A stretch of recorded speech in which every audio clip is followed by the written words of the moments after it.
Mic check, mic check. We are doing a mic check. Just going to have some fun here as we have a doubleheader versus Artesia Bulldogs versus your Hobbs Eagles. Artesia comes in 6-7, just one under 500. And they did win their last game. They are 0-2 away. And they are also 3-4 neutral on the sites of neutral sites. Hobbs coming in strong, but they do have a 2-game losing streak. They did face Centennial Hawks last week and lost both of those games on the road, but come back after they beat Oregon Mountain in that doubleheader as well. Tries to continue their winning. Right now they are 6-7. Again, also one under 500. 3-4, also one under by one game for 500. But of course, they're going to do their best to be able to get these games won against this Artesia team. They are always tough. One of the few games we're going to be able to do. We're going to have the Alamogordo game, but that was canceled. And then Santa Fe is next. That'll be the last game before district. Of course, we'll talk about all that. But like I said, this is just a mic check. It is going to be happening the game starts at 4:30. So we're glad that you're here, whether it be on Cool 95.7's Facebook page. We also have it on HobbsAmerica.com and YouTube on the Hobbs Sports Network. Coming out strong as we get the pregame going just before we get the bats started up. Hopefully the bats will be doing well. Actually, the infield and the outfield, as far as fielding, Hobbs is doing much better than they did last year. I think that's what they focused on, but we'll talk about that again as we go into it. Ty friend, Ron Gunner right here. Tiff is at the station making sure this is going well. We'll be back in moments right here.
Welcome, everyone, to Sportsman's Park. It's time for Hobbs Eagle Baseball, live on the internet at HobbsAmerica.com, the YouTube Hobbs Sports page, and the Cool 95.7 Facebook page. Ty Friend along with Ron Gunner here at the windy Sportsman's Park as the Hobbs Eagles take on Artesia for a doubleheader. Of course, these two teams not in the same division, Ron, but the same exact record right now at 6-7. Going to be an interesting matchup as both teams getting a little bit closer to the district schedule. I know it's crazy, but one of the things that both these teams have been doing is testing themselves. And you said earlier that Artesia has definitely been tackling some really tough teams, 5A. Of course, Hobbs does the same thing. And I think this is going to end up being a competitive game, the first game as well as maybe even the second game. But it depends on who can get the bats going first because, this cold wind is definitely going to keep those bats at bay. Yeah, definitely got to hold our papers down up here in the press box for these two games tonight. Of course, Coach Marco Boyle taking on J.J. Ortiz from Artesia. Both teams similar numbers in terms of the classmen. 7 seniors for Hobbs and 6 for Artesia. Both teams are kind of low in juniors. 1 for Hobbs, 3 for Artesia. And a very heavy sophomore class for both teams. 6 for the Eagles and 11 for Artesia. So they got a lot of youngsters moving up in the black and orange squad. And that's one of the things you want to do. You want to build the team that's young so that way you've got more than just 1 year to be able to get some produce out of them, get some confidence in them, and be able to mature and grow a little faster than you normally are. You see most players do. So you want to see that interact, and because usually what happens is, you have seniors coming up and you go, okay, so this is their class, this is their year, but next year you've got to do either a rebuild or you've got to go with what you had and hope that you can have the same chemistry this time around. Both sides have that chemistry to where they can keep going for a couple more years, and of course they can keep building with that youth. Well, since you were here last, you did the games here at Sportsman's Park, taking on Oregon Mountain that the Eagles had against those two Las Cruces teams. Hobbs turns around the next week and goes to Las Cruces to take on Centennial. Unfortunately, some losses in those games, 4-0 and 8-7, albeit the second game a lot closer than the first. Yeah, Hobbs came back in the 7th strong. They had a really good rally.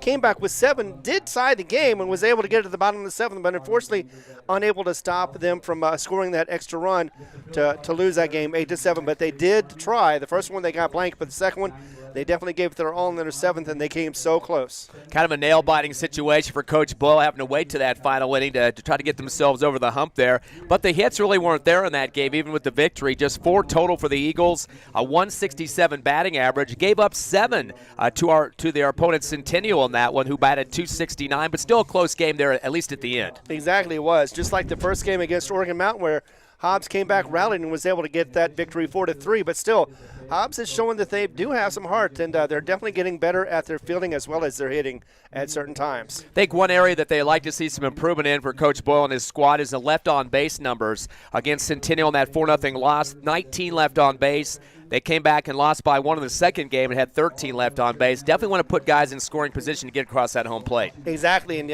one of the things you definitely go and look at is left on base, and you definitely don't want to have your high numbers. Like you said, 19 possibilities of runs coming in, and you got to go and say, we got to do better about getting at least 1 or 2 or half of those runs would have been just great. But, just work on that slowly. That's the reason why they have these games, be able to get all of their problems out of the way. And I think, like I said, I think they're doing really well in the fielding. Last year they were having struggles, whether it be catching the ball or just getting it to the right player at the right time. I think they're doing a whole lot better as far as that goes, so their game has improved. Get ready for the national anthem here. It's Military Appreciation Night at the ballpark. We'll take a 90-second break and come back live with more Hobbs Eagle baseball on the internet.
We're back live here at Sportsman's Park. Ty Friend and Ron Gunner with you. A doubleheader with the Hobbs Eagles and the Artesia Bulldogs. Both teams coming in with a 6-7 record. Last year, of course, the Hobbs Eagles lost in the first round of the 5A playoffs to Rio Rancho, the number 1 team in the state. Hobbs barely squeaking in at number 16, so lost a doubleheader to start that series and unfortunately exited the tournament. Artesia got all the way to the semifinals of the 4A tournament and lost in that game and did not get a chance to go to the championship game. But both teams pretty solid last year. Of course, Artesia just a smidgen away from getting that championship banner. Yeah, and the same thing happened with Rio Rancho and Hobbs last year, too, is for that second game. The one that Hobbs needed to win. They got it to the 7th inning, were able to tie the game, but unfortunately a walk-off home run for Rio Rancho won that game and sent Hobbs packing back home. Let's look at the starting lineups for this game. The pitcher for the Eagles, who's on the mound first in this one, Canyon Johnson. This will be his 5th appearance of the season, coming with a 1-1 record, 8.50 ERA. He'll go up against Artesia's pitcher, Nia Estrada, the senior. He's also a senior. 6.22 ERA, 0-2 record this point. This is his 4th game, and he'll be his 2nd start of the season. Quickly looking at the Hobbs Eagle defense in terms of who's out there first on the field. Hobbs will start at first base with Alvarado. Second will be Montez. Gonzalez at third. The shortstop is Fuentes. Out in the outfield, Armendariz in left. It's Camacho center and Martinez at right field, and Hernandez behind the plate, the catcher for your Eagles. They're wearing the gold uniforms and white pants in this one, and ready to try to get their record up to 500 with the win in the first game and make it 7-7. Of course, one after that for the doubleheader. Yeah, and Johnson's coming in with one of the best strike records. He is at 16, just one below Lance Parrish, who has 17. So it's going to be interesting to see exactly what kind of stuff he comes out with early in this game. Artesia, of course, will be the first at bat. They do have some senior leadership. We mentioned 6 players on the squad, and bear with us on the wind in the background there. Not much we can do about that. Hobbs Eagles currently sitting at number 12 in the Max Preps poll with an 11.1 strength of schedule, which is 3rd best in the 5A behind La Cueva and Sandia, who are ranked 1st and 2nd in the state. So that's a pretty impressive number there. Artesia checks in at number 7 in the 4A Max Preps poll. We're ready for the action to start now. Jet Fuentes, the shortstop, up first for the Bulldogs. First pitch coming from Johnson. Keep it low, a golf swing that'll go out to fair foul territory out towards the Hobbs Eagle dugout there as the J.J. Ortiz, their head coach for Artesia, runs out there to get that corral down. And Fuentes comes in here with 13 hits, 5 runs, 8 RBIs, 4 doubles, and 4 walks as well as 8 strikeouts. Canyon Johnson reloads and ready to go on the second pitch. Sinker down towards the bottom of the plate there for the ball. Evens up the count at 1-1. Fuentes batting .317 on the season. Team itself at .269 as a squad. They got about 5 guys that have batted at least .300 or better this season. Fastball down the middle, whacked between second and short. It's going to go out into center field on the ground and the roll. So starting off Fuentes, a single. By the way, these two teams split last year, Ron. Identical scores, 3-1. Yeah, exactly. And it's always interesting to see both these teams try to struggle, try to get better one up the other one, and it's definitely going to be a good one today. Second in the order for Artesia, Nia Estrada, the pitcher. He is a senior. Plays a couple other sports for Artesia as well. Still one on base with Fuentes on the single to start it off. Johnson takes a quick peek back at first, turns and fires. Fastball, clips the outside corner for the strike on the hold there by Estrada. Count to 0-1. Time called. Looks like Johnson having some issues, having to take his glove off here for a second and get himself readjusted on the mound. Of course, we have a field turf here at Sportsman's Park, which does help out with the dust just a bit, but we do have the dirt mound, of course, so you might see a little bit of blowing in this one. Showing bunt is Estrada up the third base line, a slow roller. That should be enough to advance, and he does get the single out of it. So Estrada moves Fuentes to second and start off with 2 singles for the Artesia Bulldogs. Yeah, and Johnson looking at 2 runners, one in scoring position. Wants to get out of this one, of course, he's going to try to get the third batter out. If you look at the numbers this season for both the teams, pretty similar in many different areas. Hobbs has had 79 hits in 13 games. Artesia does have more with 90, 11 more than the Eagles. Both teams close in on-base percentage, 39% for Hobbs, 37% for Artesia. Hobbs has struck out 99 times, Artesia 98, so you can't get much closer than that. Fastball down the middle for Johnson, down the pike for the strike. Jack Byers waited on that one. He is the third baseman for Artesia. Johnson's on some pretty good stuff in the first pitch. Let's see what he does for the second. Byers batting .321 for the Bulldogs. Here's the windup and the throw. Curveball inside. Golf swing right through Coach Ortiz's legs. Jumps up in the air. Little jumping jack action there to stay away from the ball, and it's going to roll out towards left field on the foul territory side. Yeah, Byers has 9 hits, 4 runs. He's also got 8 RBIs and 2 doubles. Don't you love teams that provide stats throughout the season? Hobbs is always good about that, and so is Artesia. It's always good to see what they're doing so we can talk about it, too. Sound like we're knowledgeable, right? Fastball down, low and outside for the ball. Count now to 1-2. Byers third in the order. Jet Whitmore, the cleanup man, the left fielder for Artesia, due up next. No down with runners at first and second for the black and orange. Again, both teams trying to get to 500 in this first game of the doubleheader. Fastball low and outside, sliding over for it for the Hobbs Eagles. Hernandez saving that from going wild. That would have got the bases second and third if he wouldn't have been able to corral that one. And Richard Nixon impression coming up right now from the umpire. 2-2 count. Quick look back at second for Johnson. Another look back at second to see what the runner's doing. Turns and fires a curveball. Knuckler coming off the handle of the bat. He might have hit the Hernandez, the catcher, in the helmet as well. Maybe the umpire couldn't tell which one it ricocheted off of there. I thought it was the umpire. Looked like it hit him on the shoulder, but luckily he's got the padding, so it didn't seem to affect him at all. Count stays at 2-2 now. Runners at first and second for Artesia. They played a lot of 5A teams, just like the Eagles have so far. Here's the 2-2 pitch from Johnson. Fastball, swing and a miss, and that's strike 3. So Byers will strike out, and that will be for Artesia on the season. Their 99th strikeout, the same as the Hobbs Eagles up to this point. Yeah, and that makes 17 for Johnson and his first for the game. Eagles have more walks than Artesia this season through 13 games. They've got 70 compared to 56 for the Bulldogs. So Hobbs getting on base a little bit more time on good reads on pitches. Johnson now facing Jet Whitmore. Hits him right in the butt with the pitch. That'll be a hit by pitch to put Whitmore on first base, and unfortunately loading the bases early for Artesia, Ron. Exactly, with 1 out, and you know that Artesia's mouth is watering just a little bit, knowing that there is a good chance that they can get a run scoring in, or at least a couple runs, if they get a really good hit. Aiden Huffman now the catcher. He is 5th in the order for Artesia, batting .222 on the season. Johnson turns and fires. Fastball high. Check swing, and that will be a strike. Coming around on it was Huffman.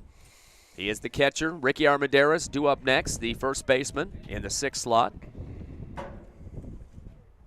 0-1 count now to Huffman. Johnson trying to get out of a jam here. Fastball comes a little low, barely misses the strike zone for ball 1. Count now to 1-1. Huffman not having a great year. He's only hitting .222 this season so far. Shouldn't have any chance of rain in these 2 games, but the wind will be a factor, especially through game 1. Temperature going to be dropping down to about the low 50s, maybe the high 40s by middle of the game 2. Here's the 1-1 pitch, takes it outside and lunging across the plate is Huffman. No contact for the strike. Count now 1-2. Definitely a good chance here to get a second out for the pitching of Johnson. They definitely want to stop the bleeding. The blood is in the water. They just want to clean it up and get out of this inning. Here's a 1-2 pitch, curve off the handle, going to go foul over the top. Over towards the JV field. It's also a JV boys game today, Artesia Hobbs, and JV girls too, Hobbs versus Artesia. So we got everything loaded up here at Sportsman's Park. I believe there's a track meet going on today over there at Watson Stadium too. Yeah, well, there were definitely some runners coming by as I got up here, so I wouldn't be surprised. 1 ball and 2 strikes. Curveball, swing and a miss. Strike out number 2 as Huffman will take a seat. Johnson has got 2 Ks so far, and that will be the 100th K of the season for Artesia. So in the triple digits there, numbers you don't want to look back to as a coach. Ricky Armendariz now 6th in the order, the first baseman. As Armendariz checks up to the plate, batting .243. 9 hits on the season so far. Tied for 3rd. Curve it inside, and he'll foul it out right over the Artesia dugout. It's heading towards the JV field as well. Think any big adjustments will need to be made today with the wind situation for both of these teams? I think a little bit of fielding, but other than that, I mean, you expect the ball to travel to the right more often. Curveball inside, late swing for Armendariz, and he's going to let it go right to the glove for the strike. 0-2 count now for Ricky Armendariz. Kenyon Johnson will love to get out of this top of the first with no runs coming across. Base has been loaded the last couple of minutes here. Here's the 0-2 pitch, fastball, gets the outside corner, and Huffman watching. Strike 3, 3 Ks For Canyon Johnson on the mound for the Hobbs Eagles. A couple of hits started off for Artesia. They leave 3 on base. No runs come across. We head to the bottom of the first. It's Hobbs and Artesia 0-0. Eagles up next on HobbsAmerica.com, YouTube, and the Cool 95.7 Facebook page.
Welcome back to Hobbs Eagle Action as we face the Bulldogs of Artesia.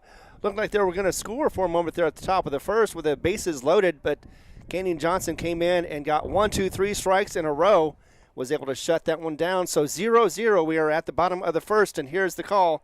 It's tie for end. Eagles' first chance at the plate now. Come in to batting .239 as a team. They have 79 hits on the season, 14 doubles, 4 triples, and 2 homers. Been walked 70 times, 99 strikeouts. They've left 190 on base throughout the season of the 13 games. That's almost 15 a game. Definitely some numbers you like to trim back on just a bit, get some of those into runs for your squad. Only 7 of their 13 games have they batted 200 or better, so they got to get more consistent bats in this game, True. especially against an arch rival like the Bulldogs. Exactly, and especially since, they're not as strong as what we're used to, so you definitely got to hone your skills while you can, and this is definitely a skill-honing game. Top hitter for the Eagles so far this season, Christian Montez at .378, leads the team with 14 hits. Jaden Hernandez, the sophomore, at .286. He's got 8 hits. Xavier Alvarado, third with a .270 batting average with 10 hits and 15 RBIs so far. He's number 1 on the team in batting his teammates around. Josiah Martinez will start out, the right fielder for the Eagles. Takes a curveball inside, a high flying one, going to go foul, though, towards the third base and out of play. And Coach Boyle's trying to get him to come down a little bit on that one, the lefty, as Martinez, the right fielder for the Eagles. Martinez comes to the game at .171 with 6 hits, 5 RBIs, a couple of doubles, and a triple. So he definitely has some multi-base hits so far this season. And again on the mound for Artesia is Nia Estrada. Armendariz at first, Morales second, and Byers third. The shortstop Fuentes, Whitmore, Armendariz, and Galindo left to right in the outfield, and Huffman behind the plate at catcher. Here's the 0-1 pitch, curve it inside, whacked out towards right field. It should take a bounce in the gap, and it does. It's picked up in the right field for Artesia by Galindo, and that'll be a single to start off for Martinez. A good way to start, just like the Bulldogs did in their first time at bat. Exactly, and that improves his batting average right now this season. He's got a .171, so he definitely needed to get that hit to get on base. Christian Montez, second baseman, second in the order for the Eagles. He's batting .378. We mentioned he's first on the team. 14 hits, 9 RBIs, and 2 doubles. So one of the sluggers on this squad. He's on the right side here, Montez. Estrada's going to fire the fastball. A little late swing and a miss for Montez for the strike. Yeah, Montez has only been struck out 4 times. He is very patient behind the plate. And he just needs to show a little more patience today as he tries to get his runners to advance. Coach Boyle put out the play card out of his pocket there and checked some things before he made a signal to first to Martinez. Curveball barely cuts in at the last second and floats off that strike zone for the strike call as Montez held on it. Now he's kind of digging himself out of a hole in an 0-2, Ron. He is, and a lot of times, though, Hobbs does have to do that. They get behind on the count, and they have to protect the plate. Runner at first, no outs for the Eagles. Another curveball. This one bounces off the plate, and it must have hit somebody. No, they're going to go ahead and send the runner to second. So they're going to say just hit the plate and went. No, now they're going to send him back to first. So Martinez thought he was getting a free ride there to second, and they sent him there. Now they're going to bring him back, and Coach Ortiz calls time. I don't think he's going to question the umpire. No, wait, yeah, he is. Nope, he's talking to his catcher. He just gave him the ball. Okay, that's all it was. Had a few words for Huffman, the catcher for Artesia. Yeah, don't let it get by you again. That's probably what he was saying. I'm wondering why they sent the runner to second and brought him back, but I think there's miscommunication between behind the plate and out there at second. That's a two referee crew in this one today. Exactly. Not a district game. 1 ball and 2 strikes now as Estrada faces Montez. Eagles with 1 hit. Quick throw to first. Not in time. Sliding back. Hands first Martinez to get back. See a big size difference between that first baseman over there for Artesia, Armendariz, and Martinez. Slide on the throw to first again, and the tag late on that one as Martinez is back in time. And it seems like Martinez knows exactly where to be so that way he never gets tagged out if there's a throw that is involved. 1 ball and 2 strikes. Another throw to first, and ball was swatted on the butt of Martinez and bounced off there. As I think Armendariz kind of used his glove as kind of a whip that time on the backside of Martinez. But ball came flopping out of there. 1 ball and 2 strikes. Montez still waiting for a pitch. Gets one inside. A knuckler comes to the middle of the backstop on the foul. Keeps the count alive at 1-2. Again, here's the situation we talk about to move these runners around and get them to that home plate. We've had a lot of games where we've been behind 2, 3, 4 runs through about 2 or 3 innings and tried to come back. Like you mentioned, that 7 runs that we got a few weeks ago. Exactly, just last week. And, you got to play that small ball. Fastball high. The runner's going. It's steal attempt for Martinez. Slides to second. Throw to second is on time, and the out tag, as that will bring a runner to the dugout for the Eagles on the out. And Coach Boyle shaking his head a little bit there. As now it's going to be Montez facing a 2-2 count. Nobody on the bases now with 1 down here in the bottom of the first. Here's the windup and the throw from Nye. Curve it inside, hit hard towards short. Fielded by Fuentes, bobbled it for a second, throws it late, and that'll get Montez to first. So now the runners replace the baseman on the running path there. And that will be going down as a single, a hard shot out to short. So 2 singles recorded so far for the Eagles. Yeah, but unfortunately 1 tag out at second is not going to help their situation. However, they still have 1 on base with 1 out, so they still have plenty of time to get some runs during this bottom of the first. Jason Fuentes batting .189 for the Eagles. He's up now, 7 hits, 7 RBIs, and 1 double. Takes the first pitch on the watch for the ball. A little low on that one. 1 down for the Eagles here. 0-0 your score, bottom of the first. Now I take a little bit more time as he throws the fastball down low towards the knees of Huffman. The catcher able to keep that down low and not getting behind him there to keep the runner at first, Montez. Yeah. You suspect that they're going to try to see if they can get the runner at second because they did it once. They're going to try to do it again. Here's the 2-0 pitch. Fastball low. Boob just barely gets the bottom of the strike zone. Looked like that dropped way too low that time, but the umpire sees differently. Count now to 2-1. Little cat calls coming from some Hobbs Eagle faithful here on that strike call. Nye back up on the rubber. Turns and fires. Fastball yanked out towards left field. Kind of a shallow hit, though. Enough time to move over to make the catch is Whitmore as he chucks it back to second and keeps the runner at bay at first. So the fly out to left by Fuentes will be out number 2 for the Eagles. Yeah, the left fielder was over there.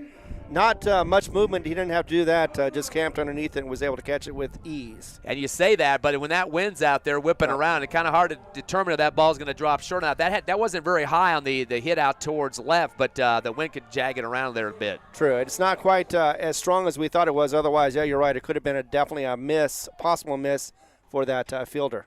Xavier Alvarado up now for the Eagles. The cleanup man at 270 takes a fastball a little bit high on the strike zone there, but they call the strike on it. So he's 270 with 10 hits, 10 runs scored, 15 RBIs. Alvarado the leader in helping his teammates score. 4 doubles and a home run. One of 2 HRs for the Eagles this season. Yeah, he was player of the game twice earlier in this season. Actually, no, 3 times. 0-1 count now to Alvarado. Nye's going to take some time, and a time called actually by the Eagles to step out of the box there. The lefty Xavier Alvarado. Still a runner at first. 2 down, though, for the Eagles. They've had 2 lefties to start through the 4th of the order here. Nye takes a little bit more time, takes a peek at first, turns and fires. Curveball clips the outside corner now.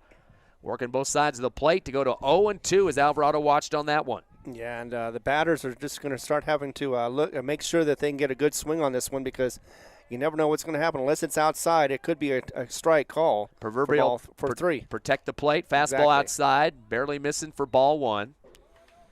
Due up next, 5th in the order, Canyon Johnson. One of the pitchers that will go up to the plate. Not going to be DH'd out of there. He wants to hit. Here's the 1-2 from Nye. Fastball clunks off the plate, and it's going to be a chase back as Montez decides he doesn't want to go too far across first and comes back not to get thrown out. Hobbs already been tagged out at second trying to steal, so he made a good decision on that one to stay at first. 2-2 count now to Alvarado. Yeah, be patient. Just wait your turn. Curveball out to right field. It should bounce, and it does. That'll be at least a single. And the connect made by Galindo to chuck it to third. He'll take a roll. Third baseman has to go up the line to make the stop on the ball. And that will end up being Alvarado getting to second. It took quite a long time for that play to develop, and Alvarado going to come take a seat in the dugout as it looks like a pinch runner might be checking in. Nope, just giving some equipment to Coach Boyle is all he was doing. Jogging over there to third was Alvarado. Eagles now with 3 hits here in the bottom of the first, and runners at second and third to bring up Canyon Johnson. Of course, he's the starting pitcher in this game. Johnson at 118 this season with 3 runs, couple of hits, 4 RBIs. So I'd like to make at least maybe 5 or 6 RBIs if you can get these 2 runners around to get the score on the board. Fastball goes way outside for, ooh, wait a second here. Umpire calls a strike on that one. The wind took that one away from the plate, and I guess he clipped something. I didn't see that. Exactly. I thought it was a ball, too. But, I've noticed that Hobbs does a lot of damage with 2 outs on the board. Time called. Stepping out will be Johnson. Pitcher versus pitcher here. Still second and third, covered up by the Eagles, Alvarado and Montez. Here's the windup and the throw from Nye. Fastball off the edge of the bat. It's going to go out to second on the ground, and that will score a run, maybe 2. An RBI single, making a 2 RBI single for Canyon Johnson. 2 runs come across. That included Montez and Alvarado, and the Hobbs Eagles now up 2-0 here in the bottom of the first. Good way to start the inning. Exactly. Johnson helped his own cause by doing that. Hit it in the gap up the middle. Was able to get not 1 but 2, but just simply because of confidence. And yeah, 2 runs on that double or that single RBI. And you know what? Already Hobbs is up 2-0, and they still have a batter to go. They bring out Gonzalez, the pinch runner for the Eagles, heads to first. And now it's going to be Jaden Hernandez, the catcher, up for the Eagles. He's batting .286 with 8 hits, 6 RBIs, or 2 RBIs, 6 runs scored, and a triple. Doesn't actually need the triple here, but, well, yeah, the triple would score a run, but he would keep him at third. But still, he definitely wants to get anything in play here to try to add onto the scoreboard. 2-0. 3-2 hit count in favor of the Eagles here in the bottom of the first. Exactly. Just keep the bases loaded, or at least get some runners on to give those scoring chances. Nice pitch of fastball off the edge of the bat. It's going to head out towards right field. Takes a wicked curve, bounces up the first base line because of the wind. And that will be a single for Hernandez. The wind's going to aid some of the contacts in this game, and that one exactly did that. It looked like that might float for just a second, but then it drops down quickly, and the right fielder out there, Galindo on the right side, he didn't have a chance to get underneath it. So Hobbs starting to move some people around the plate here as Gerardo Gonzalez steps up, the third baseman. He's 7th in the order. Comes in with that 188 batting average, 6 hits, 6 runs scored. An RBI, double, and a triple. So Eagles up 2-0. Again, enjoying this batting so far. Winds are starting to pick up a little bit more. You probably hear that in the background now. Both teams won against each other once last year, 3-1 in the doubleheader. First pitch coming to Gonzalez, a fastball, hits the outside corner for the strike.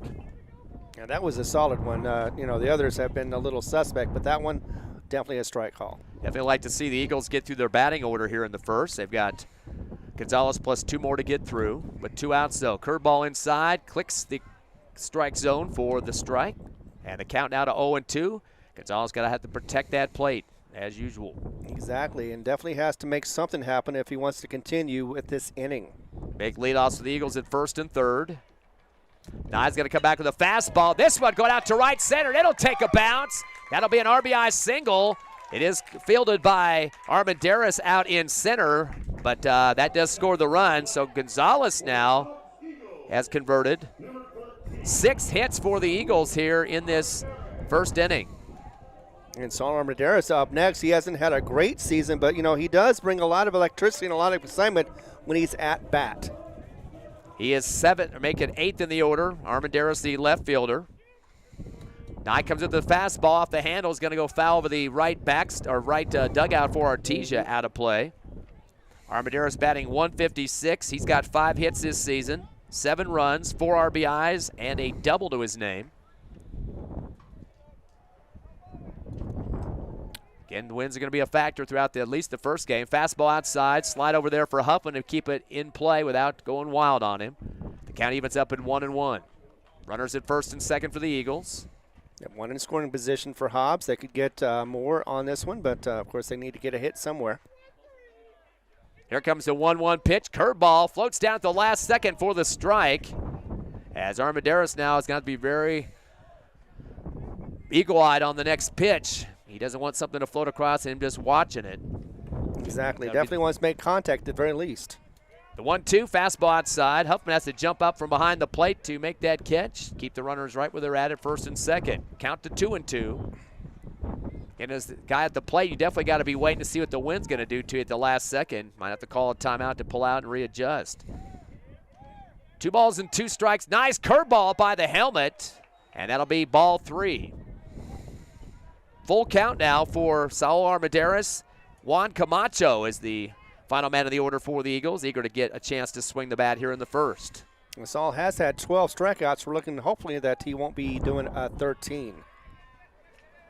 Nye taking a little bit more time, and a time call. The catcher Huffman going to go out and talk to Nye on the mound, because they don't want to let this last out get away from him here. Definitely. They want to stop the bleeding now with just 3 and try to get back on the bats.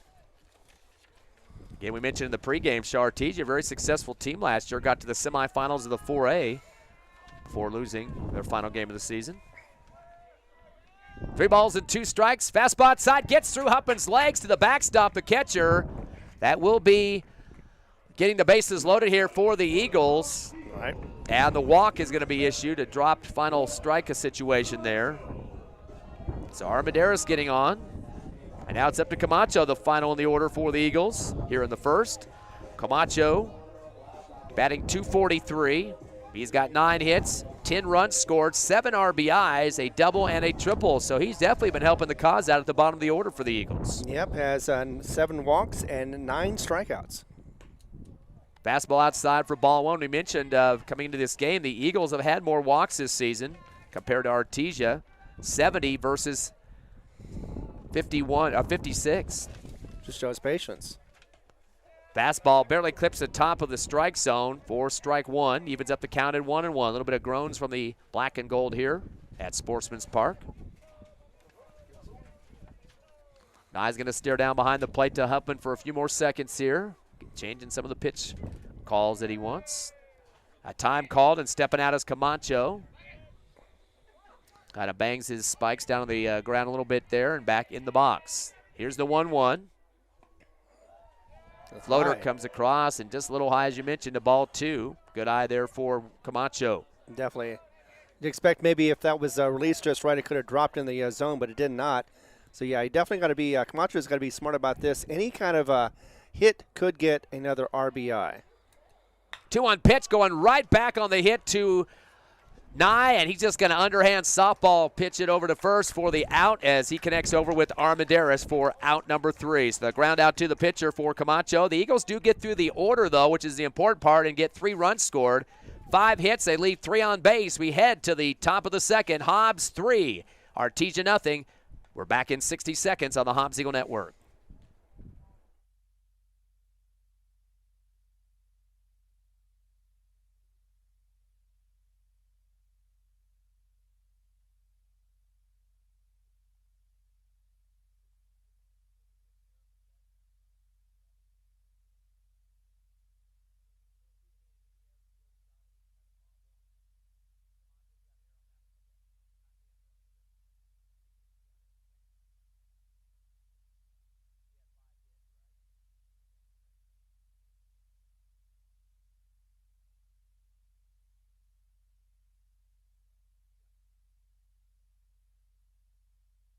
All right, Hobbs pitching, and we're going to the top of the second. After a long first inning, Hobbs is able to get 3, and it is now 3-0 at the top of the second. With the call, here is Ty Friend. I think the best part of that, Ron, in that first bottom of the first inning was Hobbs with no strikeouts. So definitely getting some swings on the bats. A little bit aided on the wind on a couple of those hits, but still taking care of business with that early lead. And that hasn't happened a lot this season, Ron. A lot of the games, the Eagles been down early and had to come back. True that, and they're just trying to get a rhythm going, and I think they may have found it. Curveball coming inside for Artesia. The hit towards third is fielded quickly for the Eagles by Gonzalez, throwing hard across the field and connects with Alvarado for out number 1. That was off the bat of Diego Morales, and boy, he had some hard swing on that one, and you could hear that one zonk across the third base line. And Johnson has been limited so far, up until now anyway, on his pitches. He's only had 19 pitches to worry about, and this is only in the second inning. Got to credit Gonzalez there, doing a good job protecting that third base to make that stop before it got through the gap up the line. 8th of the order now, Jesse Armendariz, the center fielder. Again on the mound, Canyon Johnson. Curveball coming inside on the first pitch for the ball. The windup now on the throw from Johnson.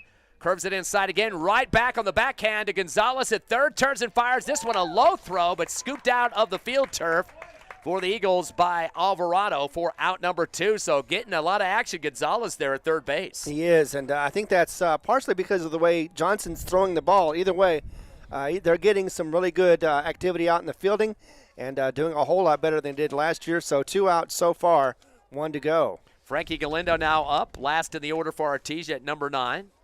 First time through the order for the Bulldogs. Takes the fastball low for ball 1.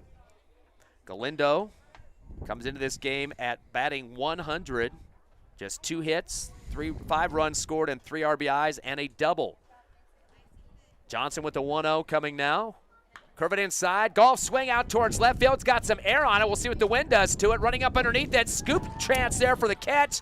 Unfortunately, Armendariz can't come underneath it. It rolls behind him. That'll end up being a double. Misjudgment there out in left field. So Galindo gets on with the double, and that'll be the 3rd hit of the game for Artesia.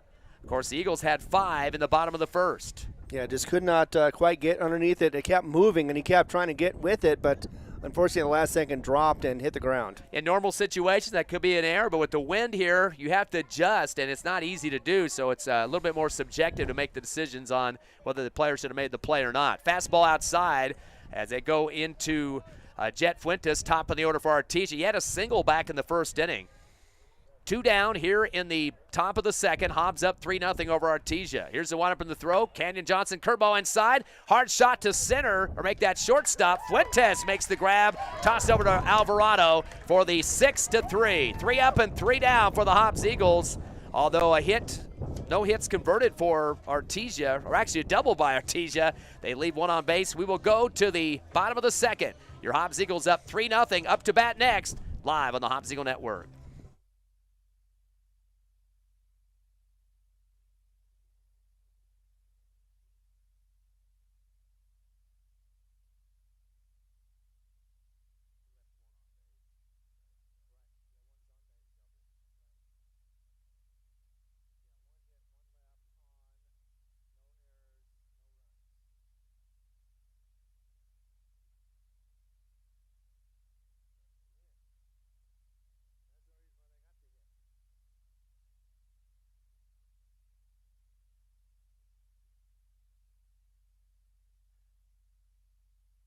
Welcome back to baseball action here at the Veterans Memorial Complex. We are watching the Artesia Bulldogs against your Hobbs Eagles. So far they lead, the Hobbs Eagles do, 3-0 as we are at the bottom of the second. And with the call, here is, of course, Ty Friend. Yep, 3 runs up for the Eagles. Nice place to be in here at the home field. A doubleheader, though. Another game coming up after this one in the windy Sportsman's Park this afternoon. Ty Friend, Ron Gunner with you. Hobbs Eagles already second lineup of the order now, as they went through all 9 batters in the first to get those 3 runs. They've had 5 hits so far. Did leave bases loaded the last time they were up. Start of the order, Josiah Martinez. He had a single, was thrown out at second later on after he was on the bases. Takes the first pitch high for the ball and a 1-0 count. Of course, Eagles got singles from Martinez, Alvarado, Johnson, Hernandez, and Gonzalez in the bottom of the first. Here's the windup in the throw from Nye for Artesia. Curveball outside for ball 2. Of Of course, Eagles will be on the road next Tuesday. They have a week to get ready for Santa Fe High. That will be in Santa Fe. And then the start of the district schedule against Roswell. 2-0 pitch off the end of the bat. Going to go foul over the Hobbs Eagle dugout on the third base side. Hits the actual roof of the dugout, and that metal clink as it rolls out to the batting cages. I don't know about you, but it seems like the baseball, once it gets started, it gets right into it. Before you know it, you're halfway through the season, and you're looking at it going, all right, we need to make these adjustments, and have we done it already? Fastball high for ball 2. Oh, actually 3 now to Martinez. Right. You mentioned how the schedule goes quickly. Of course, they still go with that district lineup where you play 1 at one place and then come back and play 2 at the other. So it's a 3-game combination. 3-1 pitch, fastball high. That will be a walk for Martinez. So the first walk issued in this ball game to the Eagles. And that's going to bring up Christian Montez. He is second in the order for the Eagles. Got on due to an error to short. Shortstop kind of bombing a little bit there back in the first inning. So Montez getting a chance to be another runner for the Eagles. Yeah, he's pretty good on the bases. He's also really great on the bat, over 378 batting average so far this season. Does have 9 RBIs too, which is currently second on the team in that category. Takes the first pitch, a fastball, a little outside for ball 1. It's always fun to watch him play, just simply because he can bring so much energy in his game. Hobbs trying to get up to 500 with the win here in the first game. 6-7 record for both teams, actually. Fastball outside. Hit the field turf, and Huffman kind of playing around with it just a bit to see if he could get Martinez to bite it first, but he gets back to the bag in time. Yeah, I don't even think Martinez was even thinking about going to second at this point, just trying to play smart ball and get the opportunities when they can be. Throw to first, not in time, as getting back is Martinez. And boy, Artesia's had a pretty rough schedule the last couple weeks. They lost to number 9 Carlsbad 10-1, number 1 La Cueva 10-1, Cleveland number 5 team 9-1. They won last week against Academy 2-0 with just 3 hits in that game. Curveball inside, clips the strike zone for strike 1 to Christian Montez. Count now 2-1. Well, some people say that you learn more from losing than you do from winning, but I think, if you're learning, you should be doing it from both winning and losing. Talk about the Hobbs-Eagle matchup so far this season. They've had a number of good 5A squads as well. 2-1 pitch, curve it inside, will be fouled out over the Artesia backstop right and heading towards that JV field. Of course, Eagles right now 12th in the Max Preps poll, the 3rd best strength of schedule behind the top 2 teams in state, La Cueva and Sandia. Hobbs came in this game with an 11.1 strength of schedule, La Cueva 12.9, and Sandia at 11.9. Eagles have had wins against Cleveland, number 5 team, 5-3. They beat Oregon Mountain, number 7 team, twice, 4-3 and 7-2. 2 balls and 2 strikes. A curveball hits the left shoulder. Plunked hard was Montez. He'll pick up the hit by pitch. And that'll get him a free base now. The reverse and second be covered by the Hobbs Eagle runners.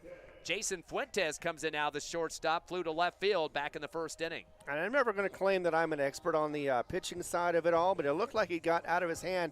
It wasn't going to be going where it was supposed to, and it got out of his hand and ended up hitting the batter. That's just my opinion.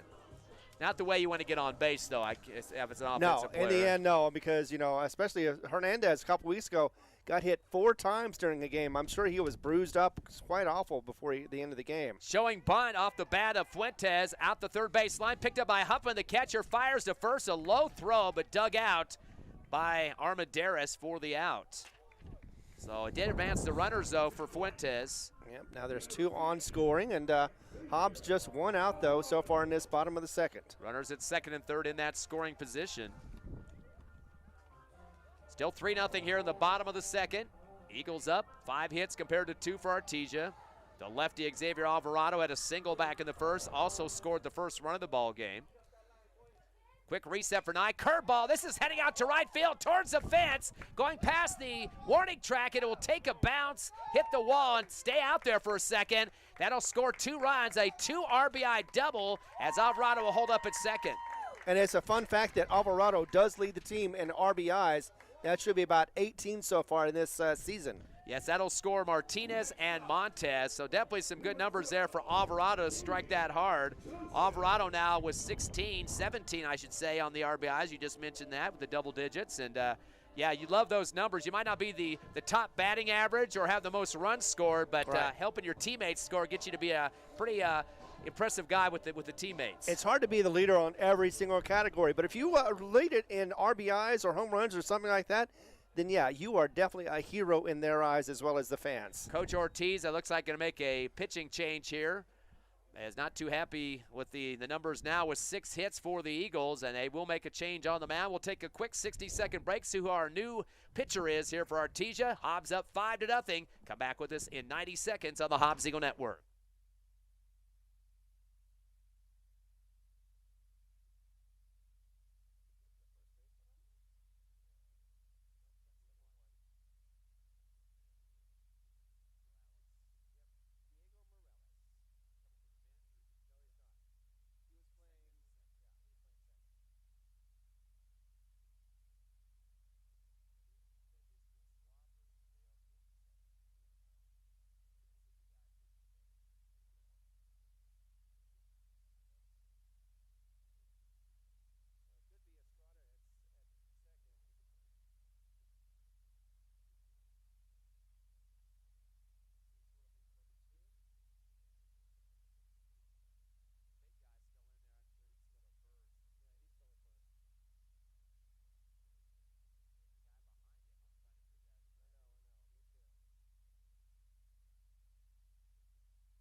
All right, we got a pitching change for Artesia, and now we're still in the bottom of the second. 5-3 is the score, and here's the call with Ty Friend. Looks like Nia Estrada, the starter, will go take a seat. Actually, no, he'll stay on the field at shortstop, so that's where he's going to move to.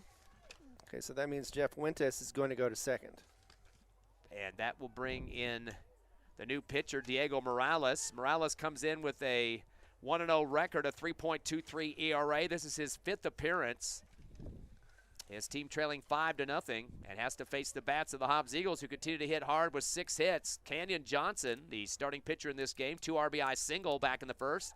Gives a little shaved chin on that one on a curve inside for the ball as he did a good hold on that one. Runner at second for the Eagles after Alvarado's 2 RBI double scored 2 here in the bottom of the second.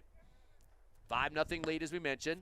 Quick look backs for Morales at second, turns and fires, comes inside again trying to take off the stomach of Johnson. He sucks it in and gets ball 2. Yeah, we're definitely fighting this wind as it is a 2-0 count for Hobbs, and they're looking good so far in this game. And the first sub in the game on the mound there was Morales. Here's the windup in the throw. Fastball outside, 3-0, so working both sides of the plate now. As Johnson not biting on all 3 of those pitches, he definitely want to have the second walk or third walk of this ball game. Or contact if he wants. He's got a couple of pitches to play with here. Morales quickly looks at second, turns and fires. Fastball going to clip the inside corner. Johnson was starting to sprint up that first base line and was half a stride across the plate. Ump says you're going to have to wait a few more. Yeah, and the relief pitcher is finally doing some dividends as far as being able to get Artesia back into this game. 3 balls and a strike now. Morales facing Johnson. Here comes the pitch. Fastball off the handle. The bat's going to take a bounce off the pitcher into second, and the play will be made. Scoop and throw for Artesia by Morales as he connects over to Armendariz. Actually, we need to check to see who that second baseman is. Morales is on the mound now. That was a sub out there at second, but the out regardless on the ground for Johnson. It did go off the glove of Morales there at the pitching mound. Should be Fuentes at second now. Yeah, Fuentes probably switched over there from short. Yeah, and then let's see, and Estrada is at short. Next up for the Eagles, Jaden Hernandez, the catcher. He had a single back in the first. One of the 5 hits the Eagles had in the opener. Takes the first pitch curve inside for the strike call there for the umpire. Here's the 0-1 now. Fastball high in the air, going to go out foul territory towards the Hobbs Eagle dugout. And takes a weird curve back towards the field of play and making the catch for out number 3. Boy, Artesia did a good job of sprinting over there to make the catch. That was the third baseman. as Byers got out there for the third and final out. It looked like that thing was going to be definitely way over the Hobbs Eagle dugout, but somehow kind of curved back towards the coach's box there at third base, and the catch made. Maybe the wind, maybe not, but either way, yeah, you're right. I thought it was going to go way outside, maybe even in the parking lot, but it did not.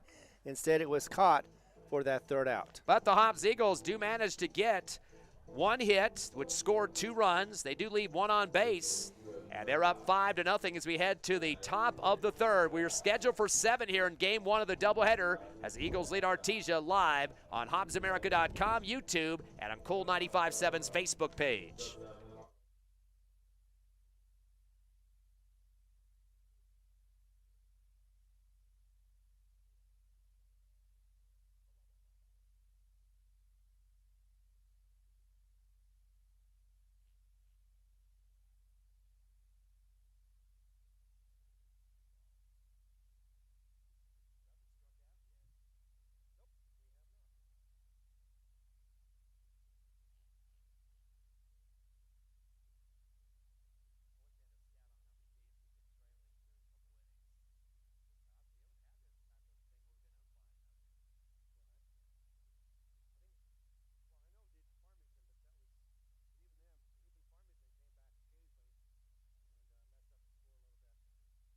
We are back at Veterans Memorial Complex here at Military Appreciation Day, and we are watching some action as Hobbs is rolling so far in the first 2 innings. 3 in the first, 2 in the second. That makes it 5-3, and we're going to the top of the third. Here is the call with Ty Friend. Yep, 5-0 the score, 6-2 in the hit count in favor of the Eagles, but Artesia up their third time at the plate. And they will get going second in the order. Nye Estrada, who was the starting pitcher. Curveball coming in from Canyon Johnson for the Eagles. A floater a little bit inside for ball 1. Estrada hit a single back in the first, one of the 3 total hits for Artesia in this game. Here's the windup of the throw for Johnson. Curving inside. Whacker off the handle. Is going out to left field over the shoulder. Attempt for the catch, and coming up with it for the Eagles. Nice job on the catch, Armendariz out in left field, and he had to run a little bit there to get that glove back behind his head and make the catch for out number 1. Armendariz has some pretty good numbers over there in left field as he's able to catch most of those flies for the outs. Definitely have to watch what the wind's doing to that ball as well. Sometimes you got to change in midstream. Up next, third in the order, Jack Byers struck out in the first. One of 3 Ks issued by Canyon Johnson in the first inning. Ball comes inside of the curve for ball 1. Again, Byers third in the order for the Artesia Bulldogs, who've yet to score in this game. Here's the windup in the throw. Fastball low. Golf swing out to short. Backhanding it for the Eagles is Fuentes. Fires to first. They're going to say it pulled off the first baseman Alvarado just a bit. Foot came off the bag just a smidgen there. And that will get the runner to get on first. Well, what really didn't help was the fact that it was a dribbler. It just had a couple of extra bounces, didn't quite get there in time before the runner got to the base. And he was called safe. That's called an error here up in the booth. So we got an error apiece for both teams, both in the shortstop zone that time, and throw it just a little bit behind or to the left of the first base bag, we should say. Brings up fourth in the order, the cleanup man, Whitmore. Little fastball outside, popping up quickly for the Eagles. Hernandez, the catcher, was looking down at that first baseline to see what Byers was going to try to do off the first bag. 1 ball and no strikes for Canyon Johnson versus Whitmore, the left fielder. Fastball off the handle of the bat out towards right. Going to go foul, though, and take a bounce towards the JV field. And still rolling all the way to the fence over there on the third base side of the JV field. Again, the JV game going on next door. We got JV girls softball behind us, too, so Sportsman's booked up here tonight on this Tuesday. 1-1 pitch now from Johnson. Little changeup, curve inside. It's going to go out towards left and stay on the ground. That will be a single for Whitmore. And that will be hit number 4 for the Bulldogs. Yeah, he found the gap in the left and was able to get it over the shortstop and underneath the outfielder. And so that was a nice hit. Clean, and the wind didn't affect it much at all. Aiden Huffman now the catcher. He's 5th in the order. He struck out back in the first. Again, Johnson with 3 Ks in that first inning.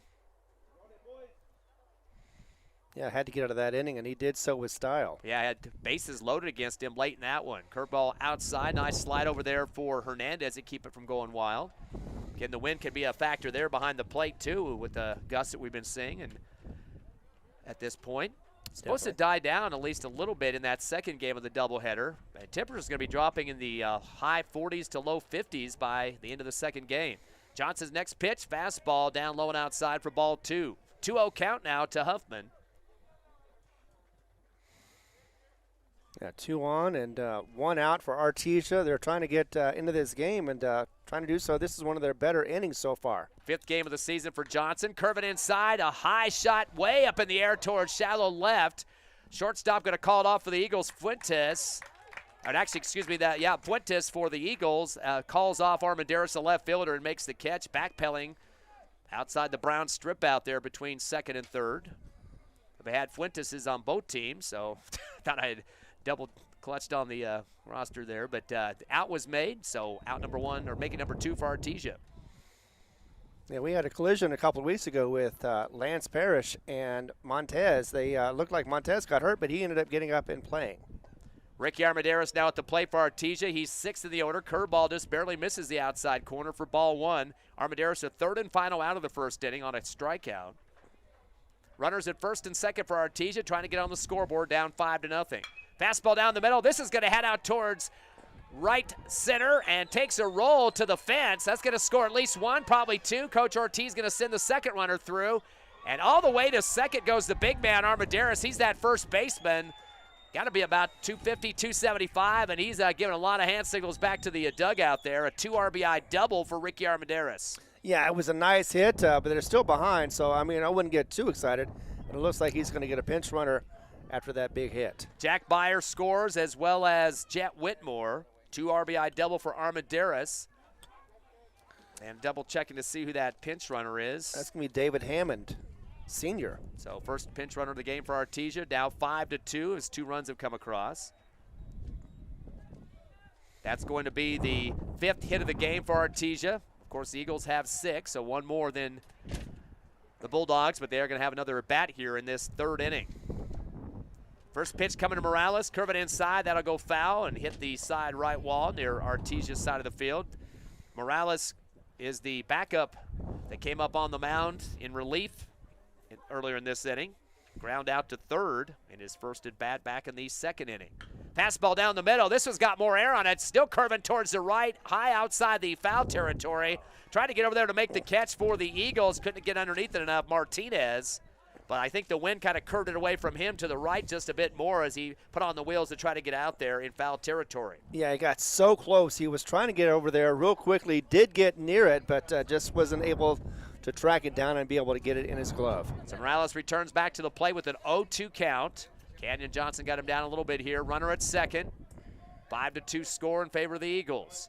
Johnson looks quick back at 2nd. The stolen base attempt is on, and getting there definitely in time was that Hammond kid you just mentioned, the courtesy runner there, now at 3rd. Right, and no attempt to try to pick him off. I think it was too late already. He was already halfway there, and the throw would have very easily been an error for another score. 1-2 pitch from Johnson, a low fastball for ball 2.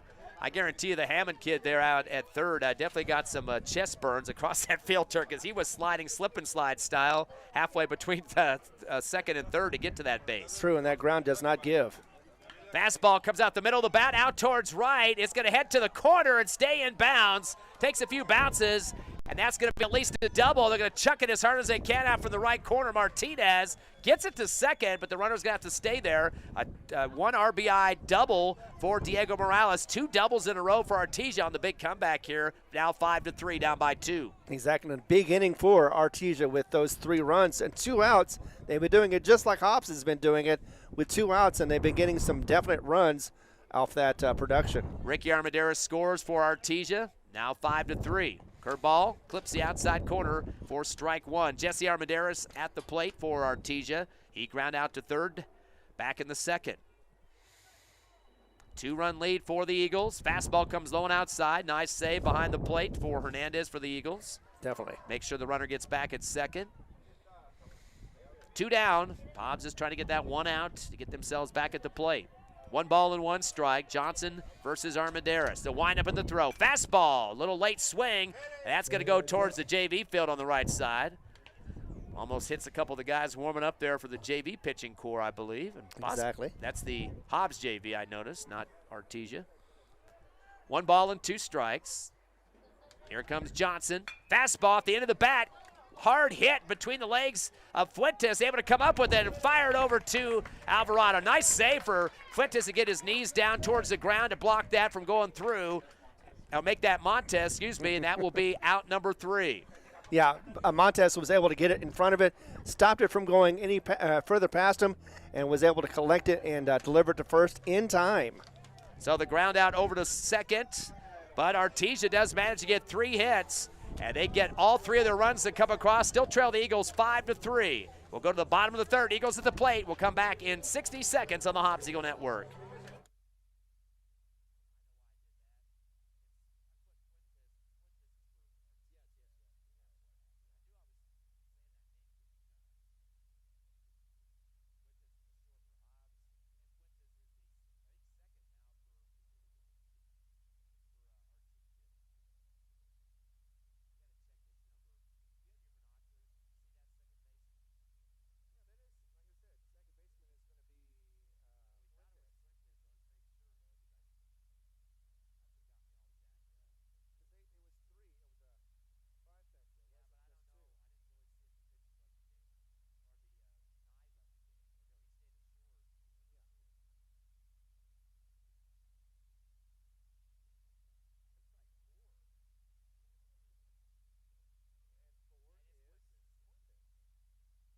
All right, welcome back. As this is now a closer game, Artesia was able to get 3 at the top of the third, but Hobbs has got to rally and come back and see if they can answer with a 5-3 lead.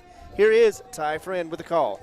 Hobbs Eagles are just 3 away from going through their order 2 times already in this game, up 5-3, and really throughout this season have not had a lot of games where they've been up, just like they were a few seconds ago, 5-0, but you saw Artesia come back. Exactly, and that's the other problem too sometimes is, they do get a lead, but the other team seems to come back and make it a little bit closer each and every time. Gerardo Gonzalez up now for the Eagles, as he had a RBI single to start the game, gets hit by the ball on the first pitch, and he'll take a freebie over to first. Second time the Eagles have been hit. Christian Montez got hit with the ball earlier in this game, so they're not too happy about that, but you get on base any way you can. So far this season, the Eagles, I think it was 17 total hits that they've been hit. Yeah, that's 17 on the season now. They've been hit with the ball. Yeah, it's quite a few times when you see them, they just seem to get hit more and more each game. Saul Armendariz almost gets hit in the helmet. He had to duck down at the last second. The ball came off, and that will get the runner to advance to second. Gonzalez there in time. Yeah. I think it might have hit the glove of Huffman. He was trying to reach over to grab that pitch, and I think it also hit his glove and the helmet, so they went ahead and let that runner advance to second. Armendariz walked back in the first inning. Eagles have had 2 walks in the game so far. Fastball, this is head out to shallow left center, and that will be a single. They'll probably hold the runner at third. They do as Gonzalez slides into third.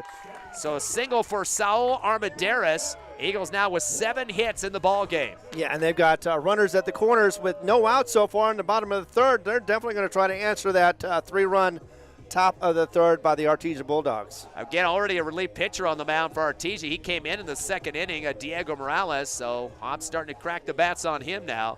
Juan Camacho last in the order for the Eagles. They've run through the order twice now. He ran out to pitcher for the last out of the first inning. And Morales, the relief pitcher for the Bulldogs, is not having any better experience than the original, the starting pitcher. Runners at first and third, no outs for the Eagles, leading by 2 here in the bottom of the third. Fastball off the handle of the bat, going to go foul right over the fence and over towards that JV field again. As looking over to Coach Boyle is Camacho, getting some last-second call there from his head coach. Yeah, he definitely wants to hit one and get at least 1 RBI to come in. Martinez, Montez, and Fuentes, 1 through 3 in the order, are due up next with no outs. Definitely going to see, hopefully, at least 2 of those guys that come in here, maybe more. As the pitcher Morales takes a look at first and third, turns and fires a fastball low and outside for ball 2. Another nice save there by Huffman behind the plate, keeping it from going wild. Definitely was, and would have caused a lot of problems. Definitely scored a run if that pitch had gotten any further out. Actually, count is 1-1. No outs. 5-3. Eagles got 3 runs in the first, 2 in the second. Trying to add on to that. The quick throw to first, not in time, as getting back is Armendariz. Got a nice jab in the butt with the glove there by Ricky Armendariz, the first baseman. So we got a couple Armendarizes, one for each team, a couple of Fuenteses, which I jacked up here a second ago. Getting mixed up at short and second, so a couple of common names. Curveball inside, a low shot behind the second base. Shortstop comes over to scoop that up for Artesia. That was Estrada, and they're going to say, they say he got it in time with the throw to first to pick off the runner. What did they say about second? Did he also tag second? That might have been a double play. It was a double play. Yeah, he was able to get second. With a foot stab there. Yeah. He got the runner by tagging the base second. You couldn't tell from this angle. And then he threw to first. It looked like he wasn't going to get there in time, but he gets both outs on the play. Nice work there by the shortstop covering behind second base. Again, that was Estrada, who was the starting pitcher in this game, but was run off by the Hobbs Eagle hitting. Exactly, but he did do a great job there. In fact, it made it look so easy that even you almost missed it. But, yeah, it was a nice double play for the Artesia Bulldogs. Top of the order, Josiah Martinez. He's 1 for 1 with a single. Walk, couple of runs, or 1 run scored. Curveball high, almost hit the helmet of Martinez, top of the order. Just was really high on that one. Not sure if that was supposed to drop or not, but it did not do anything and just sailed across the plate. Eagles just have 1 runner on at third. They lead 5-3 here in the bottom of third, slated for 7. Here's the 1-1 pitch. Morales curve it inside. It's going to go out towards the parking lot on the left. Windshield smacker there. Yep.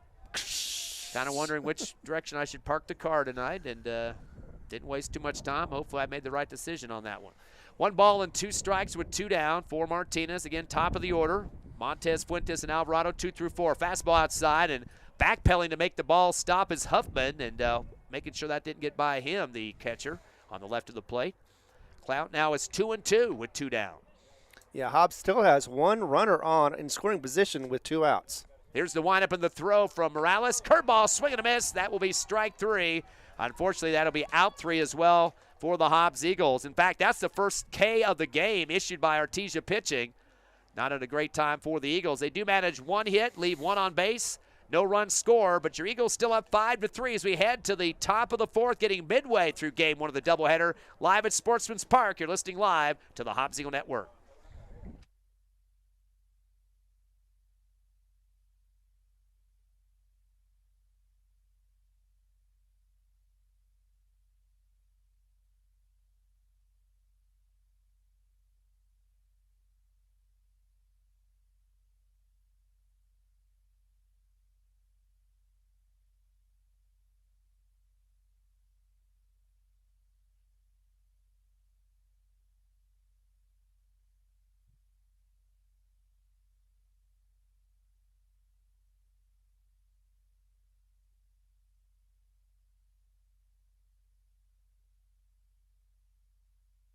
All right, welcome back to Veterans Memorial Complex. It is actually Assistant Principals Week. We are appreciating every assistant principal who is doing a great job on the Hobbs schools. And, you know, it's always makes the principal's job just a little bit easier. And speaking of which, I'm making it a little easier for Ty Friend as he gives the call right here on the network. Of course, the wind not making it easier for these two teams. They have to fight through it. Hobbs up 5-3. Up by 2 runs, 7-6 hit count, up by 1 in that category, both teams with an error. Canyon Johnson, the starter, has been going through the full duration of this one. Fastball coming down the middle, swing and a miss for Artesia at the plate for the Bulldogs. His bottom of the order, Frankie Galindo, the right fielder. He had a double back in the 2nd inning, one of 3 doubles converted by Artesia. Curveball near the helmet, almost picks off the head of Galindo for ball number 1. Count now at 1-1. Kind of hard to chase the ball when it's heading over your head, but so far Johnson's been doing really well at getting that first strike called. Curveball inside, kind of changing the washing machine look there for Galindo as the shoulders kind of move around right to left there. 3 out of the 6 hits so far from Artesia have been doubles at this point. Here's the 2-1 pitch now from Johnson. Fastball a little bit high for ball 3. 3-1 count as Galindo now getting up on the pitch count. Bottom of the order for the Bulldogs. It'll be Fuentes, Estrada, and Byers to start it off once again for the 3rd time. 3-1 pitch. Fastball down low, a little bit too low for the ump's liking for the walk. Right. And that will be the first walk issued for Artesia in this ball game. They've struck out 3 times so far and have had 6 hits. Yeah, Johnson's been able to get them either to pop it out or be able to get them to strike out. But either way, He's been keeping the bats kind of empty so far up until that third inning. No outs here in the top of the fourth. Showing bunt. Low pitch on that one. The throw to second on the steal attempt, and they're going to get him. Yes. Nice throw down from behind the plate. Hernandez connects with Montez. Nice swipe at the bag. The runner's staying on second, though. Yeah, it looked like it was an out call. It looks like the second base umpire throwing his fist up for the out, and it looks like Coach J.J. Ortiz now calls time to go talk to him, and the ump did stick with the out call. Runner's going to stay on second, though, as the discussion being had out between second and third between the coach and the umpire. J.J. Ortiz showing his foot kind of bouncing on the ankle there to say, hey, was he off the bag or not? Nope, the tag is going to be considered the out, and he'll go take a seat, as that will be the throw out. Great job from behind the plate for Hernandez. Yeah, as a runner, you always want to stay on the base until you get that final decision on whether it's safe or out. So Fuentes back in the box now, facing a 1-0 count. Curveball inside will go foul. Right over to the third base coach, J.J. Ortiz. Trying to get over there to help out for the Eagles defense, Gonzalez, but coach jumped in front of him that time. 1 strike now to Fuentes with one down. Takes a curve high. This is going to go straight up in the air in the infield. Little wind action, going to drive it towards first in foul territory. And boy, trying to get that webbing open at the last second to make the catch for the Eagles. Great job to get the out. Xavier Alvarado was going foul at that last second. He got it behind that line and made the catch. And that'll be out number 2. Yeah, you saw 4 Eagles converge, and you weren't sure if which one's going to get it until it drops into that mitt. Naya Estrada, who was the starting pitcher, 1 of 2 in the game with a single, flew to left, takes a fastball outside for ball 1. No runners on the bags for Artesia. They trail the Eagles by 2, 5-3 here in the top of the fourth. And we've noticed that Johnson is quick on his deliveries so far and getting a little quicker each and every inning. 1 ball and no strike. Fastball, swing and a miss for Estrada. And gets the count even. Well, umpire said 0-2. Now he's switching it to 1-1. Yep, that's what I thought too. The scoreboard had it right the first time. Here's the 1-1 pitch. Curveball off the handle. It's going to roll out to short. Fuentes with a nice grab and throws it to first. Nail it with a 6-3. And that's out number 3 as Fuentes connects with Armendariz, or correction, with Alvarado. So in Artesia, not much going on there. They do manage 1 hit. They don't get anybody to come across. Nobody on the bases. 5-3. Your Eagles by 2, so you head to the bottom of the fourth. You're listening and watching live on the internet, HobbsAmerica.com, YouTube, and the Cool 95.7 Facebook page back in 60.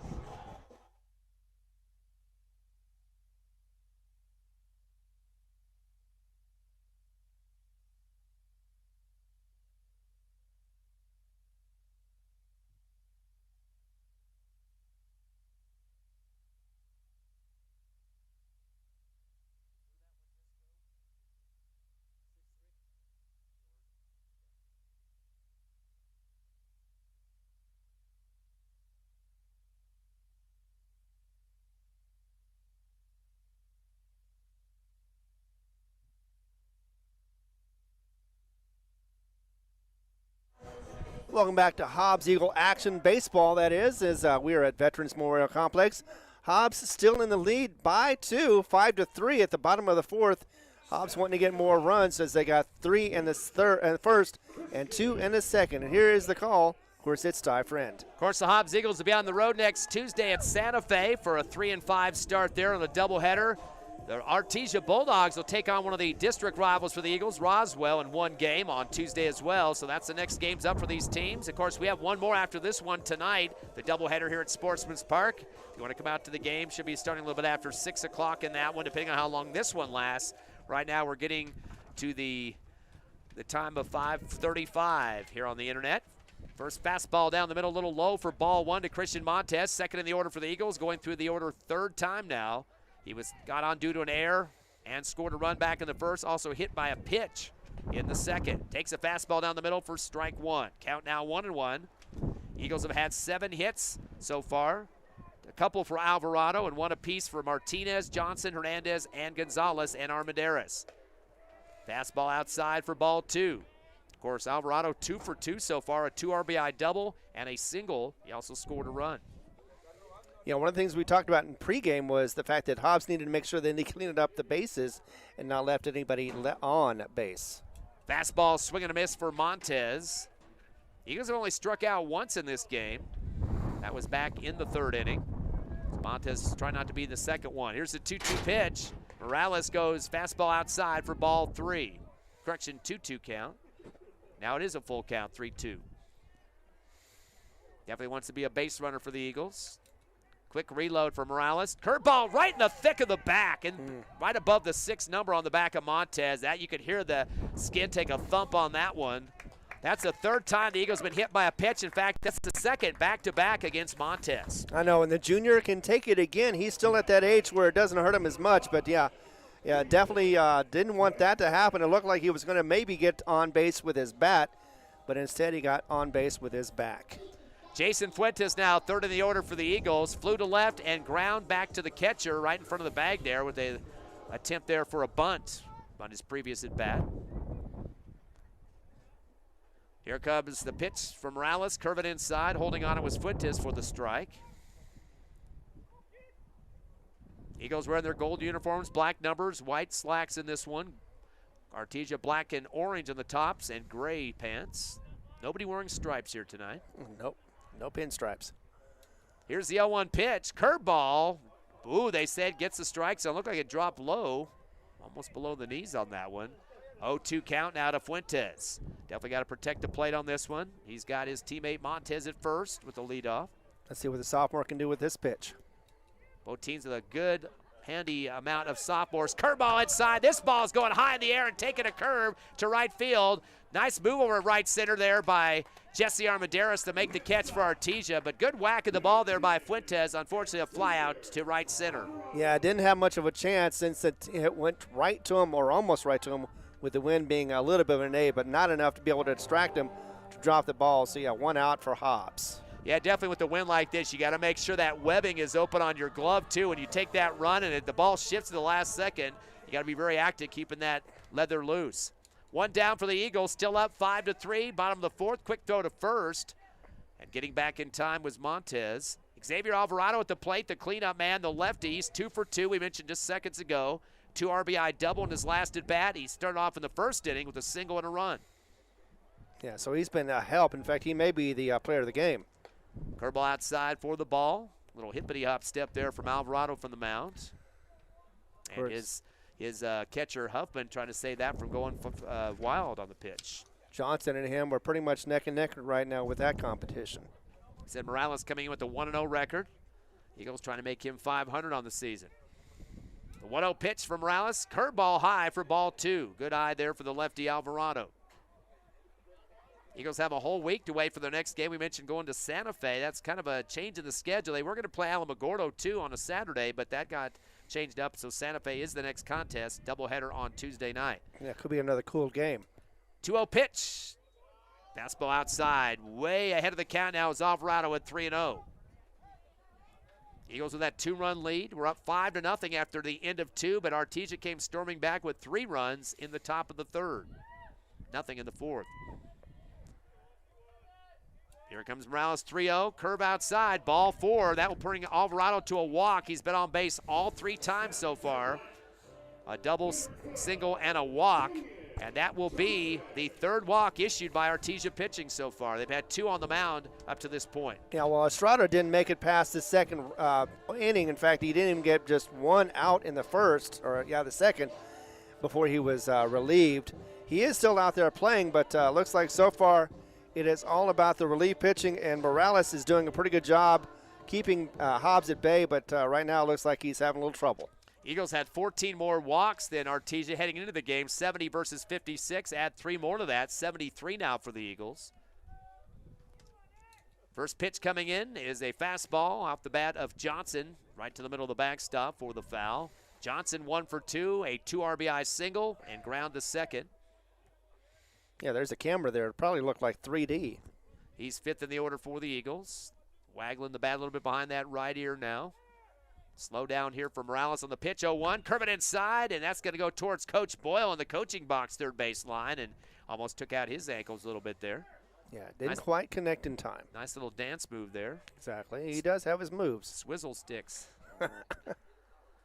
But now in some trouble is Johnson 0 for 2 as he's got runners at first and second with one down. Keep it away from third, whatever you do, Mr. Johnson. Curveball high for ball one. Good eye there for Canyon. Oh, yeah, definitely. Definitely wasn't able to, unless he wanted to get on a ladder, he wouldn't be able to hit that one anywhere close to being out to be playable. Byers getting real active at third base. He's anticipating a force out there at third, the third baseman for the Bulldogs. 1 ball and 2 strikes. Morales spying back at second, turns and fires. Fastball down the middle, fouled off right. Over the press box, out of play towards the softball field behind us. So Johnson staying alive with the 1-2 count. Yeah, it's raining baseballs, and somebody may have a souvenir. Please don't say rain. The forecast said 0% through the rest of the night, Ron. Don't change that now. Oh, if I could do that, I would just say, look, I'm a millionaire. I'm a millionaire. I wonder about the wind, though. That's so we could get the percentages down just a bit. Exactly. That would be nice. 1 ball and 2 strikes. Johnson waiting for the pitch, curving inside, and he gets a little bit of tuck in the chin look there as he's getting away from the ball. As Johnson now with a 2-2 count, kind of squeaking his way back into this count. Yeah, he had to be defensive on that one. Looked like it was really close to hitting him, but no, it didn't. He just had to move out of the way. That's what the curveball is all about. The fire over to second, and the throwdown going to get dive back there for Montez back to second, luckily in time. And the count stays at 2-2. Yeah, but with 2 on and 1 out, Hobbs is still looking forward to seeing if they can get somebody to score in this inning. Jaden Hernandez due up next. He's got a single so far. Fastball a little low for ball 3, and that was kind of in the nervous category there, kind of floating toward that bottom of the strike zone, but Johnson held on, and now he's got a full count to deal with. Yeah, Johnson's not a great runner, but he is a great hitter, and let's see what he can do with this delivery. Of course, starting pitchers usually don't have to run the bases much to get the pinch runners in like the last time. Full count pitch, fastball high, and he'll take the walk. Second walk in a row issued by Morales. So the Eagles continue to stack on there. They got 74 on the season. And that's going to bring up 6th in the order. Jaden Hernandez, who's 1 of 2 with a single and flew to third. The Eagles got the bases loaded, got the courtesy runner coming in for Hobbs. Yeah, and they definitely want to have something going on with just 1 out and want to make some more noise and get a little more insurance as they continue getting deeper into this game. Nick Gonzalez, a senior, checks on for the second time as the courtesy runner there at first. Runners on bases, all 3 of them now, as Jaden Hernandez has got a nice little chance to get somebody to score with just 1 down. And he's 1 of 2 so far. Takes the first pitch from Morales, hits him right in the numbers of the back. That's the 4th hit by a pitch in this game by Artesia. 2 being hit to Montez. That one for Hernandez. And Gonzalez, the next guy up, was hit by a pitch on his last at bat. That is also going to score a run. Yeah, but that's going to bring in the they're going to talk about it maybe they're going to talk about it because that brought in a run. And you definitely, it's bad enough that you give them a run off a walk. But when you do it by a hit by pitch, that is not something you really want to do unless it's some sort of strategy that is just weird out there. Boy, Artesia has their second pitcher on the mound. I bet you they're going to be thinking about number 3. Gerardo Gonzalez, he's 1 of 2. Or excuse me, 1 of 1. He got a RBI single and was hit by a pitch. So he's been on base twice. The first time probably more fun than the second. Yeah, but so far doubled up. 6-3. Hobbs has the lead at the bottom of the 4th, and they're trying to extend it with more hits. Fastball, little check swing for Gonzalez. He did go around on it for the strike call. Count even up at 1-1 with 1 down. Armendariz and Camacho, 8th and 9th in the order for the Eagles after Gonzalez. More time now as Morales is studying his signals from Huffman behind the plate. He likes the one now and goes to the 1-1 pitch. Fastball, barely misses the top of the strike zone for ball 2. Yeah, that looked like it was a good pitch. Could have been, but no, it was not called. 2 balls and 1 strike. Morales going to come back quickly now on the throw. High fastball for ball 3, so good eye now for Gonzalez. He definitely would like his team to add on to that 5 runs on the scoreboard right now. He has got a total of just 1 RBI this season. Definitely like to make it at least 2 with a single on this one. Here's the 3-1 curveball at the elbow level. That will be a walk and an RBI put in for Gonzalez. So already 3 walks issued here in this bottom of the 4th alone. Another run scores. This time it's Xavier Alvarado. Yeah, keeps the bases loaded, keeps the outs at 1, and gives another run for Hobbs. So they have 2 at the bottom of the 4th so far, and they've still got some bats going. That's 5 walks now for the Eagles in this game. 7-3, 4-run lead. Haven't got a hit in this inning, but definitely like to get one now from Saul Armendariz. A curveball inside, hit hard on the ground to Byers at third, throws it to home to get the out, and then a throw to first. Is it a double play in time? I don't think so. No. They did get the runner at home, so that was a good decision by Byers Right. as he chucked it behind the plate to Huffman. So 1 run will not score on that one, but that's 2 outs. So fielder's choice for Armendariz. Yeah, again, it did stop the bidding on that one. If he would have had to go on somewhere, home plate for Artesia was the best call. Juan Camacho now at the plate. He's 0 for 2, a couple of ground outs to pitcher and short. High one there, almost took off the front of his helmet as he kind of scrunched down. Takes the first pitch, a ball, 1-0 count.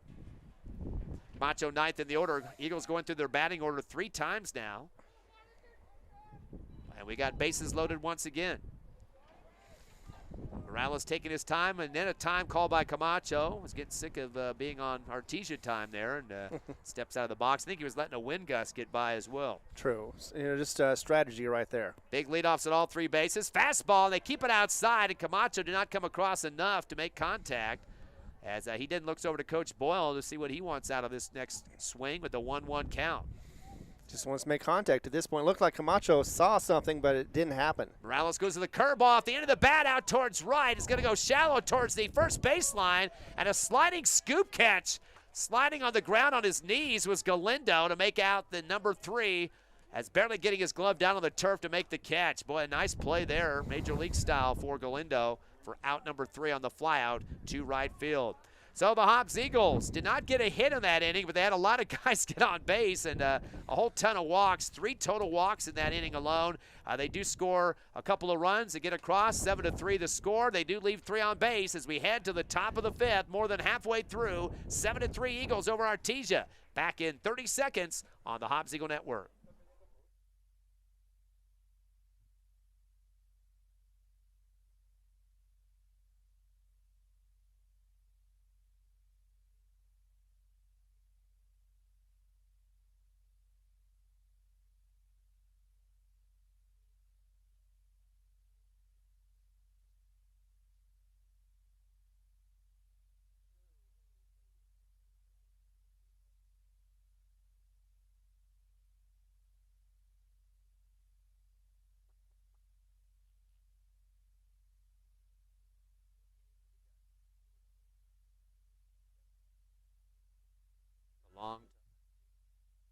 Welcome back to action here at Memorial Complex, Veterans Memorial Complex to be exact, as we still have the pitcher Johnson, Canyon Johnson, who is pitching so far 55, and he's done so well. He's got a lead 7-3, and with the call, here is Ty Friend. Yeah, the Eagles up 5-0 after 2, which hasn't been really the situation they've been used to this season, pretty much coming from behind in quite a few of their games, but managed to put 2 more on there in the 4th. And now a 7-0 lead. But Artesia at the plate, their 5th inning action going on. Jet Whitmore, or actually Jack Byers, the third baseman, up now.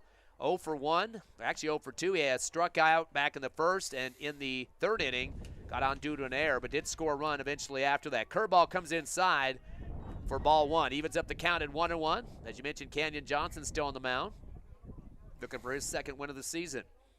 And that went by his knees on that one. Luckily did not hit him. Here's the windup and the throw from Johnson's. He slows it up to the last second. Curving inside. Golf swing out to short. Third baseman tries to come up in front to make the play. Gonzalez and kind of woofed it off the end of his glove. And I'm not quite sure if Fuentes was too happy about that, as he wanted to have the play there. But unfortunately, a swat at it will be an error for the Eagles. They're 2nd of the contest to get Byers at 1st. Well, either way, it looked like he had a better angle the third baseman did, but unfortunately could not get his glove on it in time, and I think that's what shortstop was at least appreciative of. Didn't quite have the angle. So Byers with his 2nd gift in terms of errors to get on base. Fastball outside to Whitmore.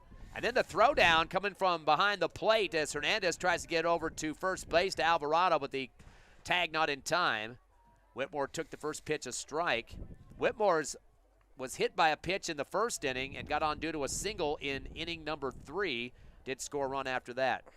And he is the cleanup man. Curveball inside, a hard yak over to Gonzalez. Fires the second, a chance for a double play. Nope. The throw not in time to first. But a good job for Gonzalez to get that throw to Montez for the first down of the inning, and that will send one of the runners back to the dugout. That is Byers saying bye-bye. Yeah, it could have been a double, but instead it just was a single out for Hobbs, as it did stop the second base from being filled, so that at least there's no runner in scoring position for Artesia with one out. Yeah, Whitmore with the fielder's choice on that one. He's in the cleanup spot, too, so I guess they expect some big things from him to try to get his teammates around the bases, but nothing on that one. Batting .378 this season and had 7 RBIs heading into this game, so getting kind of quiet offensively this contest. Curveball inside, a dribbler out to short. Fuentes throws it from the back foot and connects. It goes low, and it's scooped out for the Eagles there at first by Alvarado for out number 2. And nice job with the webbing in the field turf that time to keep that from getting behind that first base. Exactly, and it's always about position, position, position. Plus, he just was able to play it, was able to catch it and throw it with one motion and be able to get that out, easy out for him. Ricky Armendariz now, they're one of their sluggers in the game. He's 1 for 2, but did have a 2 RBI double. Yeah, he was very excited about that. Back in the third inning and did score a run. Fastball outside. He's that big kid from the first base, probably about 275, 280. And takes the first pitch for that ball. Runner at second for Artesia. They trail 7-3 here in the top of the 5th. Johnson goes with the curveball. Hard shot out towards left field. The air is going to pick it up way up in the sky. And shifting from left to right, the left fielder Armendariz with a nice catch with getting the glove open, wide open as he waited for it to come through and is able to do that on the catch. So out number 3 on the fly out to left. So Artesia, no hits. They leave 1 on base, no runs come across. We head to the bottom of the 5th. Your Eagles at the plate leading 7-3. Come back live with Hobbs Eagle Baseball at the Whitney Sportsman's Park. HobbsAmerica.com, YouTube, and Cool 95.7's Facebook page.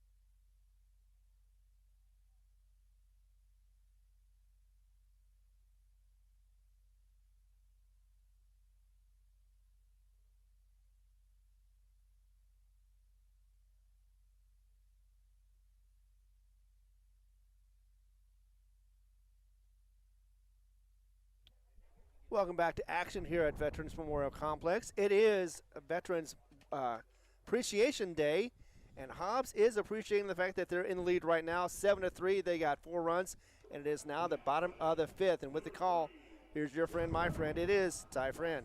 Eagles getting 3 runs in the first, 2 in the second, and 2 in the fourth. The third, the only inning they didn't score, that's when Artesia lit it up for 3 runs. Hobbs would like some insurance runs here as we head past the midway point of this first game of the doubleheader. We'll have game 2 after this one, about 30 minutes following up here. As you can listen to it on the internet and watch as well. Boy, Morales not going to waste any time pitching for Artesia. Quickly winds up and throws outside. Not even sure if the Eagles are ready for that first pitch. As at the plate is Josiah Martinez. 4th-time around for the Eagles at the plate. He is 1 of 2 with a single, a strikeout, and a walk. Did score a run as well. Curve it inside, a wobbler back to the pitcher Morales. Turns and fires it and makes the connect over to his first baseman Armendariz on the 1-3 for out number 1. And as cool as the other side of the pillow, Morales is able to collect it and be able to get it first in time for that first out. Unbeknownst to Hobbs, unfortunately they had to deal with that. But you know what? They've been doing pretty well with 2 outs, so that is not a hindrance. Could be an asset. We'll just have to see as it goes along. Let's see if Christian Montez can stay away from being hit by a ball. In the last 2 times it has hit him. And he also got on due to an error to start the game, but hit by a pitch twice after that. Takes the first one high and outside for ball 1. Did score a couple of runs, 1 off the air and 1 off the hit by a pitch earlier. Fastball comes a little low for ball 2. Good eye for Montez, going up 2-0 in the count. He's second in the order. Fuentes and Alvarado due up next. Here's the windup and the throw. Curveball. And just barely clips the inside corner for strike 1. Yeah, 2-1. The fans not really happy about that one, but it does happen from time to time. You get that unknown call. Here's the windup of the throw from Morales. Fastball outside for ball 3. Of course, Eagles and the Bulldogs both at 6 and 7. So the winner of this game will be 500 after the contest, but they have another one after that as well. Hobbs ranked 12th in the 5A in the Max Preps. Artesia number 7. Fastball high, that's ball 4. And Montez with the gift. He goes on the walk. That's the 6th walk of the game for the Hobbs Eagles. So doing a good job of watching pitches in this one, but also hitting the ball too with a 7-6 hit count. Yeah, and they've still stuck though. Hobbs has stuck at 7 hits so far. Haven't had a whole lot in the last couple innings, but they still had 2 runs in the last inning, which does help the score. Yeah, they didn't get one in the 4th at all. They had about a handful of walks, 3 to be exact, but no contact with the ball in play. First curveball inside was close to a hit, but yanked a little bit left on the foul territory. He's going to hit the back fence regardless on the Hobbs Eagles side. That was Jason Fuentes. Fuentes 0 for 3, so he's due one. He's flown out to left and right. Also dropped one down in front of the catcher for a ground out as well. Yeah, and the crowd would love to see this sophomore get a hit, if not a double or more. Yeah, great contact on that last one. Fastball down the middle, going to the right side this time. It's going to be more air underneath it, but it's going over the Artesia dugout and hits on top of the netting there behind the dugout, where the batting cage is there for Artesia. So count now to 0-2 on fouls by Fuentes. 1 down with the runner at first. Morales taking a little bit more time now before pitching. Curving inside off the handle. Going to roll right to Coach Boyle with the bare knuckle play on that one in the coach's box, third base line. Sure, it was just a little dribbler over to him. But, yeah, that's 3 fouls in a row. And if Fuentes is just hoping to see if he can get something in play at this point. Definitely making some good contact, though, is the shortstop. Fastball, swing and a miss. And they're going to say did touch part of the ball there, the bat, and it goes into the catcher's mitt, Huffman. Right. And that'll be the strikeout for Fuentes. That's only the 2nd K of the game for the Eagles. That'll bring up the cleanup man, Xavier Alvarado. Had a great day so far. He's 2 for 2, a 2 RBI double, and a single with a run scored, and walked plus a run. So he's scored twice so far. 2 for 2 at the plate, the lefty, Alvarado. 2 down for the Eagles. The throw to first, not in time, is Montez back there, sliding face first into that bag. Yeah, Alvarado seems to be a bit of a streaky hitter, but when he gets going strong, and I think today his game is going nicely. Came into the game with the total of 10 RBIs. Takes the fastball. They call the ball on that one. Artesia fans are moaning about it. Actually, he has 17 RBIs. He got picked up a couple earlier, so leading the team as he was to start the game. 1 ball and no strikes to Alvarado. Curveball, check swing, and he went around on it for his strike on that one. Count even up at 1-1. Alvarado 4th in the order. Canyon Johnson, the starting pitcher, due up next. He's had a single to his name and a walk, but on 2 or 3 times so far. Hopefully get up to him in the order. Another throw to first. Another slide back to the bag for Montez, back in time. And it seems like that Hobbs, especially Alvarado, has been getting better and better at not getting the strikeout call as he did earlier in the season when he was still trying to get his rhythm. Curving inside off the end of the bat, just going to sail up in the air to right center field. Shifting over to the right is Armendariz to make the catch for out number 3 on the flyout for Alvarado. So the Hobbs Eagles, not much going on offensively there. Did get some contact, but no hits. They leave 1 on base, no runs come across. We head to the top of the 6th, 2 innings left in regulation here, 7-3. Your Eagles up by 4 over Artesia, back in 30 on the Hobbs Eagle Network.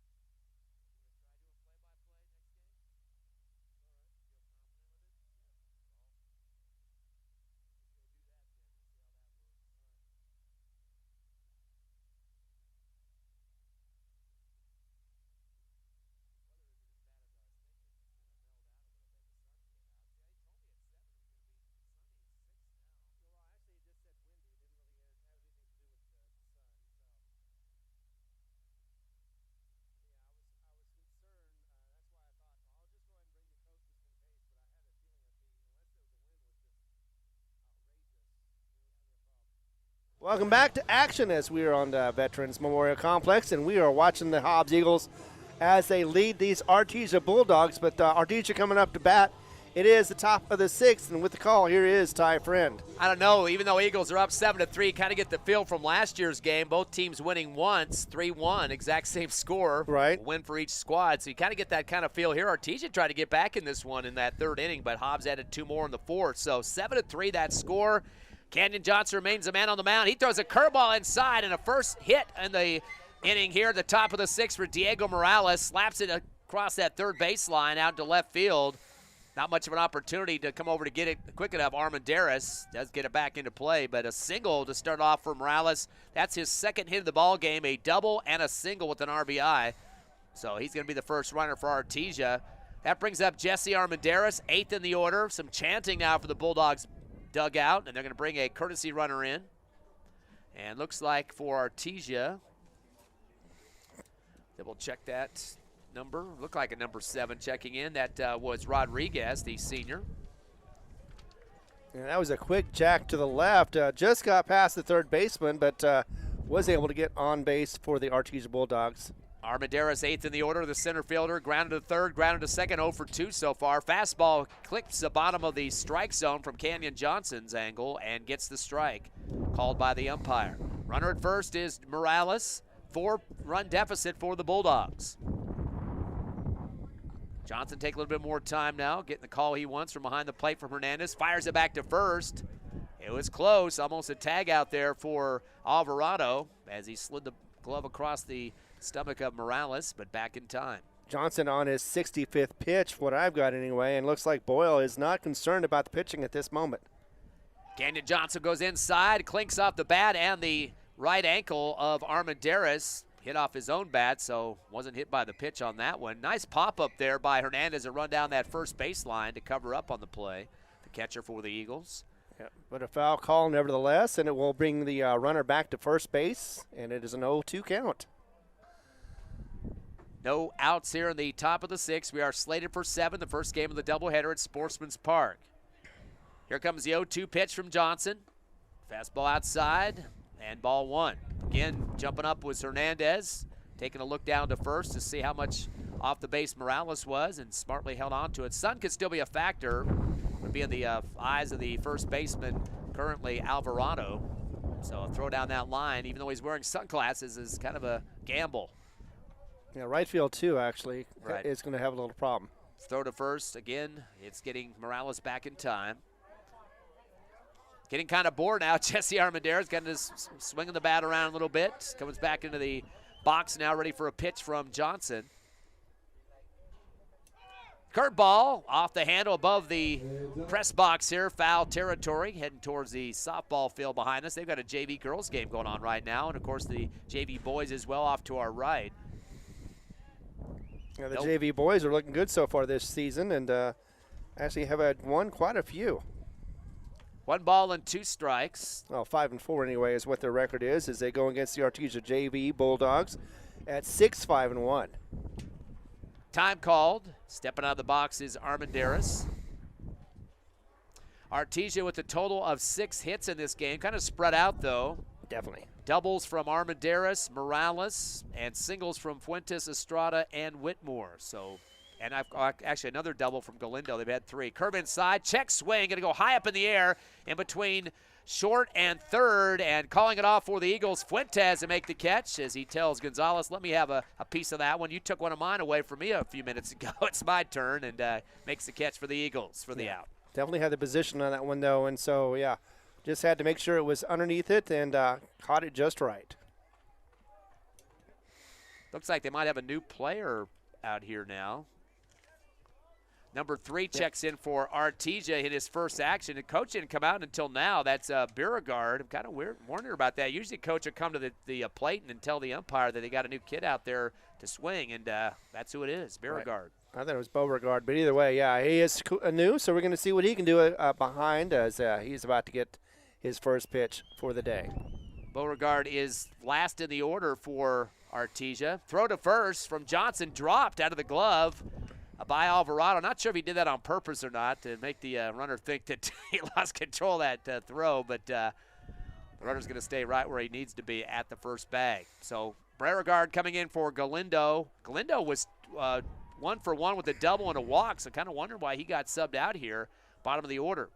Maybe an injury or something. Usually a guy like that you're not going to take out with that multi-base hit. Showing bunt is Galindo. The steal attempt to second there in time is sliding in. And that will be a stolen base for Artesia. I think they also had a sub in there as well to make that steal. That's Rodriguez who's out there at second. Yeah, at time, the pitch or the throw out there was good, but did not get caught. So, yeah, easy second base run or stolen base. Yeah, Rodriguez was subbing for Morales, the relief pitcher. They usually don't want your pitcher running the bases as much. So Beauregard now facing an 0-1 count. Johnson with the fastball. He's going to be high in the air, but behind the catcher, and it's going to head over the top of our press box here. Right behind home plate. Good job to jump up, throw that mask off for Hernandez and see if he might have a chance at it. And count now 0-2 for Beauregard, who is the sub for Galindo, the right fielder. 7-3 here in the top of the 6th. Artesia with 1 out, 0-2 count. Runner at second. And Canyon Johnson remains the starter for the Eagles. Second pitcher now for Artesia in the game. Fastball floating down. It is barely low of the strike zone for the ump's liking for the ball. Getting a little bit of moaning from the black and gold fans here at Sportsman. Count now 1-2. Yeah, no, 4-run difference. You know, Artesia still thinks that they might be have a chance to get into this, so they're still trying this the best they can. Fastball comes off the handle. It's going to take a hard curve high in the air towards the right foul territory and bounces 1 step in front of the wall. And at the last second, Alvarado calls off the chase. Didn't want to go head first into that green wall there next to the Artesia dugout and calls it off. No, you definitely don't want to get yourself injured on a foul ball. Of course, you don't want to get injured, period, no matter what you're doing. But, yeah, tried to get it, wasn't able to get underneath it, and so just let it go. Also kind of judging the wind to see if that was just going to take it over the fence anyway. Little change-up action inside. This is going to get some air underneath it, out towards right center, the shallow territory. One-handed catch pulled down with the left for Camacho for the Eagles. He throws it, and it gets away from third base. Artesia going to send a runner home and scores. So a chuck from right center field coming in from Camacho, and unfortunately, with the sun still out there on the field, is going to get away from our third base, and the runner will score. Yeah, that was a really inaccurate throw there from the outfield, trying to get it into third base. Just wasn't, should have got it to the cutoff. But either way, you know, you do that afterwards. You do the shoulda, woulda, coulda. Canyon Johnson with a curveball, swing and a miss. Top of the order, Jet Fuentes. He's 1 for 3 with a single, ground to short, and flew to first. Top of the order, 4th time around for Artesia. Johnson, quick reload for the Eagles. Fastball, clips the outside corner for the strike, and the count now 0-2. Johnson making quick work of the opener for Artesia's batting order. Fuentes, the shortstop. Here's the windup and the throw from Johnson. Fastball at the end of the bat, heading toward right corner, out in the outfield. It's going foul territory, takes a bounce and over the wall. So still a foul ball for Fuentes. Again, there's a Jet Fuentes for Artesia. Jason Fuentes for Hobbs. So, yeah, you can't even say Jay Fuentes. It doesn't work. For Artesia, Jesse Armendariz. And for Hobbs, Saul Armendariz. Well, Saul's brother used to play last year, so that was Armendariz. Got a lot of duplicates here tonight. 0 for 2 count. Curveball inside. It's going to go foul over the backstop towards the right. Back to the softball field. So staying alive is Fuentes, still making some contact. Not following through enough, though, to get into play, but the wind's going to be part of the problem, too. Right. Trying to get some more baseballs in for the umpire now. So Fuentes back into the box, facing Canyon Johnson. He's had a couple of Ks in this game so far. Here's the 0-2 pitch. Fastball sinks low across the plate for ball 1. Count to 1-2. Estrada, Byers, and Whitmore in next, and they've got 2 hits out of 9 at-bats between those 3. Johnson going to take a little bit more time now getting the windup. And the release, curve it inside, hit hard on the ground to short to Fuentes. Takes a second to get a grip on it. Throw to first in time. But boy, nice stretch of the legs there by Alvarado to pull that in. Able to get the tag down on the base there with the back foot at just the right time. But just a second delay from Fuentes, but he's able to make the throw and the final out against Artesia here in the top of the 6th. So the Bulldogs with 1 hit. They leave 1 on base, no runs scored. We go to the bottom of the 6th. Your Eagles at the plate. 7-4 is the score. Actually, 1 run score for Artesia off an errant throw from outfield. 7-4 the score. Hobbs by 3. Back in 30.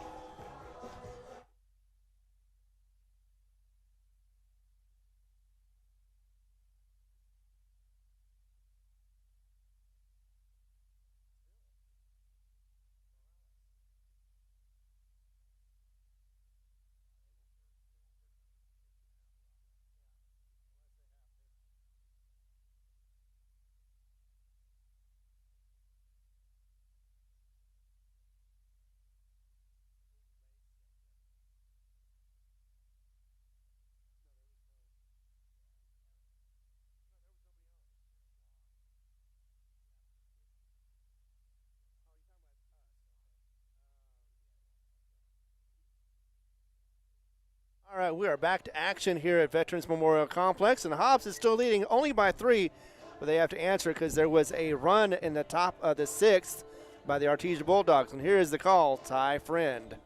Canyon Johnson, who is 5th in the order for the Eagles. He started off the game with a 2 RBI single, ground to second, and then got a walk.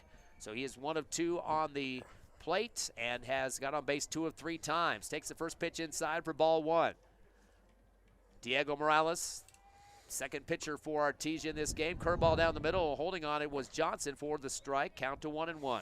They've got Morales at 68 pitches so far in this game. Doing really well. It seems to be getting a little bit better. Nia Estrada was the starter. Now it's short. Fastball down low and hits the plate. And good scoop up there by Huffman for the Bulldogs, the catcher. 2 balls and 1 strike now to Johnson. Hernandez due up next. He has a single. Here's the windup in the throw. Curveball for Morales. Little high for ball 2. Make it 3-1 count. Johnson again the starter for the Eagles. Hopefully he can go the distance in this one. Now at the plate. High pitch on the fastball, and he did come up around with it, and wish he could have that swing back that time. Tried to stop it midway through, but he'd already committed on it. Yeah, it's one of those things you really want to hit the ball, and the last thing you want to think about is trying to stop that swing. You extend the bat when it's up near your chin. Fastball low for ball 4. Fans are not too happy about that one. He will take his 2nd walk in a row, Will Johnson, and that'll be the 7th walk the Eagles have had in this ball game. Jaden Hernandez in next. He's 6th in the order. He has got a single, flew to 3rd, and was hit by a ball. And run scored on that. It was when the bases were loaded. A courtesy runner coming in for the Eagles. Nicholas Gonzalez is going to be going out there running for Johnson. I think that's the 3rd time. Yep, 3rd time that Gonzalez has had an opportunity to do that in this game. Jaden Hernandez again with that single to start in the 1st innings, trying to get himself another hit to add on to it. 7-4 score, bottom of the 6th. Curveball inside. This is getting jacked up high in the air towards the pitcher, kind of focusing off to the right there with the wind, and putting a hand up to make the catch with the glove was Diego Morales, the pitcher. Again, he was trying to adjust with the wind on that one. Fly out for Hernandez. Got a final for you for the JV game between Hobbs versus Artesia. Hobbs does pull this one out 5-3 after 7 innings. They didn't have to bat at the 7th. Of course, they're at home. So Hobbs, once again, the JV wins 5-3. And that was our score at the end of the 3rd in this game. 5-3 in favor of the Eagles. Copycats. Throw to first, not in time. Sliding face first into the bag was Johnson, or actually his courtesy runner, Gonzalez. Back at the plate, Gerardo Gonzalez. He had a single RBI single back in the 1st inning, hit by a pitch and a walk, curveball inside, and he's going to send that over the Artesia dugout. Foul territory to the right. Stick with us for game 2 of the doubleheader. Depending on when this one ends, this one's probably going to end around 6:30, so I would expect close to 7 o'clock. We're getting up near there for game 2. Yes. Another throw to first, so Morales is really trying to pick off Gonzalez there at first. Yeah, we're looking at 6:15 right now, so it depends on how it goes. Of course, baseball doesn't really have time restrictions. Of course, Artesia would have to take the lead in the top of the 7th to stay in the game. Curveball inside is going to be a dribbler up the third baseline. Byers will pick it up on the run. Throws a low one to first, scooped out by Ricky Armendariz, and able to get the out on that one. Actually, I think they did a sub on their first baseman, and I believe that now is Pacheco, the sophomore, now in for Armendariz. You are correct about that. Yeah, he's also a pitcher, but apparently he's going to be playing first baseman on this one. So that ground out to third, out number 2 for the Eagles. It brings up 8th in the order, Saul Armendariz. He is 1 of 2 with a single, fielder's choice, and walk to start the game. Eagles up by 3, 7-4 here in the bottom of the 6th with 1 more inning to go. Curve it inside. Check swing for Armendariz, comes around for the strike. Yeah, just a little early on that one was Saul Armendariz, so he needs to slow that bat down a little bit or try to see if he can get connection with that ball. 1 more batter. The Eagles have rounded out their order 4 times up to this point, but they do have 2 outs to deal with. Morales goes to the fastball outside. Jump back for Huffman, the catcher, to make sure it didn't go wild to keep the runner at second. Gonzalez. 1-1 count now to Armendariz. Camacho due up next. Big spot out from Morales. He's going to throw it to second. And a little swipe late there for Fuentes. Yeah, no problems over there at second, that's for certain. With 2 outs, and Hobbs has got the second base on and hoping to see if they can get that one scored. Here comes a 1-1 pitch from Morales. Fastball outside. This one gets off the glove of Huffman, but a little gamesmanship there as he chucks it to third. Runner in time, Gonzalez. He's picked up 2 bases stolen here. Hobbs trying to get in scoring position to add on to their 3-run lead. They know Artesia can make some contact with the bats. They've got 7 hits in this game so far. So now a 2-1 count to Saul Armendariz. Waggling the bat a little bit behind his ear. Curveball inside to go out foul over the top of the press box, so he'll stay alive at the plate. Armendariz does have 4 RBIs this season. So I'd like to make it number 5 here with a single to score Gonzalez at third. Yeah, the Bulldogs had 3 in the third and 1 in the top of this inning. So, yeah, they're definitely going to be able to get some scores if they want to. The 2-2 pitch coming from Morales. Fastball outside. Another swipe from behind the plate by Huffman. Still kind of wonder if he's just doing that to get the runner off third. It kind of looks like it because the ball was not zinging that much. But he takes his glove and just kind of rubs it across the field turf there. Trying to get that third out. Full count pitch, curving inside, a hard shot on the ground to Byers at third. He turns and fires and connects. A little bit left to the first base, but a nice stretch by Ricky Armendariz to make the catch for out number 3. So a couple of hits over to that third base by Byers, and he takes care of business defensively. Eagles do get on 1 run or 1 person on base due to a walk. No hits, though. No runs come across. Your Eagles holding on to a 7-4 lead as we head to the top of the 7th. Artesia needs at least 3 runs to keep this game going. You're listening live to Hobbs Eagle Baseball on HobbsAmerica.com, YouTube, and the Cool 95.7 Facebook page.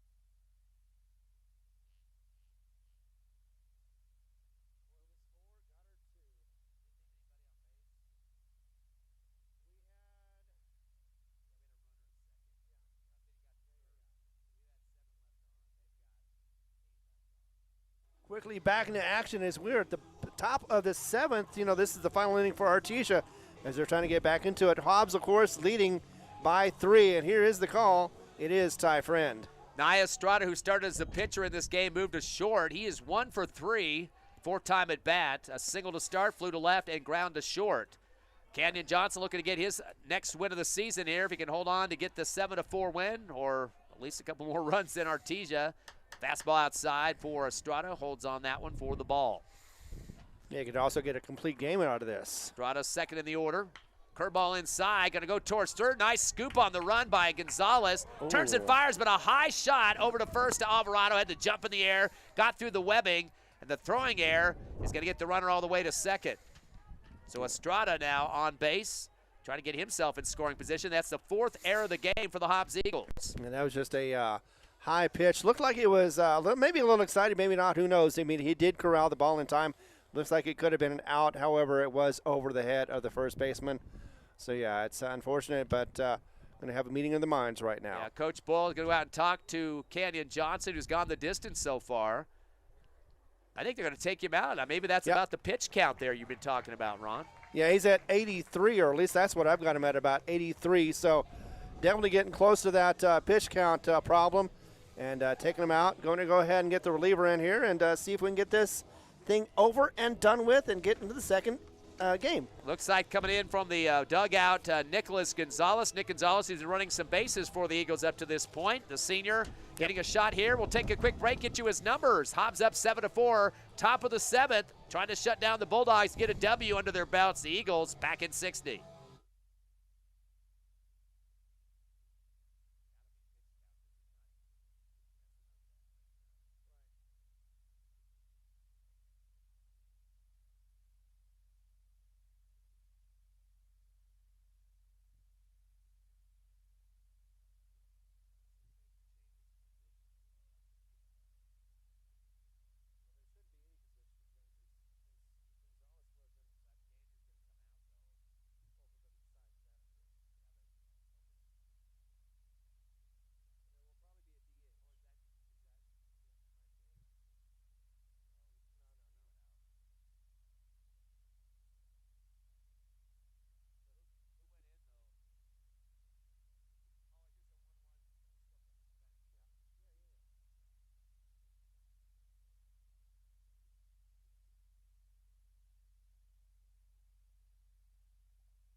Welcome back to live action. Hobbs Eagles still leading 7-4 as we're at the top of the 7th. We just had a change in pitching. In fact, it is Nicholas Gonzalez, and here's the call. It is Ty Friend. All he needs is 3 more outs to put this game in the books for the Eagles. Gonzalez comes in with a 1-1 record. This is his 7th appearance on the season, a 2.42 ERA, and does have 1 save up to this point. Hobbs up by 3, 7-4. So the senior getting a chance to come out on the mound here to wrap this thing up. Hopefully just a couple of batters and be done with it. Of course, Canyon Johnson went up the distance up until 7. So he got all those numbers to his credit. He did give up a total of 7 hits. The curveball inside at the plate for Artesia is Jack Byers. Gets a piece of the bat, but it goes foul outside the first baseline. Byers yet to get a hit in this game. In fact, he's had the most errors giving him freebies. He's got a couple of those under his belt, plus a strikeout and a run scored. Also for Artesia, with the pitching of the Eagles, Canyon Johnson only had 1 walk in this game and struck out 3. Fastball goes right through the middle of the strike zone for strike 2. So an 0-2 count now in relief on the mound, Nick Gonzalez. Trying to keep Byers hitless in this first game of the doubleheader. Here's the 0-2 pitch, curveball, and it slices around the shoulder right down to the strike zone, and that'll be strike 3 as Byers was completely mesmerized by that curve action. Yeah, he thought it was way too far inside, but yeah, the umpire said, you know what, that is a strike 3 call, and you, my friend, are out. That's the 4th K now for Artesia, 2 by Byers, and now it's Jet Whitmore, the cleanup man, who's been kind of quiet in this one with a single and a run. Hit by a pitch and fielder's choice, so just 1 hit. Takes the first fastball outside for ball 1. Whitmore 4th in the order. Aiden Huffman, the catcher, up next. He's 0 for 3 up to this point, so a little bit of a drought after this bat. Here's the 1-0. Little change-up action, takes a quick dive across the plate for the ball. Count the 2-0, so Whitmore with a good eye on the first 2 pitches. Yeah, I'm definitely being patient behind the behind that bat. At least need 3 runs to tie this one up for Artesia. They do have a runner at second. Curveball inside, late swing for Whitmore, and that'll send it over to the Artesia dugout of the right side, a dribbler. Huffman, again, mentioned 0 for 3. He's up next. And then Ricky Armendariz, who's been subbed earlier, so I doubt he'll be up back at the plate, who did have a 2 RBI double and a run. He's been subbed by Beauregard, I believe, so we'll see what happens with that. 2 balls and a strike. Here comes Gonzalez, fastball. Barely missed the top of the strike zone for ball 3. That was pretty close that time as Whitmore looks over to Coach Ortiz in the third base coach's box. Quickly back into the home plate here goes Whitmore. Gonzalez looks back in second to check the runner. Curveball high, and that will be for the ball. So the walk issued to Whitmore. Only the second walk of the ball game given up by the Hobbs Eagles. One from Gonzalez and one from Canyon Johnson, the starter. So one down, runners at first and second. Tying run at the plate now. And this is where the subs come in. Number 5 seeing his first action at the plate for Artesia. That's Usherwood.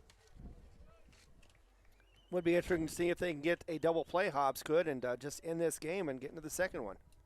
Fastball, swing and a miss, putting full 360 into it was Huffman that time for the strike. Yeah, definitely. So Usherwood coming in for Aiden Huffman, who did not have a hit up to that point on 3 at-bats. Here's the 0-1 from Gonzalez. Curveball hits off the chest protector of Hernandez, and that's going to send the runners advancing to second and third. He has to chase it to the left backstop, so not where you want that to come in play. You got 2 runners trying to get into that home plate, and the tying run at the home plate themselves, that is, of course, Usherwood. So runners at second and third, 1 out, 1-1 count, a 7-4 Eagles lead, top of the 7th. Hobbs would have one more at bat if they need it, but like to shut this down right now. Exactly. With these 3 runs, the tying run is at the base.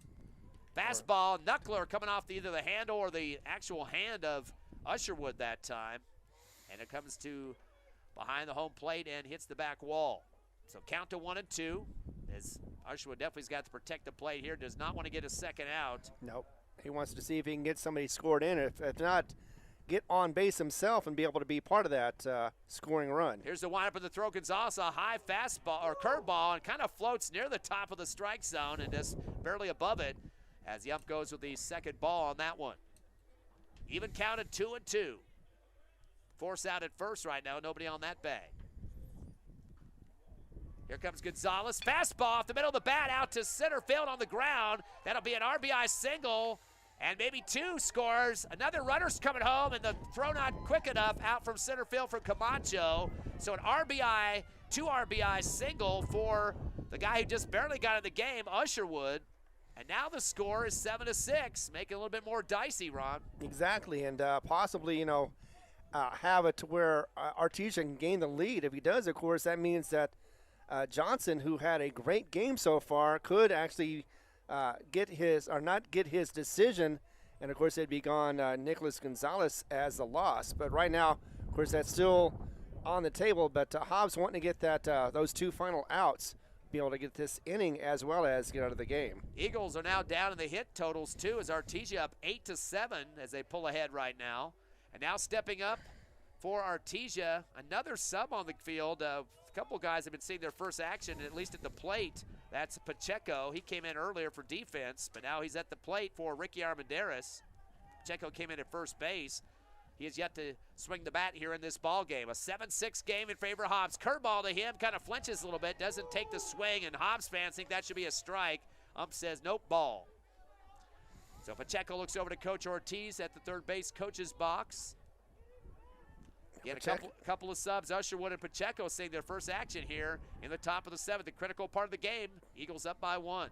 Now, Pacheco hits 346 for the season. Not a bad hitter for somebody who is playing for Artesia. Definitely takes the opportunities when he can. Pacheco also has a total of 5 RBIs this season with the runner at first now. 1-0 count. Gonzalez trying to shut him down. Needs 2 more outs to get out of here. Curve it inside and clips the inside corner. Quick look by Pacheco over to Coach.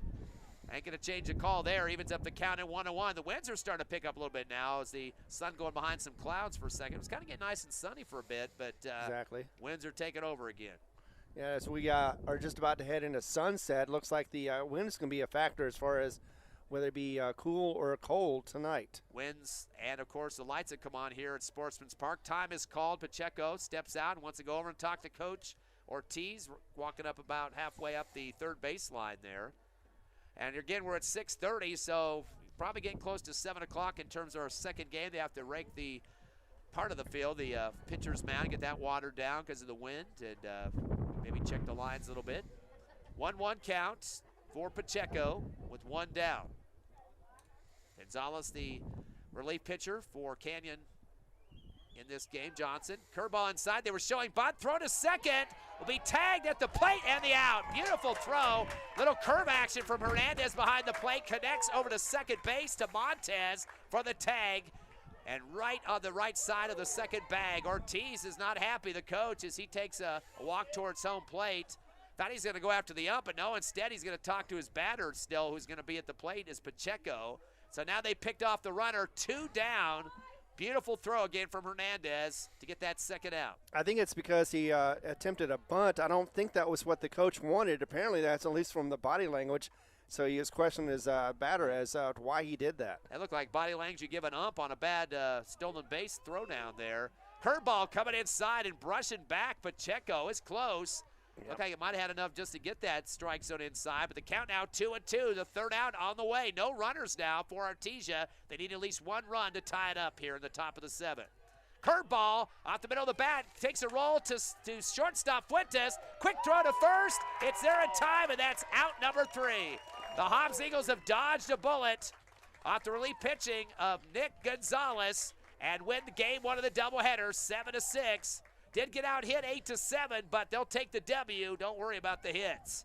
Exactly. We'll take about a 90. You're making a 2.5-minute break here as the Hobbs Eagles come back with the post-game show here on HobbsAmerica.com, YouTube, and the Cool 95.7 Facebook page. Your Hobbs Eagles now 7-7 on the season.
Welcome back to baseball action. It is Hobbs Eagles, and they were victorious after a comeback, short comeback from the Artesia Bulldogs. And for all the call and all the action, here is the description from Ty Friend. 7-6 final in this game. Eagles actually had all their runs up through 4 innings, 2 in the first, 3 in the second, and 2 in the fourth. Didn't score after the 4th inning, but 3 more runs came across for Artesia to make it a 1-run game, 7-6. Of course, the Eagles would have had one more opportunity to have an at-bat there in the bottom of the 7th. They didn't need it. After some relief pitching from Nick Gonzalez, get kind of edgy there with one down, but some good throw-outs down to second to get a runner out, and then the last ground out there for the win for the Eagles defense to get the victory, to go 7-7 on the season, 500. Very important game as they face the second game in the doubleheader. Exactly, and Artesia just trying to see what they can do. They got a few different batters in there to give a different look for the Hobbs Eagles, since Hobbs just wasn't able to get the punch out right away, but they did get it in the end. Close game though, 7-6. But you know what? A victory is a victory. In fact, actually with the Artesia Bulldogs, this one goes all the way back to a long way. 26-11. Now it's 27-11 is the series. In fact, they had a 17-game winning streak against this Artesia Bulldog team at one point back in the 2000s. Individual numbers in the game. First for Artesia, only one multiple hitter. That was Diego Morales. He went 2 of 3, RBI double, and also had a single, a run, and a steal to his name. Everybody else was just one hit apiece. Fuentes got a single. Estrada got a single. It was Jet Whitmore with a 1 for 2 showing, a single and a run scored, also got a walk. Aiden Huffman was 1 of 3. Or actually 0 for 3. His sub that came in, Usherwood, ended up with a 2 RBI single, so he came in the 7th inning and did something at the plate for Artesia. Ricky Armendariz finished up 1 for 3 with a 2 RBI double and a run scored. His sub Pacheco came in with 0 for 1 hitting. Also, it was Frankie Galindo went 1 for 1 on a double and a walk. And that's pretty much it for the hits. They had 7 hits for Artesia. They were struck out 4 times, hit by a pitch once. They left 7 on base, had 1 error defensively, and were only walked twice. So 1 walk given up by Canyon Johnson and then by Gonzalez at the end of the game. But that's very good pitching for the Hobbs Eagles, especially for the starter who gets the W in this contest. Looking at the Hobbs Eagles offense, we mentioned that in the pregame show. We need to see consistent hitting and players getting RBI opportunities to get people into the home plate instead of leaving people on base, which was almost 15 a game up until this one. Only 8 left on base in this contest. Definitely showed you the difference of what can get you done. That's a win. Right. Hobbs did get 1 multiple hitter. That was Xavier Alvarado, the cleanup man, 2 for 3. He had a single to start with the run, a 2 RBI double. He also walked and scored a run. Again, he was total 2 for 3 at the plate with the walk. Good game for the cleanup man, Xavier Alvarado. Rest of the guys are getting 1 hit apiece. Josiah Martinez, he started off the game with a single. Also walked and scored a run. It was Canyon Johnson, the starting pitcher at the plate, 1 of 2, a 2 RBI single to start the contest in the first inning. Also had a pair of walks. Jaden Hernandez went 1 for 3, starting off the game with a single. Also got hit by a pitch, which did score a run when the bases were loaded. Gerardo Gonzalez went 1 for 2, an RBI single.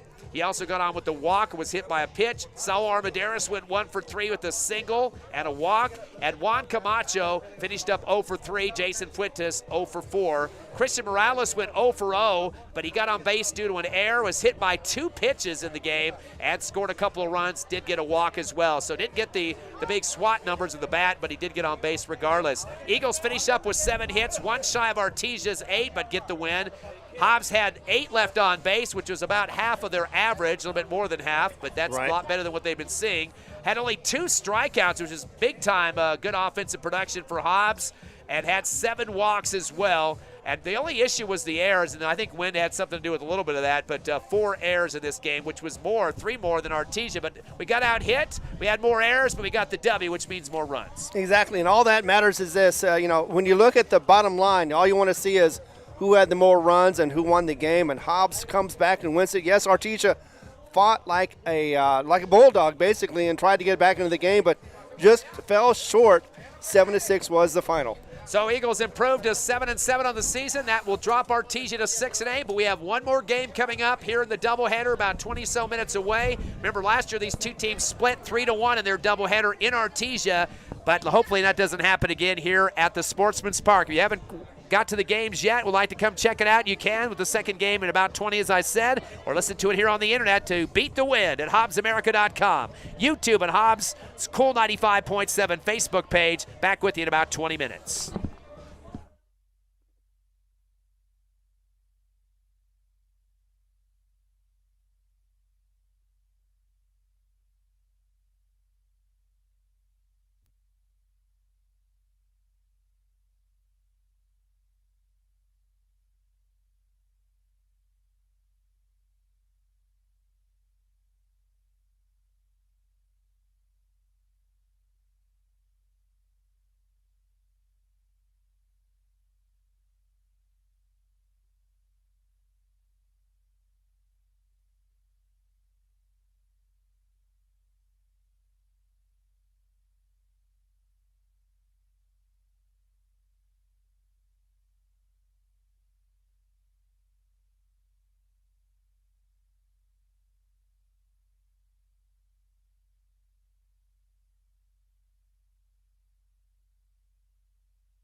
All right, welcome back to action. We were about to get into it with the second game. It looks like the Hobbs Eagles are getting ready to get warmed up as, of course, we get right into it. And as we do so, we're going to talk about the first game as well. Let's go ahead and recap what happened in the first game. Yeah, the Eagles get their 7th win of the season, 7-6 over Artesia. They were open early, 5-0 through 2 innings. Eagles up. Artesia scored 3 in the third to make it 5-3. Eagles added on 2 in the fourth to make it 7-3. And then 3 big runs to finish the game, 1 in the 6th, 2 in the 7th for Artesia. 1 run away from tying it at the top of the 7th.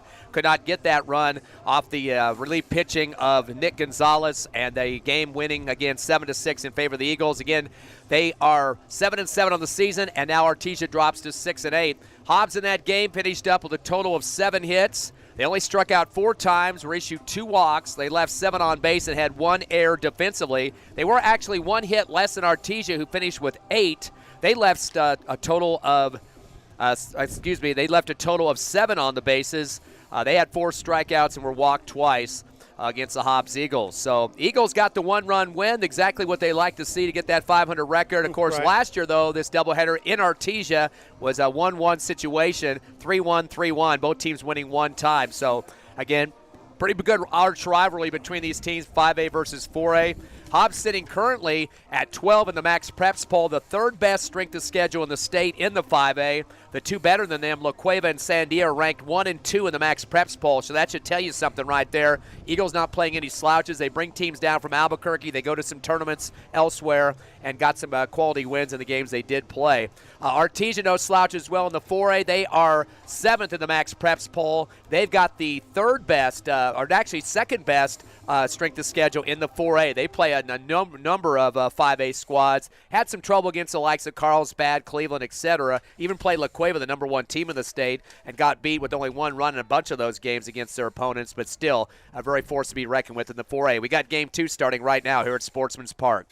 Exactly, we do, and it looks like it is going to get right into it as Jeff Fuentes is going to be batting for Artesia. And, I got Amargosa on my mind for some reason, I guess because of the game that we're not going to be playing. But we are playing against Artesia game 2 in this one. And here is the second pitch.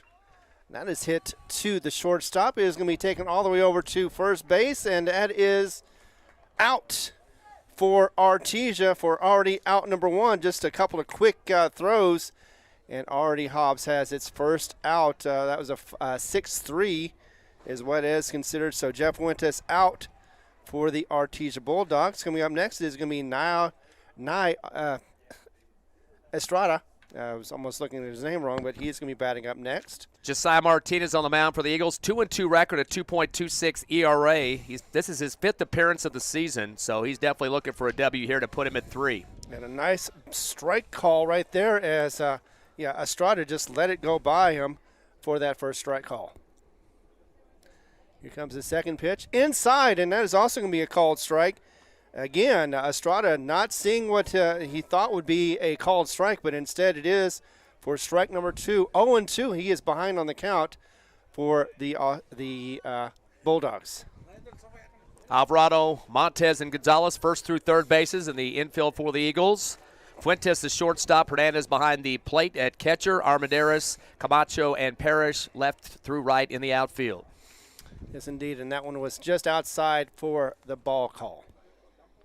Another one way outside for the hurler. That is going to be making it 2-2. He does have the count, so he did have that one to play with. Fuentes was 1 for 4 in the first game, had a single to start the first inning, but after that, 2 groundouts and a flyout. Thank you. And it's going to be interesting to see if he can do with this pitch. He does deliver it to the left. Solomon Armendariz looks like it's going to be able to get to it, and yes, he does. Easy out. Out number 2 for the Hobbs Eagles, as that sits another batter down for Artesia. Coming up next is going to be Jack Byers. He's going to see what he can do with his bats. Did he bat in the last one? Yeah, he was the starting pitcher, went 1 for 4 as well. He started the game out in the first inning with a single, but after that he flew out, ground out, and also had an error to get on base, so was on 1 of 4 times. All right, quick to the pitch, and that is a swing and a miss right there. Solid pitch for strike number 1. Artesia kind of started off decently in that first game, had 2 hits in the first inning, but got 1 in the second and 3 in the third, but still didn't get enough runs to win that ball game. Exactly. They just came up short, but they did continue to try, as that one looks like that was going to be a called ball. So the count is going to go to 1-1 for Jack Byers. Both these teams liking to play very tough pre-district schedules, as both seeing some rankings in the Max Preps Bowl for 5 and 4A. Yeah, Josiah Martinez on the mound for Hobbs, and that one is just going to sneak by, but it is going to be called a foul ball. So 1-2 is the count for this Artesia batter. Nia Estrada, who was the starting pitcher in Game 1, got pulled in the second inning pretty quickly, and the rest of the game, his relief man, Diego Morales, finished it out. Yeah, he only pitched 1.1 innings, basically, so yeah, he had 1 out in the second. And that is a out for strike number 3, as well as out number 3, and that is going to end the inning. But you know what? That means that there was no hits, no runs, no errors, and nobody on base for the Artesia Bulldogs. We're going to go to the bottom of the first. We're going to go to the bottom of the first, as Hobbs is going to come up to bat right here on the Hobbs Eagle Network.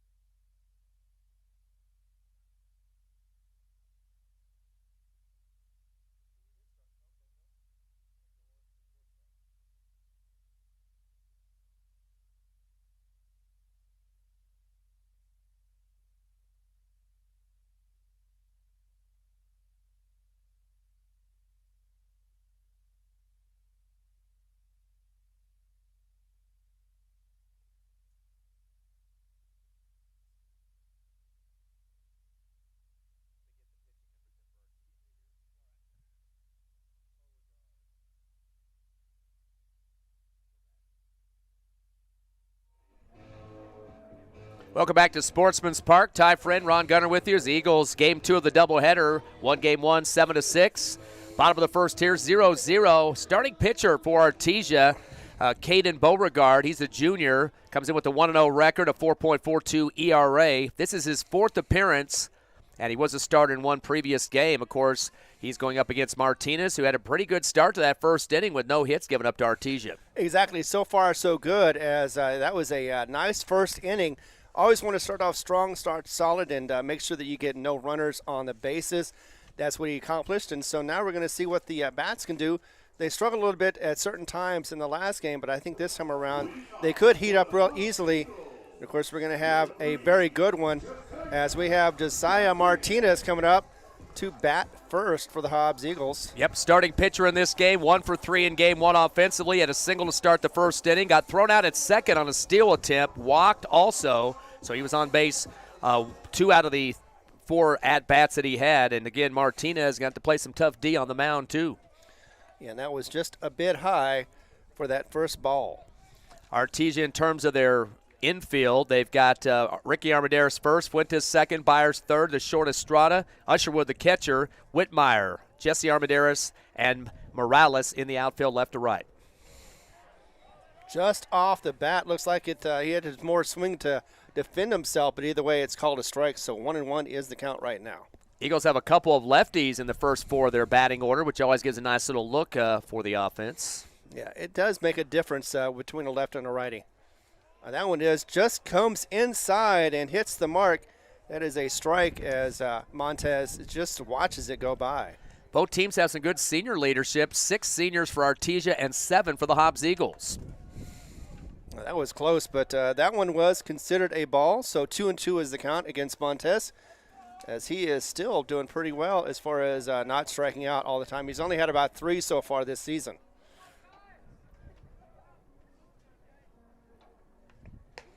And that one's going to be just a little high. He did have that one to play with, so yeah, Montez did not chase it, and now the count is full, 3-2.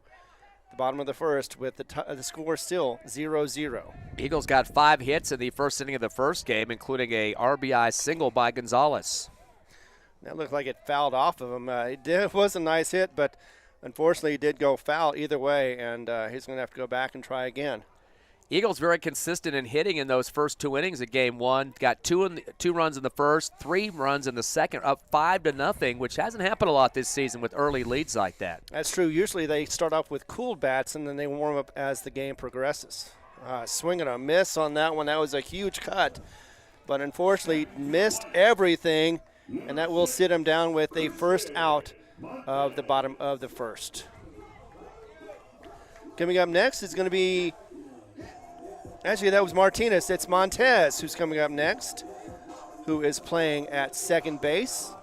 See what he can do. Montez didn't get a hit. He was 0 for 0 actually. Got on due to an error, hit by a pitch twice in that first game and had a walk, plus a run scored. A couple of runs actually.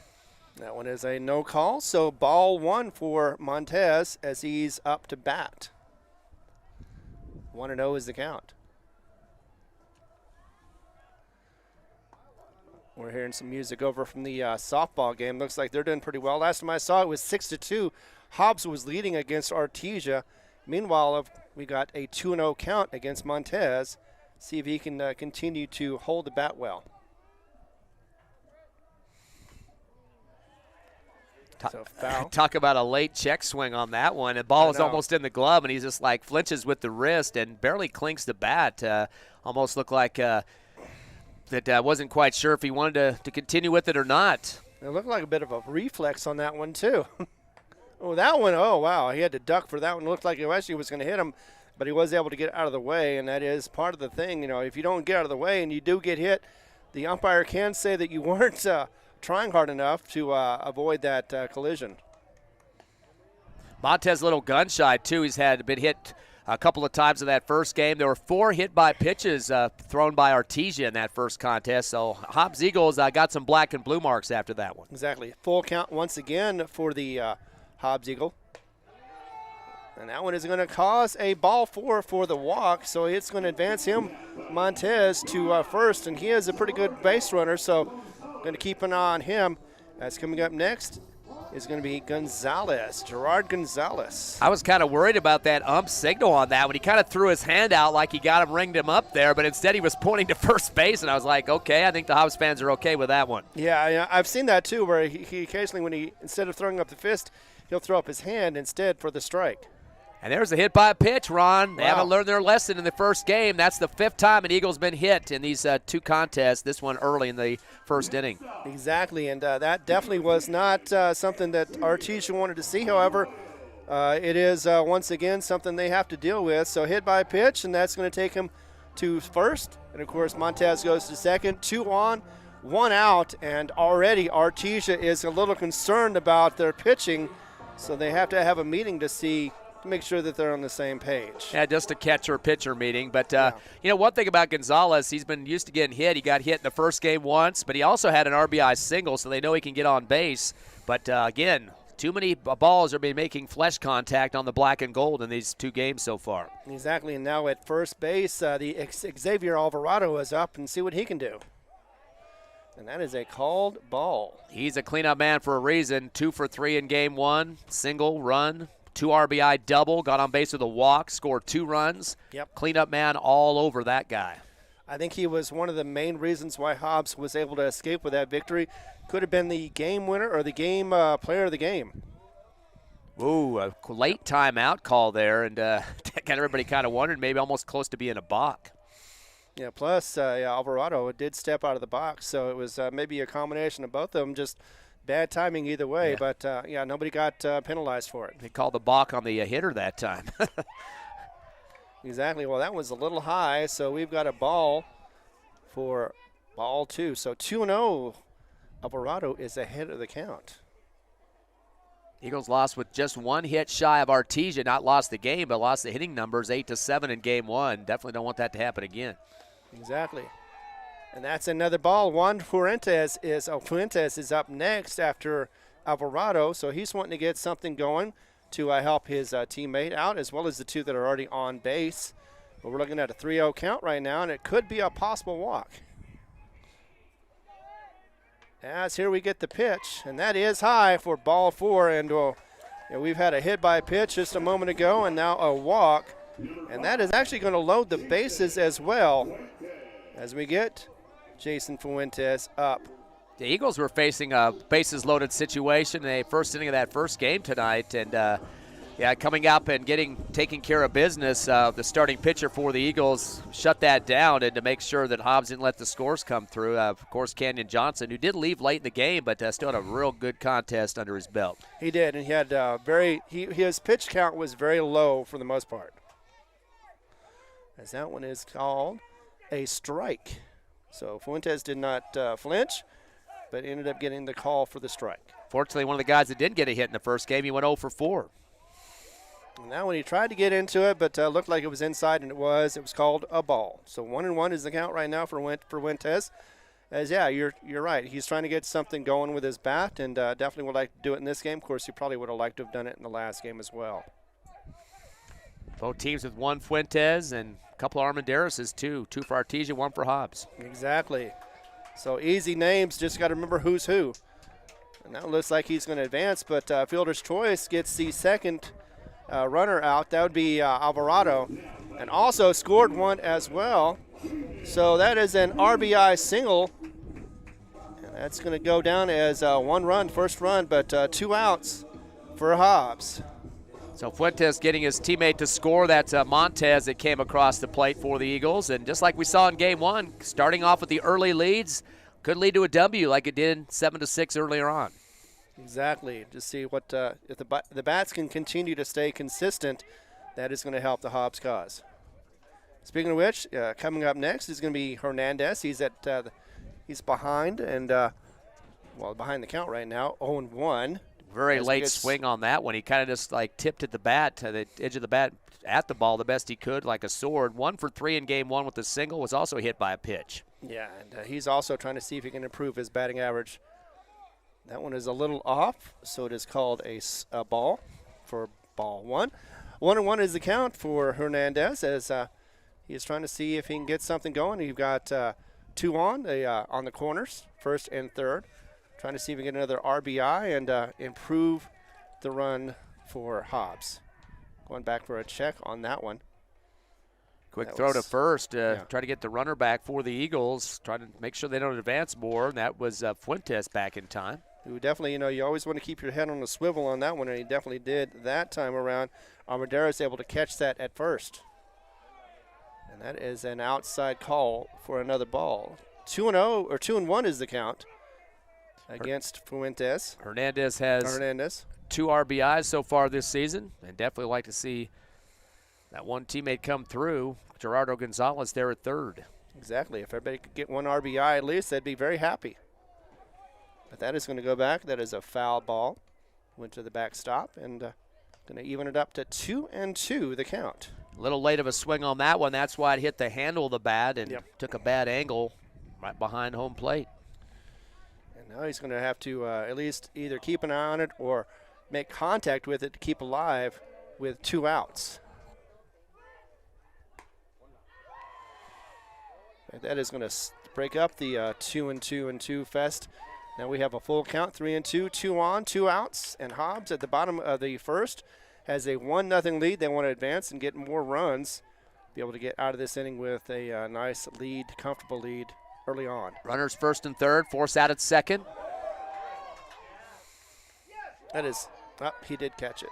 Yep, hit out to right center, and a nice move over there to make the catch. Jesse Armendariz sliding left to right has got the glove up and snagged that hard out of the air. The winds died down just a bit, so we're not having as much of that crazy curve stuff in the air, and luckily made the catch, at least for Artesia fans. Yeah, it was a line drive, but in the end, it was basically 2 left on after a couple of hits for Hobbs.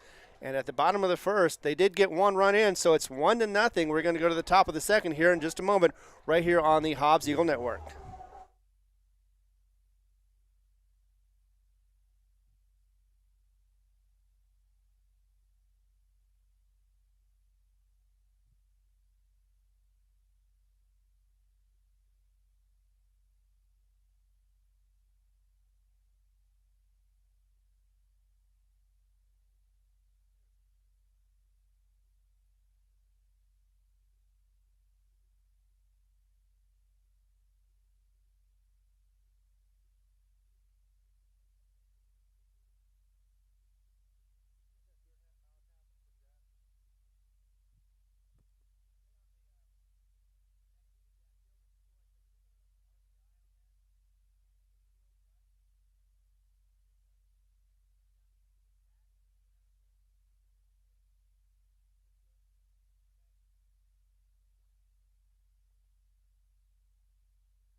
Back live here at Sportsman's Park. Ty friend Ron Gunner with you as the Hobbs Eagles lead 1-0.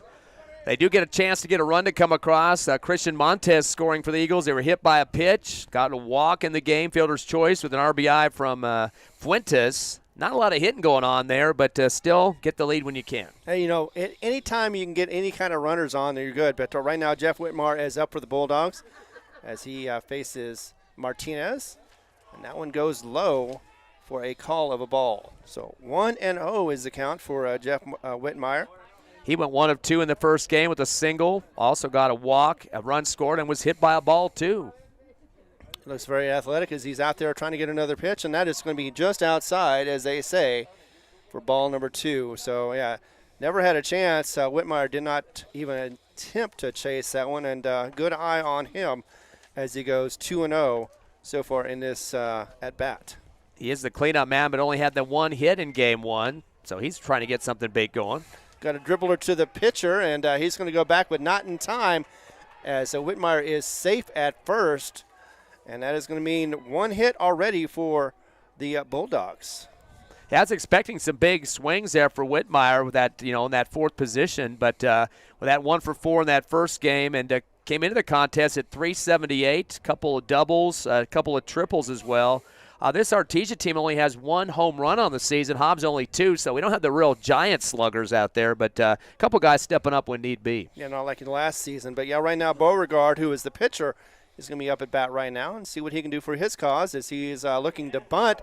And it looks like there's going to be a run down now as it goes to second with Whitmire going to be chased down possibly right there.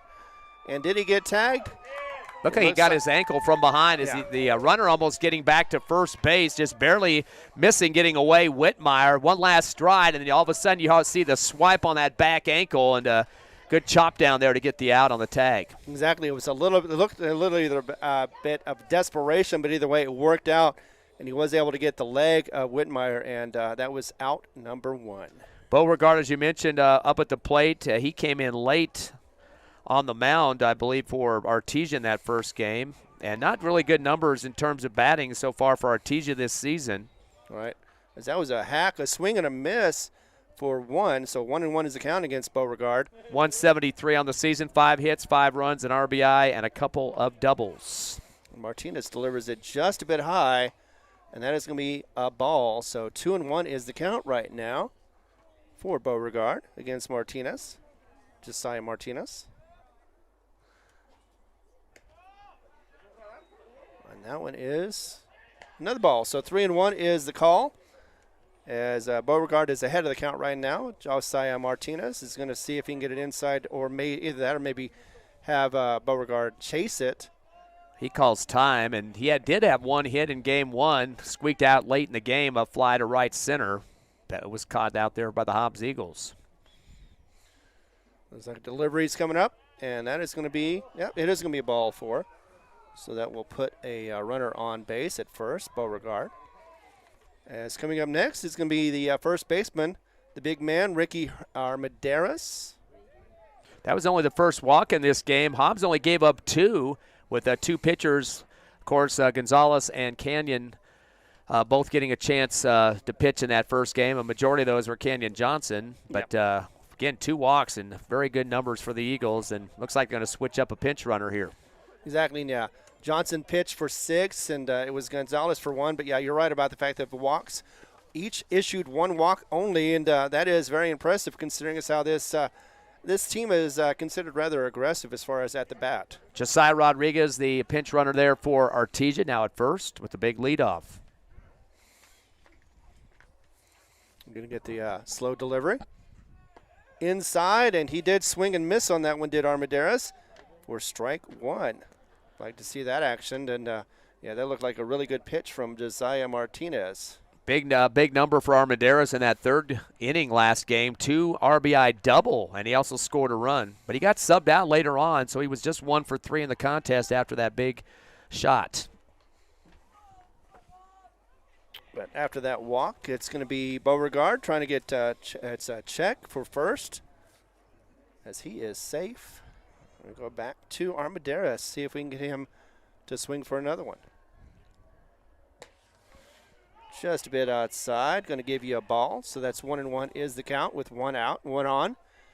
As we are at the top of the second, Hobbs leading with 1 run so far. Eagles with the gold uniforms, white pants, black hats, and the black and orange of Artesia, the Bulldogs, and gray slacks in this one. There's the 1-1 pitch. That was a late swing, too. Looked like he shouldn't have done that. It was going to be a ball, but either way, Ricky Armendariz does swing for that one, and it is now 1-2. Can't complain about that one. He got up. Looked like he got up the 9-iron that time. He's just about anyway. Yeah, Pacheco's up next after Armendariz.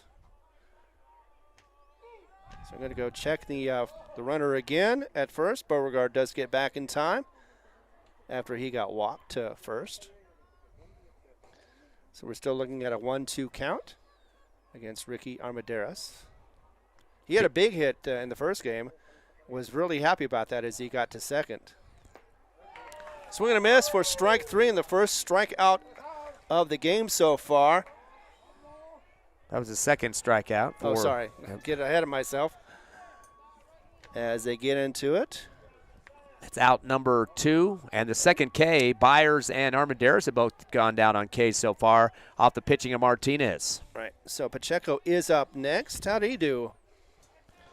Well, Pacheco, I think, was a late sub in that first game, so he didn't get a lot of opportunities. Let me double check to see. Yeah, he just was 0 for 1. He ground out to short.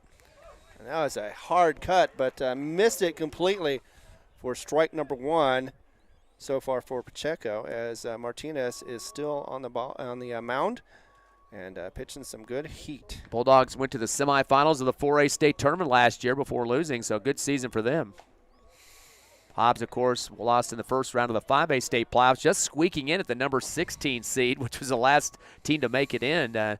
Almost had a good chance to beat Rio Rancho on that doubleheader they had. Unfortunately, succumbed, but playing the number 1 team in the state. Yeah, it's very hard to play a number 1 team, especially when you're at their place. Throw down to first, just barely missing. Good swipe there by the Eagles. Alvarado, and a nice throw from Hernandez from behind the plate for the Eagles. Exactly, just not in time. Wasn't able to get that runner Beauregard out. And that would be the third out, by the way. So right. Hoping for that, as that is pitched inside, and no swing there as it is called a strike. So 2-2 is the count. 2 out, 1 on, and Hobbs looking to see if they can close this one out and get to the bottom of the second. Galen Pacheco is the DH in this ball game. Waggling the bat behind that right ear as he knows the count right now, not really to his favor with the 2 outs, but he does have a base runner on and try to get this game tied up. The go-ahead run at the plate for Pacheco. Yeah, he just wants to make contact on it, at the very least keep alive. There's going to be a steal attempt, and it looks like it's going to be, nope, it's going to go past. No, it didn't, but either way, no, it wasn't in time. So Beauregard is able to get to second on that steal. Nice effort there for Fuentes, the shortstop. Came in front of the second bag, and a nice backhand kind of swung his glove around to make sure he had it inside for the swipe, and held on to the ball there just a little bit late on the tag. Yeah, meanwhile, it is a full count, 3-2. And a swing and a miss, and that is strike 3, second strike of the game for the Hobbs Eagles, and it sits, not Beauregard, but Pacheco. Pacheco. 3 Ks, by the way. That was the third strikeout for Martinez. That's where it's at. Okay. So 3 strikeouts. So we're at the bottom of the second, and Hobbs still holding on to a 1-0 lead. You're watching it right here on the Hobbs Network, Hobbs Sports Network.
So top of the third, or top of the second, there was one on, one left on, no runs, and Artesia had no errors as well against him. So yeah, we're in the top of the third right now, or top, so I'm trying to get ahead of myself. Bottom of the second, and Hobbs is up to bat next. Luke Parrish, he's usually a pitcher for this team, but batting .429. He's only had 7 at-bats, has got 3 hits out of those, 3 RBIs, and a home run. So this kid can hit. He's just a sophomore. Doesn't get a lot of opportunities due to being in the battery for the Eagles program, but still when he does, he makes some noise at the plate. He sure does. In fact, that home run, I do believe, had with 2 RBIs. So he hits that one to the left. It is hit to shortstop. And is it in time? Yes, it is, because it gets past the first baseman, Ricky Armendariz. And so on an error, that is Luke Parrish going to be at first. Nice cover on that ball, though, by Estrada, the shortstop. Good backhand. Again, flicked the wrist. Seen him done that a couple of times, and unfortunately for him, the ball just comes in front of the first base as Armendariz tried to save it, but going to keep the runner at first. And I'm not sure where the ball ended up there. It was kind of batted around for a second, but Eagles decided to keep the runner on. And yeah, there was. I think it was one of the others came back around, was able to catch it before it went any further, and could have advanced Luke to second, so he had to stay at first. Saul Armendariz now 8th in the order. He's already just foul. No, they're calling that's fair. Oh, that's really? going to be a double as Armendariz is going to wheel it to second. They send the runner third, trying to extend bases there. Ooh, that was close. It certainly was. Coach Boyle kind of shaking his head as Parrish got all the way to third. They call it safe, but it looked like the swipe at the ankle might have been there. No, they're going to send Luke to the dugout. Yeah. That is an out. Tag at third. Good effort there for Artesia Byers, who had a great first game defensively, got over there and made the tag, but Hobbs getting a little bit greedy, I think, on that extra base. Yeah, well, they thought they had the angle on it, and unfortunately, Parrish was not fast enough to get there. I went and looked at Coach. He, of course, said safe, but that's not the call you want to have, or at least that's not the call that is official. You go over to the ump, and he did say it was an out, so that is already 1 out. And 1 on for Hobbs. That was the first hit, though, a double by Armendariz. Now it's going to be 9th in the order, Camacho stepping up to center fielder. Exactly, and let's see what he can do to advance that runner on second with just 1 out for Hobbs in the bottom of the second. Camacho went 0 for 3 in game 1, so he's eager to get some contact. And he went right straight to third, and that's not going to advance any runners, but it also is, since they both didn't, at least Camacho was able to get to first in time, that means that no outs occurred. So 2 on, 1 out. Hobbs looking a little bit better in this inning as the bottom of the second, as they have an opportunity to get more on the board. Yeah, this holding on to it that time was Byers. It took him a little bit to get a hold of that hot mustard shot to the third base area. And he decided at the last second he wanted to chance another wild throw to first. They had a problem with that earlier from the shortstop, so he held on to it and swallowed that ball. Exactly. So played it safe and, didn't have to worry about anything else. But that is almost a wild pitch. Their catcher goes ahead and makes a great heroic play on it. And that means that no advanced runners for Hobbs. Top of the order, Josiah Martinez, the pitcher. He struck out in the first time at bat to start the first inning. Of course, that is Brent Usherwood behind the plate catching for the Artesia Bulldogs. As we are at the top of the order right now, Josiah Martinez up to bat right now. 1-0 counts. And a long delivery. Just sneaks. Whoa. It didn't sneak in. I thought it was going to be possibly a strike call, but no. Just low of the strike zone, and you can hear some mumbling over there with the black and orange here in attendance from Artesia. Kind of a windy night. Game 2 of the doubleheader. Hobbs up 1-0 in the top of the second. Yeah, actually, maybe the wind's dying down a little bit, but either way, hopefully Hobbs will be heating up more. 2-0 is the count, and that's going to go to 3-0. So favoring Martinez as he is up to bat right now. He's got 2 on, and his eyes are getting bigger and bigger as he's hoping to get some RBIs out of this. As we wait for that delivery. Game 2 of the doubleheader. Of course, Eagles won't have another game, a doubleheader next Tuesday in Santa Fe, 3 and 5 o'clock start. So just about a week of practice before that one gets underway. And then we got district starting the 18th and 19th against Roswell. 1 game there and 2 here in a doubleheader at Sportsman's Park. And you blink your eyes, and there it is, district. As that one is going to be called a ball, so ball 4, and we got another one on. In fact, actually, we got bases loaded. All 3 of them are on there, and yes, who you want on there? Christian Montez. You got to wonder if Coach Ortiz for Artesia is starting to wonder about the pitching situation. Already 3 walks given up.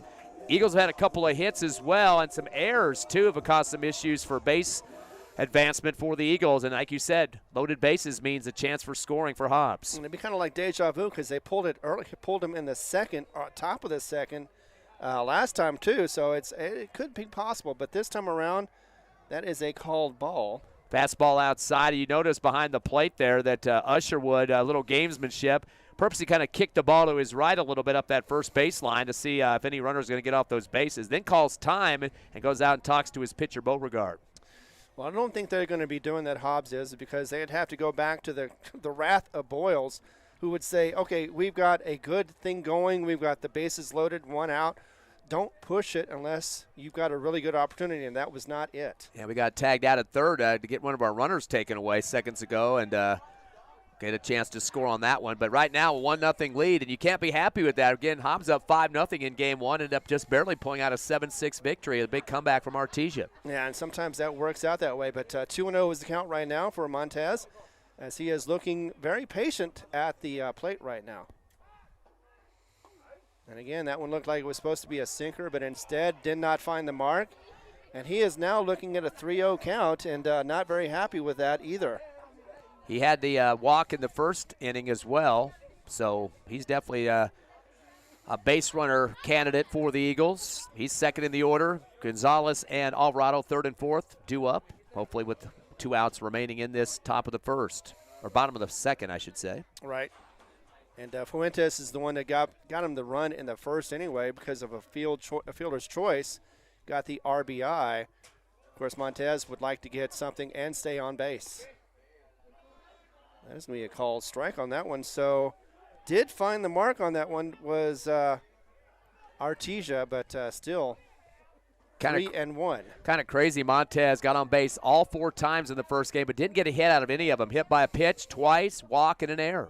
All right. And you know he doesn't want to get hit again, and that time around he ends up walking in a run. So not exactly what you want to do, but hey, you know what? It does put in a score, and that time it was Armendariz. And that will also get an RBI recorded for Montez as the bases were loaded, and he read the pitch well. Looks like it's going to be Usherwood, the catcher, going out and have another discussion with the pitcher Beauregard, and umpire cleaning up the rubber there when he has an opportunity to do so. All right. Looks like Coach Boyle dressed for the Arctic right now. He's got the hoodie on, a big trench coat over the top as well. Not shorts, so. Well, actually, no, the pants are tucked into his socks. Oh, I see. He's Okay. blocking the wind down low. You can see some of the black stripes on the gold socks there. Jared Gonzalez up now for Hobbs, as that one is a called ball. So far, Hobbs has been pretty lucky about not being able, swinging the bat as much and starting to get those ball calls. My question is, that the Groundhog said that we're going to have a shorter winter. Now it seems like it's extending here into April. Yeah, well, you know, the Groundhog doesn't always get it right. Speaking of which, that was also another ball that was just outside, as they say, for a 2-0 count for Gonzalez. Already looking good as he is at second at bat. In fact, he got hit by pitch in the first time around. Eagles got a song chant going on in the dugout. And that one is hit down the middle towards the center fielder, and he is able to corral it for out number 2. Jesse Armendariz was running head-on to Morales out there, going from left to right center. Called him off at the last second, made a nice catch, reached out his glove across his body to make it, but he knew a run was coming home and just kind of tossed it in lightly to make sure nobody else advanced. Exactly, but yes, you're right about that. So that does improve the score. 2 in this inning so far for Hobbs. That's a sack RBI, too, for Gerardo Gonzalez, who's been on base twice now. Right, and it wasn't that Juan Camacho that, or no, Jason, no, it was Armendariz. Armendariz is the one that scored first. Yeah, Armendariz and Camacho both got through. Exactly. So Camacho on that one, as that one is a called strike. Xavier Alvarado, the cleanup man who walked back in the first inning. Eagles have picked up 3 walks in this game, 2 of them in the first inning. Exactly. Going to get a courtesy runner out there kind of late. Coach Ball decides to bring one in that got a lot of action in the first game. Also came in as a relief pitcher, Nick Gonzalez, getting a lot of base running, and then came in late in that game. What was it, the 6th inning, I believe, when Caden Johnson took a seat? Exactly, yeah. It was just the start of it. We thought maybe he could go the whole way, but only had a couple of pitches before he was taken out. I think I just had a ball hit from the JV field on top of the press box here, being bang on the metal of the railroad car we're sitting in right now. Yeah, exactly. So 2 on, 2 out, and Alvarado is at bat right now. He did get walked the last time up. And that one is just a bit outside for a ball. Good thing about being a cleanup and a lefty, too, it kind of gets your outfielders kind of second-guessing where the ball might end up, too. Eagles have a couple guys in that top 4 that are lefties. Exactly. We got 1-1 count. Now it's going to be hit foul. Souvenir as it goes towards the concession stand. Parking lot area, too. You notice that Usherwood at the last second, the catcher kind of shifted in to Alvarado kind of towards the right. It looked like he was getting ready to look towards that third base because that's where the force out is at third with 2 down. Exactly. They're just trying to get out of this inning as best they can with already the little bit of damage that's happened. Oh, that is a swing and a miss. Drop third strike. Drop third strike, and it's going to be called out at first.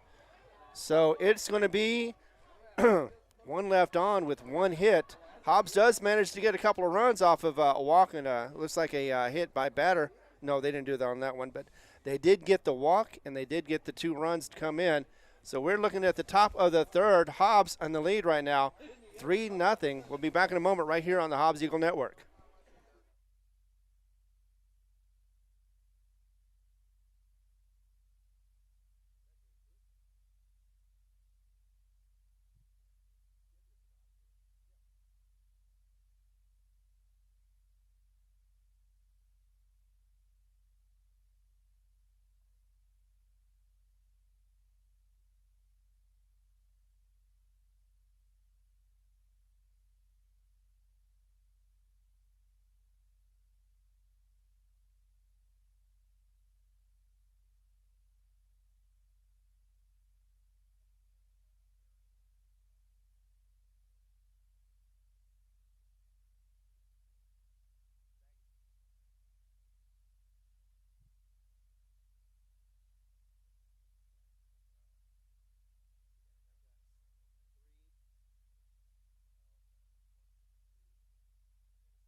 Welcome back to Sportsman's Park. Tuesday night action. Second game of the doubleheader with Artesia here at home.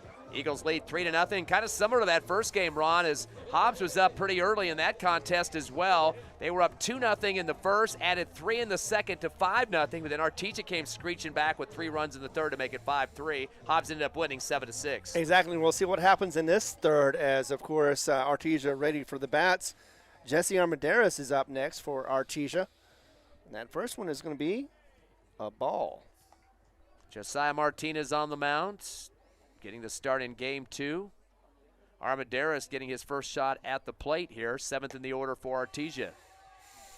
And that one I thought might be called, but instead it is a ball. So it's going to go 2-0 for Jesse Armendariz. He had kind of a drought in that first game, 0 for 3, ground out to third, second, and flew out to short. And that was definitely down the pike for a strike for that pitch. And looked very good. Hopefully he can do it again, but you never know. You know, sometimes they get him to chase. And that one was another great pitch. Swing and a miss, strike 2. Here the snap of the ball in the glove of the catcher, Hernandez, that time. Definitely got some mustard on that one. I know, as the pitches get a little faster. And that is strike call. So that is strike 3, out number 1 for this crew on the Artesia Bulldogs. They're just unable to get contact sometimes. And, of course, good pitching never does help on that end. Last two pitches, or last two batters before that were strikeouts as well. So 3 in a row now for Martinez, who continues to roll against the Bulldogs. Exactly. I just noticed that myself. Morales up now. And he hits it up the middle, just past the pitcher, and it will go into the outfield for a single. So already just one pitch, and he is on base on first. And Artesia, again, trying to see if they can get their third inning going and see if they can answer those runs they had. Hobbs had in the first. First, they had 1, and then 2 in the second. Yeah, Diego Morales was that sub-pitcher that came in that first game, and he was 2 for 3 in that first contest. An RBI double and a single, couple of runs scored. Actually had 2 RBIs in that game. So not the biggest kid out there, but does have a good bat and can pitch a little bit too. Exactly. Usherwood on right now. Morales, they're trying to corral him down. In fact, keeping him at first, keeping him honest, as that one is delivered for another ball. So we're looking at a 2-0 count for Usherwood. He stepped on up at the plate first at bat late in the game and got a single against the Eagles in game 1. Yeah, they did some fancy batting over there towards the end of that first inning. Curveball came inside against Usherwood, and he shook his head. He thought that was too close for comfort. Umpire thought differently. Exactly, and in the end, it's all about what the umpire thinks. And Josiah Martinez so far looking good as he's throwing back to first, trying to get that out. Trying to get that easy out. Throw was kind of low that time, but a good glove dumping it in the field turf that time. Alvarado able to scoop it out and kind of get in the where you're going to slide your glove anyway, so no harm done on that one. Exactly. Josiah Martinez once again going to deliver the ball. And that is going to be a foul call. Late swing, which means off the end of the bat that time, getting that 3D look right in the middle of the backstop. Exactly. In front of our big faces here. Expected a slower pitch, and instead got it quicker than he thought it would be. Tried to swing at it to keep alive and just wasn't able to contact right. And that one just a little high, but it will force a full count, 3-2. Think an Academy Award there for Hernandez. That ball was a little high off to the right, but he jumps up and gallantly jumps in the air and kind of runs a little bit and said, hey, runner, are you going to go off that bag anymore there at first? And then he came back down. Yeah, they've been getting close on trying to get him out. Speaking of out, that is going to be strike number 3. And that is definitely going to be out number 2 for the Artesia Bulldogs. Yeah, big-time Ks so far for Martinez. He's already racked up 5 of those. Byers, Armendariz, Pacheco, the other Armendariz, Jesse, and now Usherwood. So not very happy campers out of 5 out of 9 batters now as they go to second round of their at-bats here for the Bulldogs. Exactly. 4 out of the 5 have been struck out. And that one is going to be hit up the middle. That was Fuentes, who is going to hit. And right near the warning track, of course, that was caught. Camacho out there Camacho. deep. Yeah, right center field in front of the American flag. A patriotic out for the Eagles. Exactly. And 1, 2, 3. And there was one single hit. But, one left on as well. No runs and no errors. We're going to the bottom of the third. And Hobbs still holds on to that 3-run lead, 3-0. We'll be back in just a moment right here on the Hobbs Eagle Network.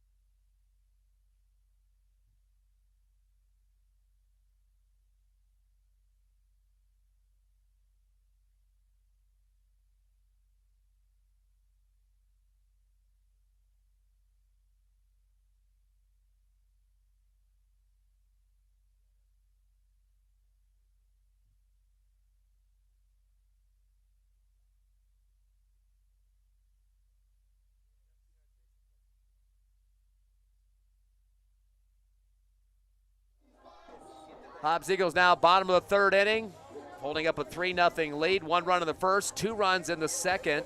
Artesia has only had 2 hits so far in this ball game. They had a walk, struck out 5 of the 9, or make it 5 of the 10 times they've been at the plate too. So good pitching for Martinez for the Eagles, but now they're at the offensive bat. And here's Ron. And here is Fuentes coming up to bat. And taking that first one just a little bit high for ball one. That was, of course, delivered by Beauregard, who is now in his third inning and starting it off. He's doing a lot better than the last pitcher, starting pitcher for the Artesia Bulldogs. Fuentes picked up his 8th RBI back in the second inning, a fielder's choice, as he was able to score Christian Montez. He did have to, he got a base because of it, but still put it up for his team there to get the first run of the ball game. Second pitch, swing and a miss, and now it's at a 1-1 count for Fuentes.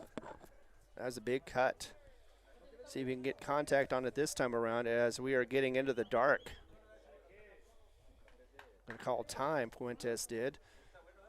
Just took a little too long to get that delivered pitch.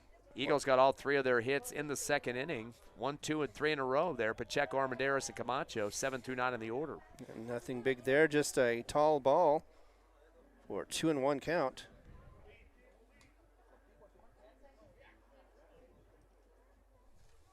There it is. As we get into the delivery. That one's going to be contacted, and is he going to make it? Looks like he did catch the ball. Unbelievable dive. Snow cone catch on the ground that time. Estrada diving across second bag from shortstop position and just let the ball just flop. You would say on the dirt, but it's the brown field turf there behind second base, and just kept the glove on the ground and then just kind of looked back at the center field and said, hey, you saw that as well as I did. Pretty good sports reel there. Exactly. That was a very athletic play, and of course it was done right in front of the second base to snag that out for out number 1. And that is going to be just outside, but it was swung on and missed. And that is Hernandez, who took that cut, tried to get it out in the outfield, but unfortunately missed everything for the first strike. Well, his last chance he had in the first inning, he did fly out to right center field. So Jaden trying to kind of go for the stars on the next one here too.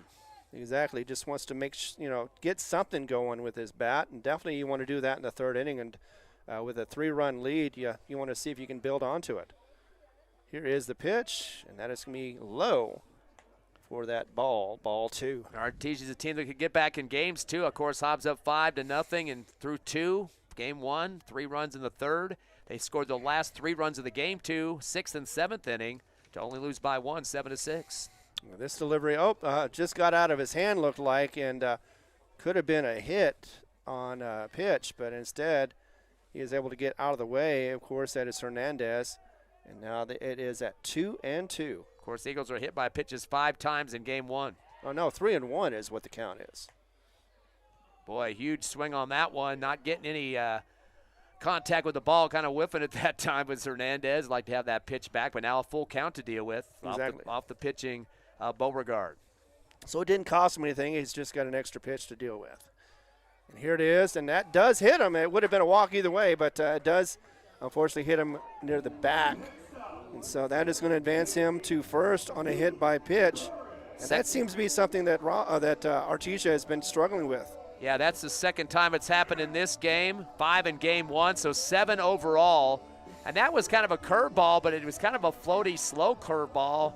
He didn't even have a chance to cut back across the plates, and he just kind of waffled it out there. I'm not quite sure what happened on that delivery, but he sure as heck didn't make the batter work on that one, and that's why Hernandez got the base he did. Also, courtesy runner just checks in. We'll get on that number here in just a second. Yeah, it looked like a lame duck as Luke Parrish is going to be taking the next swings at bat. It's Utahara. Okay. Utahara stepped in for the Eagles at the plate. So Utahara is going to see what he can do at bat. Right now he is facing a 1-0 count.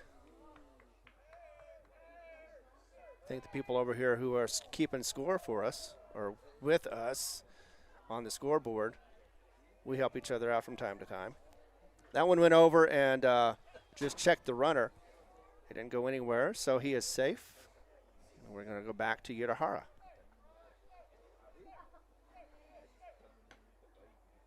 We're just outside for another ball. 2-0 was the count on it.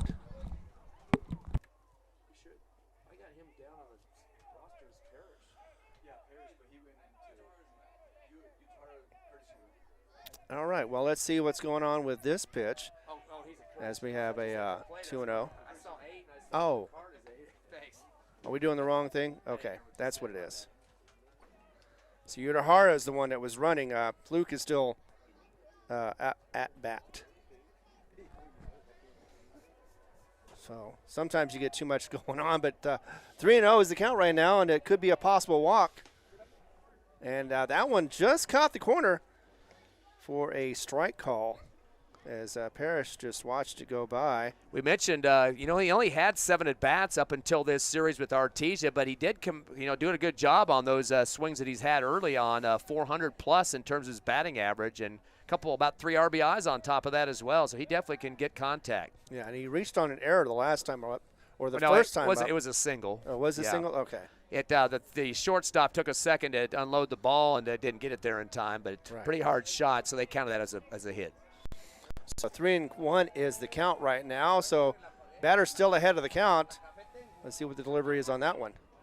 And it's going to be a foul. So he did make contact, didn't have to, but could have been a strike call either way.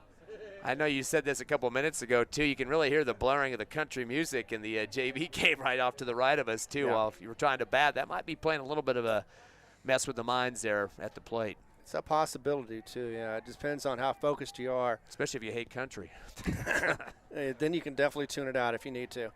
Here is the pitch just outside. That is going to be a ball 4, and that is going to advance the runner to first. Another walk. That's the 4th of the ball game the Eagles are able to pick up so far. Good eye on the baseball. Don't see anything in the bullpen right now for Artesia, but in high school baseball, a lot of guys just switch from another position, so they don't really warm up, with from the bullpen area. So I wouldn't think that's anything out of the ordinary. But Hobbs is starting to get a roll with the runners at first and second now, trying to add on to that 3-0 lead. I don't think that's the lead that you're going to be safe with at this point. Just like to get as many as you can to try to get yourself over the hump to get the second win over Artesia. Yeah, Saul Armendariz, though, taking that first one. It looked like it was a ball, but instead called a strike for a 0-1 count. Tried to pull that inside right elbow away from the pitch. Couldn't get it away in time. He did get a double in the second inning and scored a run. Armendariz, one of the fan favorites around here, as he is looking to see, and it took too long, so timeout was called by the ump. Which fan favorite is it? Because there's 2 Armendarizes on Artesia, too. Well, that's Don't true. forget that. For Hobbs, Saul Armendariz is always a fan fave. I wonder if they're related, actually, though. Oh, they're usually some sort of way. But pitch hits that the base, hits the home plate. Bad pitch and wild pitch. Took a trampoline bounce off home plate. Usherwood, the catcher, had to run off to the right backstop to retrieve it. That advances the runners, and not the pitch you want to see here. They're starting to rack up the walks, and now to add another W, a wild pitch on top of that. Exactly, and of course that does advance the runners to scoring position, 1 on second and 1 on third with 1 out, and Hobbs has possibilities. They could even make 3 possible in this third. That would be 1, 2, 3, and that would be real good for them. Again, they were up 5-0 in the first game. Like to make that at least that number right now. A double would get 2 runs scoring for the Eagles. Had to watch that one, and it was not called, so a ball is what it is. 2-1 is the count right now. Sol has 4 RBIs this season, heading into the doubleheader here with Artesia. And Armendariz was one of the 2 runs that was given in the last inning. That one is low for another ball. 3-1. Saul Armendariz is ahead of the count so far. Got to expect Usherwood to be kind of nervous now. That one ball hit the plate. That one was getting real close, too, as well. Doesn't want to get another one past him because runs will definitely score. Exactly. Trying to protect or trying to make sure that the runners don't advance, as well as trying to get this batter out. But instead, goes ahead and walks another one. I was getting ready to say, you got to have a coaches meeting here. J.J. Ortiz, head coach of the Bulldogs, going out and talking to his starting pitcher. Kind of wonder if this is going to be it for Beauregard. 3-0 to score. Bases are finally loaded for the Eagles. They have 1 down. We mentioned coming into this game, Hobbs not doing the best in terms of leaving guys on bases, averaging about almost 15 a game, but we only saw 7 of those in game 1. And taking advantage, and it looks like there is going to be a pitching change, and Hobbs is going to see a fresh arm here momentarily. Exactly. Beauregard is done for the pitching duties anyway. Not sure if he's going to be back again for anything else. However, we're going to find out here in just a moment as the new pitcher comes in. Looks like he came from left field. double checking here. It looks like Beauregard will stay in the game at another position. He just got his glove from the dugout. He's jogging back out to the field now. Yeah, there the new pitcher is out there. Tall, lanky kid, too. I believe he came either shortstop or left. I was just waiting to see who that was. I believe it's left. Let's check that number. Number 16, that's going to be Whitmire. Whitmire, yep. We've seen him already tonight. He's yeah. in the starting lineup for the So he was at left, Artesia.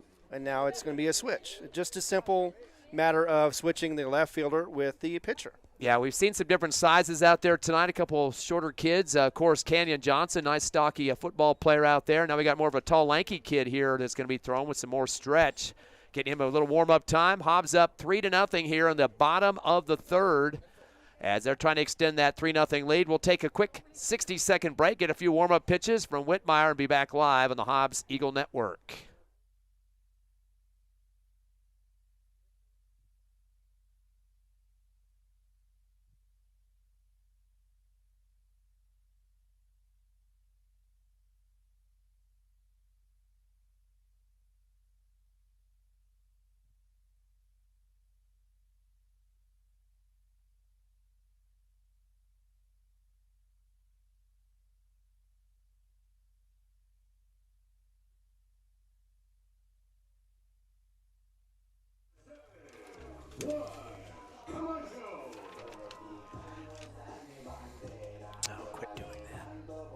Welcome back to action as Juan Camacho is up and ready. He is at in a dream position where he's got bases loaded, one out, in the bottom of the third, and looking to see if he can advance the runners and advance this score as well. 3-0 is what we've got so far.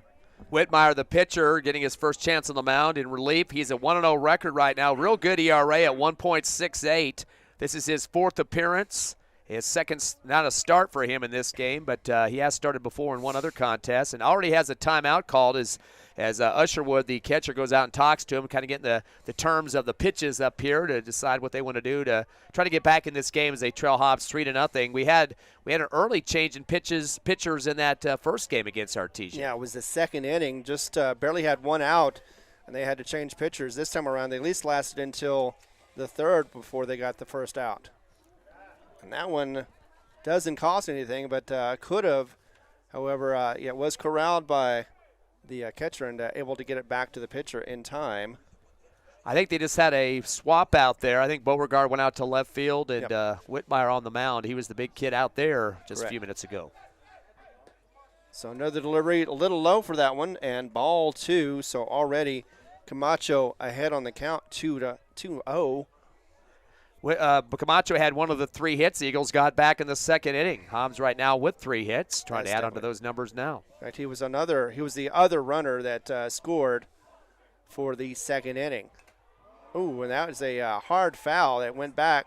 Not sure if it hit the umpire or not. It actually hit Usherwood, the catcher, right in the face mask there and bounced off outside the third baseline. Well, luckily the mask was just right, and it did its job. It protected the catcher from getting injured. We definitely don't want to have any injuries during this game. 2-0 is the count, or 2-1 is the count. Oh, wow. Whoa. That looked like an outside, but it is called a strike, and nobody likes that around here. I got a bunch of woos from the Hobbs Eagle crowd, and it wasn't positive woos. Yeah, and that's like the boo birds coming out and going, no, what are you looking at? Low and outside on that one. 2-2 pitch now coming from Whitmire. Exactly, and that one is just enough to where it's called a ball, so maybe it's placates him, maybe not, either way. Low one on that pitch. Exactly, just low enough to where it's a ball call. So 3-2 full count, bases loaded, one out. Hobbs looking to see if they can score, and that is going to end up being a walk, and they will score on the walk, and that has been something that Artesia has just been walking them in from time to time, and that definitely is no exception. So it is now 4-0, bottom of the third. Hobbs has one run going into it. Hernandez, the one that scores off that walk. So Camacho gets the RBI. I know some people aren't real big fans of RBIs for walks, but you got to decide if you wanted to swing or not, and you didn't, and you scored the run because of it. Exactly, and Hernandez got on hit by pitch. That one is hit up the middle just past the pitcher and is able to get, well, possibly up one. So on a fielder's choice, real quick happened. Martinez. It was Martinez. RBI, too, as he did score a run on that one. And almost a double play, though. They got the flick out there to second. And a nice firing shot there from Fuentes over to Armendariz at first. The throw just barely short of the first base, and the runner gets on to the fielder's choice. That's Martinez. So runners at first and third. Eagles, though, add on 2 runs now, 5-0. And again, that was their score we had in the first game before Artesia came screeching back in the third. Exactly, and looks like we've got a pinch runner. Looks like it's Gonzalez at first. So he's going to see what he can do with his legs as we get back into action here. Now looks like it's going to be Montez. Yes, Christian Montez. Couple of walks so far. Got an RBI walk and a run scored on first inning action. Yes. But 2 outs, force out at second, nobody on that base. Quick throw to first, not in time as Martinez takes a big mouth of field turf to get back on the slide, face first. Yeah, and Montez was the first one to score in this game in the first inning, so he wants to see if he can do that again.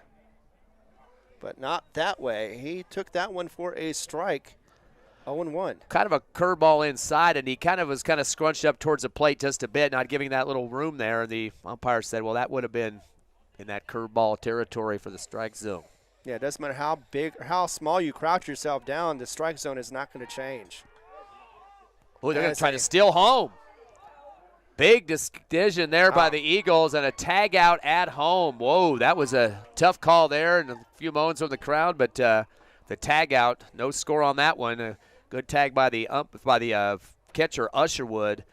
Hobbs got a little bit biting too much on that one. That'll be the third out, too. Exactly, and looks like they went for it all, and they're going to have a meeting of the umps to see about that, but looks like it's going to be. I think that was Armendariz was coming home on that one, wasn't it?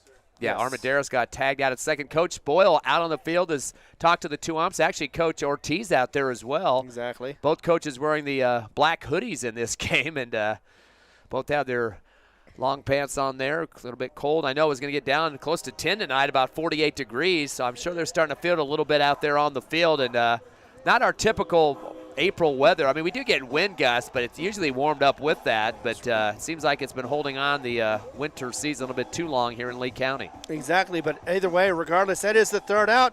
There is no hits, 2 left on, and Hobbs does score 2 across the base. We go to the top of the 4th, and Hobbs holds the lead of 5-0. Come back on the Hobbs Eagle Network. We're going to have more action for you.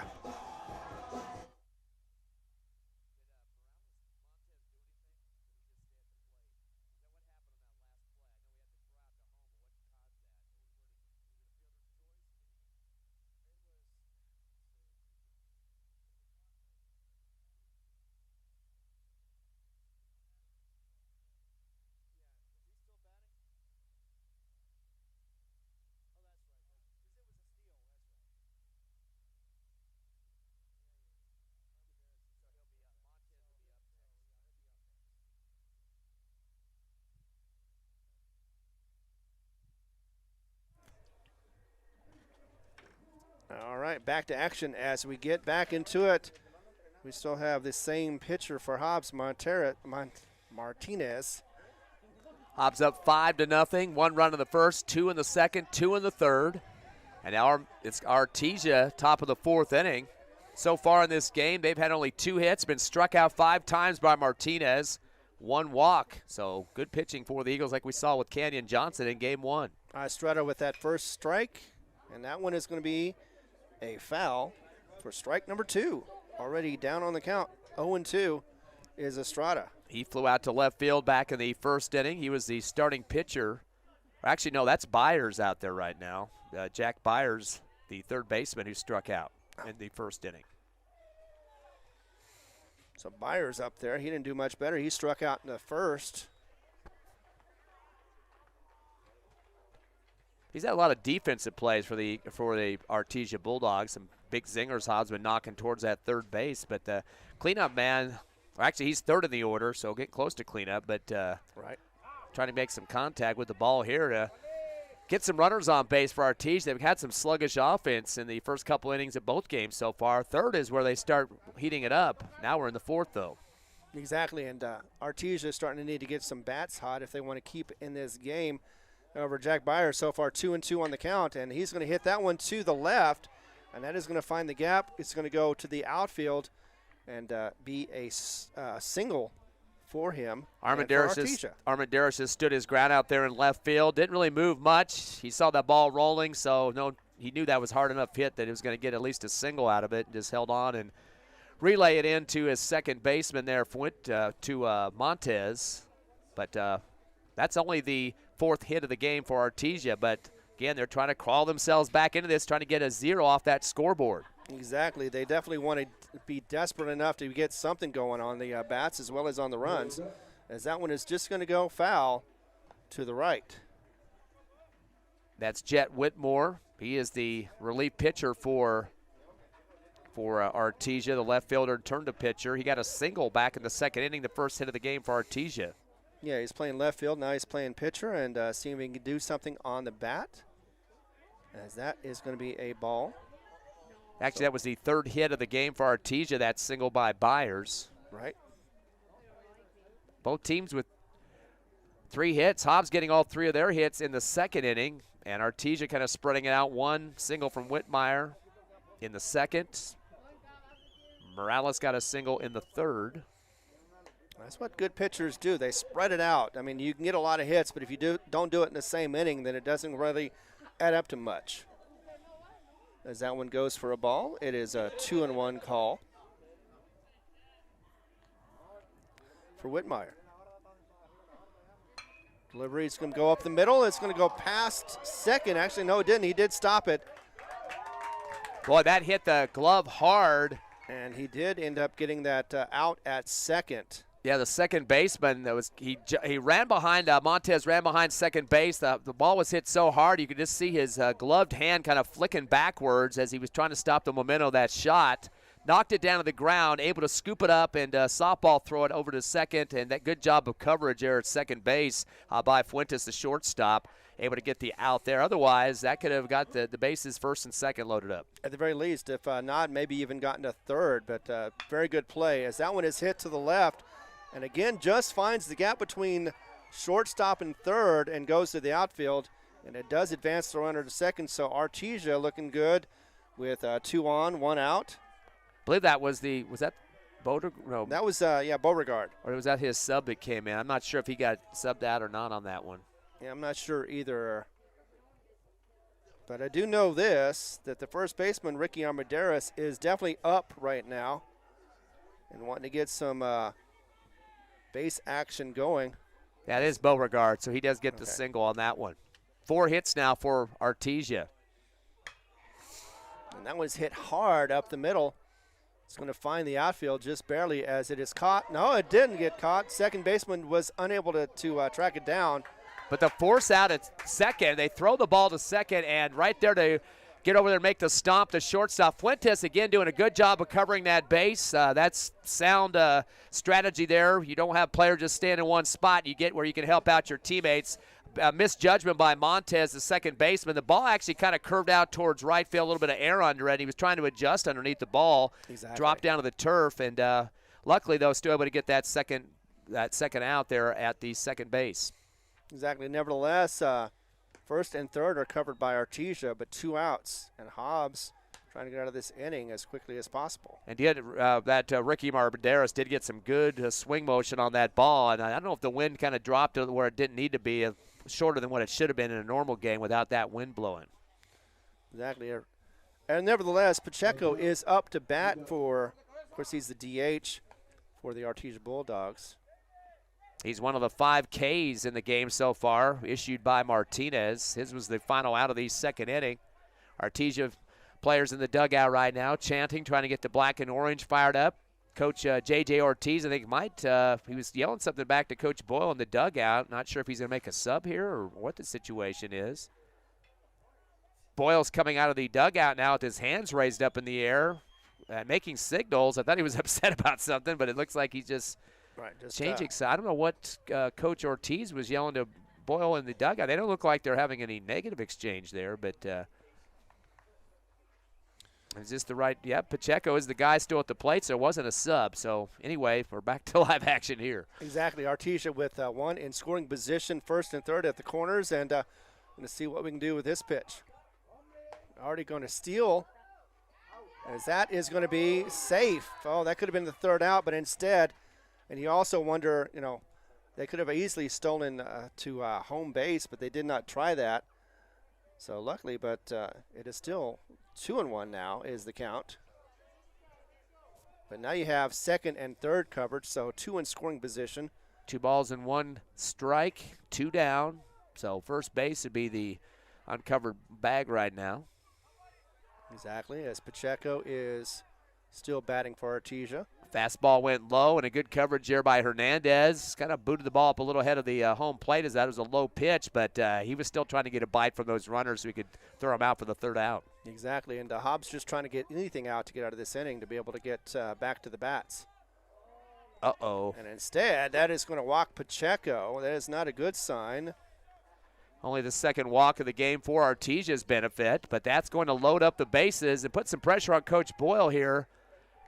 As right now, it's a 5-0 lead for Hobbs, but this is kind of what Artesia did. They chipped away in one inning in the third where they got 3 runs in that last game to make it 5-3. Right now it's 5-0, ironically, but in the 4th inning. Exactly, but Jesse Armendariz, who did strike out in the last inning, is up right now to see if he can advance these runners. Fastball just barely misses, low and outside there on the right side of the plate. Very close. I wasn't quite sure what the umpire was looking at. He looked all the way over to his right. Craned that neck out, didn't he? Yeah, he did. It was like, I wasn't quite sure what he was doing. I thought maybe he was expanding the zone, but he did not. And now it's 2-0. That was an inside low pitch. You can start to see Martinez working both sides of the plate, trying to get a bite on Armendariz here to not get the full swing that he needs. Exactly. As Martinez is throwing those balls, and that one is called a strike. So did get that one down right. And that one first was right and then left inside. That one right down the pike. So really mixing stuff up here. Exactly, trying to keep the batter guessing. And that one is a low swing, and looked like it was almost a golf swing, but nevertheless did miss. 2-2 is the count right now, as Hobbs looking to end this one right here with another strikeout. I think that's a big victory if he can get out of this inning with no runs coming across. Oh, definitely. Woohoo. Had one to play with and did so. Armendariz, Jesse Armendariz did not chase that one at all, didn't try it, and got lucky enough to get that call of a ball. Full count now. Swing and a miss for strike 3, and that is out number 3 as well. We get out of that inning with the bases loaded, and man, I know the Martinez was probably sweating it out over there on the mound as he was trying to get that last out, and he finally did. To the chagrin of the Bulldogs. But we are going to go into the bottom of the 4th. Hobbs holding on to that 5-0 lead. Come back with us in just moments on the Hobbs Eagle Network.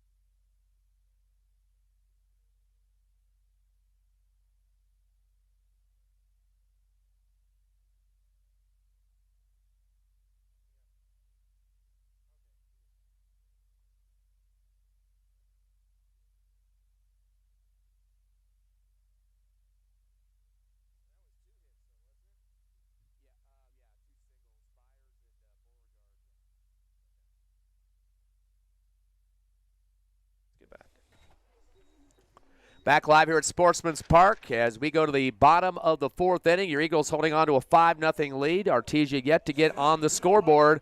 Eagles won game 1 7-6. Artesia did get a couple of hits there on that last inning, Ron. 2 singles to be exact. They have a total of 3 hits. 4 hits. But, of course, the Eagles have been striking them out, too. 6 K so far for Josiah Martinez, doing a pretty decent job on that mound. And it's a scoreless game for Artesia right now, so I don't think it's just getting by. He's taking care of business. Exactly, he is, and doing what he needs to do on the mound. And Speaking of which, Christian Montez is actually up now. He did not get called out because of that stolen base for the third out, so he is up again to try to see if he can do something with his bat. So far, he's got a called strike, so 0-1 is the count for Montez. Well, that was a nice curve, and it looked like it made the strike zone there, but nope, called a ball.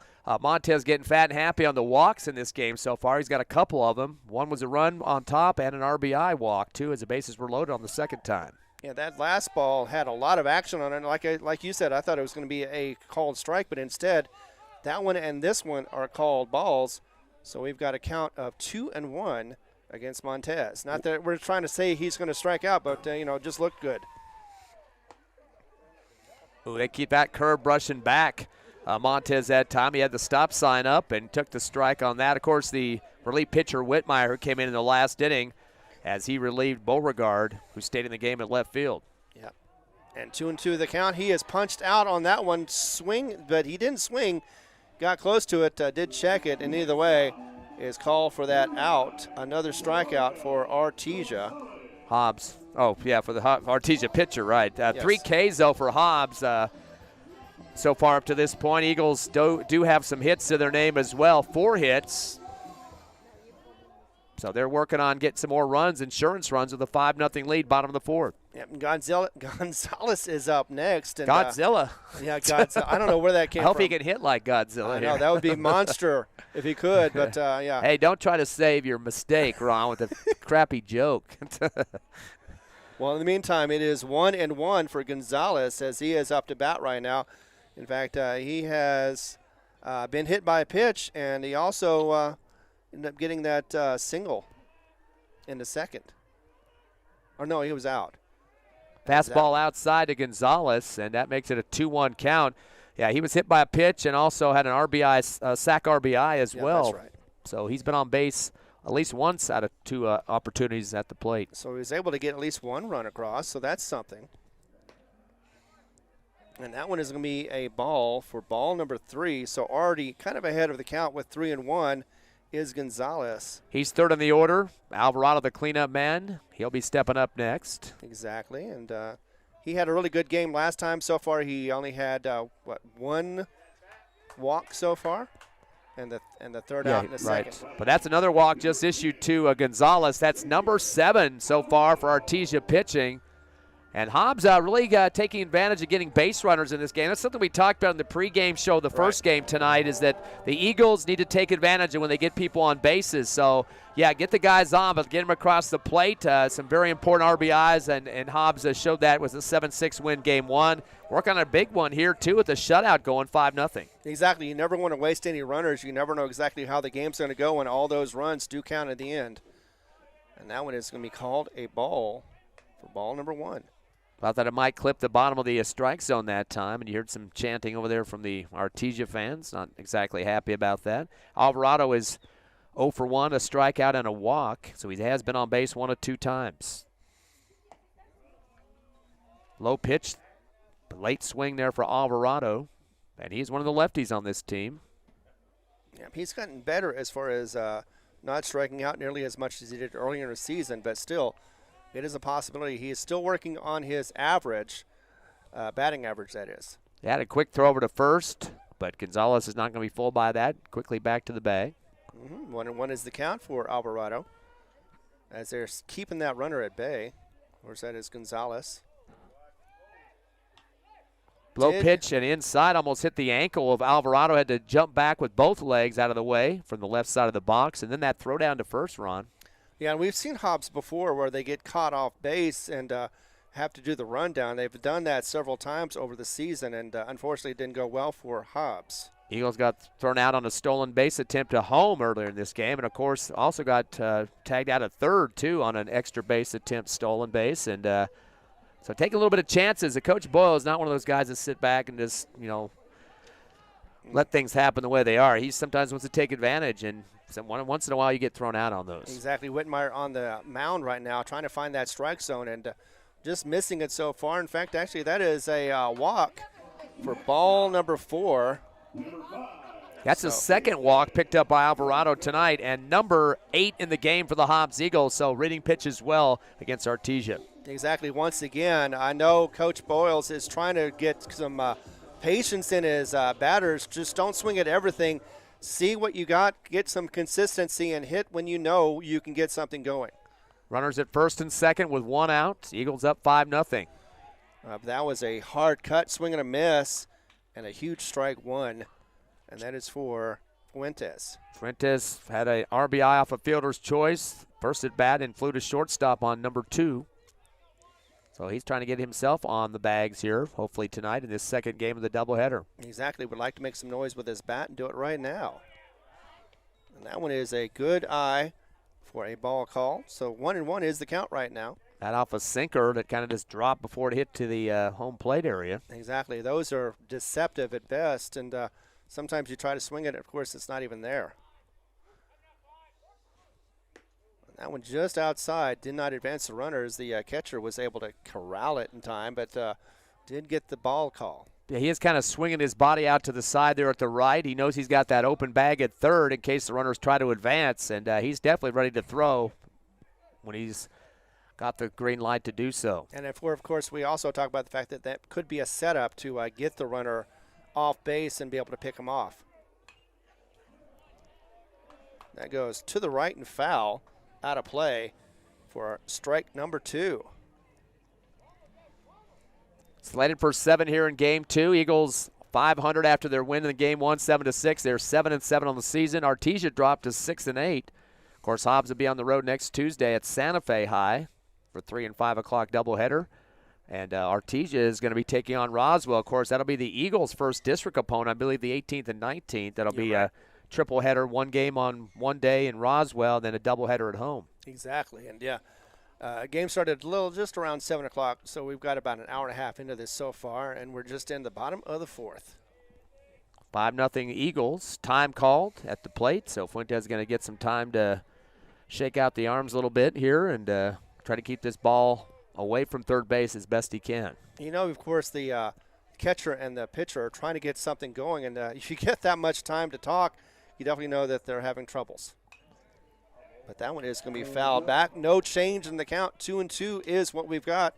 And once again, for those that just come in, 5-0 is the score. Hobbs is leading right now with 1 in the first, 2 in the second, 2 in the third, and we're in the bottom of the 4th. On that last pitch, Usherwood kind of moved up a little bit instead of staying low in the crouch, so he's definitely ready to throw after that ball came through the plate, the catcher for Artesia.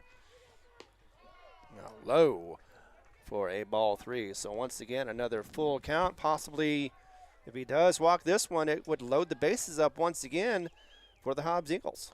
Coach Boyle giving the thumbs up to his base runners now. Definitely wants to get some add-ons to that 5-0 lead. Yep, we've already had one, though, that was thrown out on a stolen base. And that one is going to go ahead and get you advanced. So load up the bases, and once again, we've got another opportunity to get some runs to score in for the Hobbs Eagles. 3 walks in a row issued by the backup pitcher, Whitmire, in relief for Artesia. He's walked Gonzalez, Alvarado, and Fuentes now. Started off with a strikeout in the first pitch, or first at bat here in this bottom of the 4th, but has had some trouble taking care of business in terms of sitting down the Eagles since then. Hernandez, so bloops it up and over to, luckily everybody was in the right position because it was caught by third base, and that would have been an easy 2 outs. Yeah, Byers ran up that third baseline, lunged at the ball, made the catch, and then kind of turned around in a pirouette to see where the base runner was for Hobbs. Luckily, he had a step ahead, or back, I should say, a step behind Byers that time towards the third bag and was able to get back. But that was a nice acrobatic play, kind of a lunge out, get the catch, and then spin around. And just luckily the Eagle runner was back just enough towards third. Exactly, had the awareness of being able to not just take off like most runners do. Saw that the ball could have been caught, and it was, and so he was safe at third. Luke Parrish up right now, and he's been doing some damage with his bat, or trying to anyway. He did have a single to start, had a walk, so he's been on twice on the bases so far. He is ahead of the count right now at 2-0. He is one of the 2 Hobbs Eagles that has a home run. Of course, we would just love it if he could hit one right now. AKA grand slam in this situation. Gonzalez Exactly. is the man at third trying to get home to add to a 5-0 lead. And we're not talking about Denny's. Inside curve is going to be waited on by Parrish. Good decision on that one. And boy, he's well ahead of the count here. Exactly. 3-0. And see if Whitmire is going to throw another fastball inside, see if he can get a strike call, or if he's just going to see if he can chase. Now you got it right there, Ron. Yes, indeed. Fastball deluxe, just keeping Parrish on his toes a little bit to see if he might swing at something and bloop it into the infield, because they do have 2 outs here for Artesia, desperately trying to get out of this inning and get some offense going for the black and orange. Yeah, and also they would get out without a score, and that's amazing. Just finds it, though, as it does. Hit the runner's ankle. Hit the runner's ankle, yeah. That'll be automatic number out. 3. Yeah, Right. boy, talk about a bad string of luck on that one for the Eagles.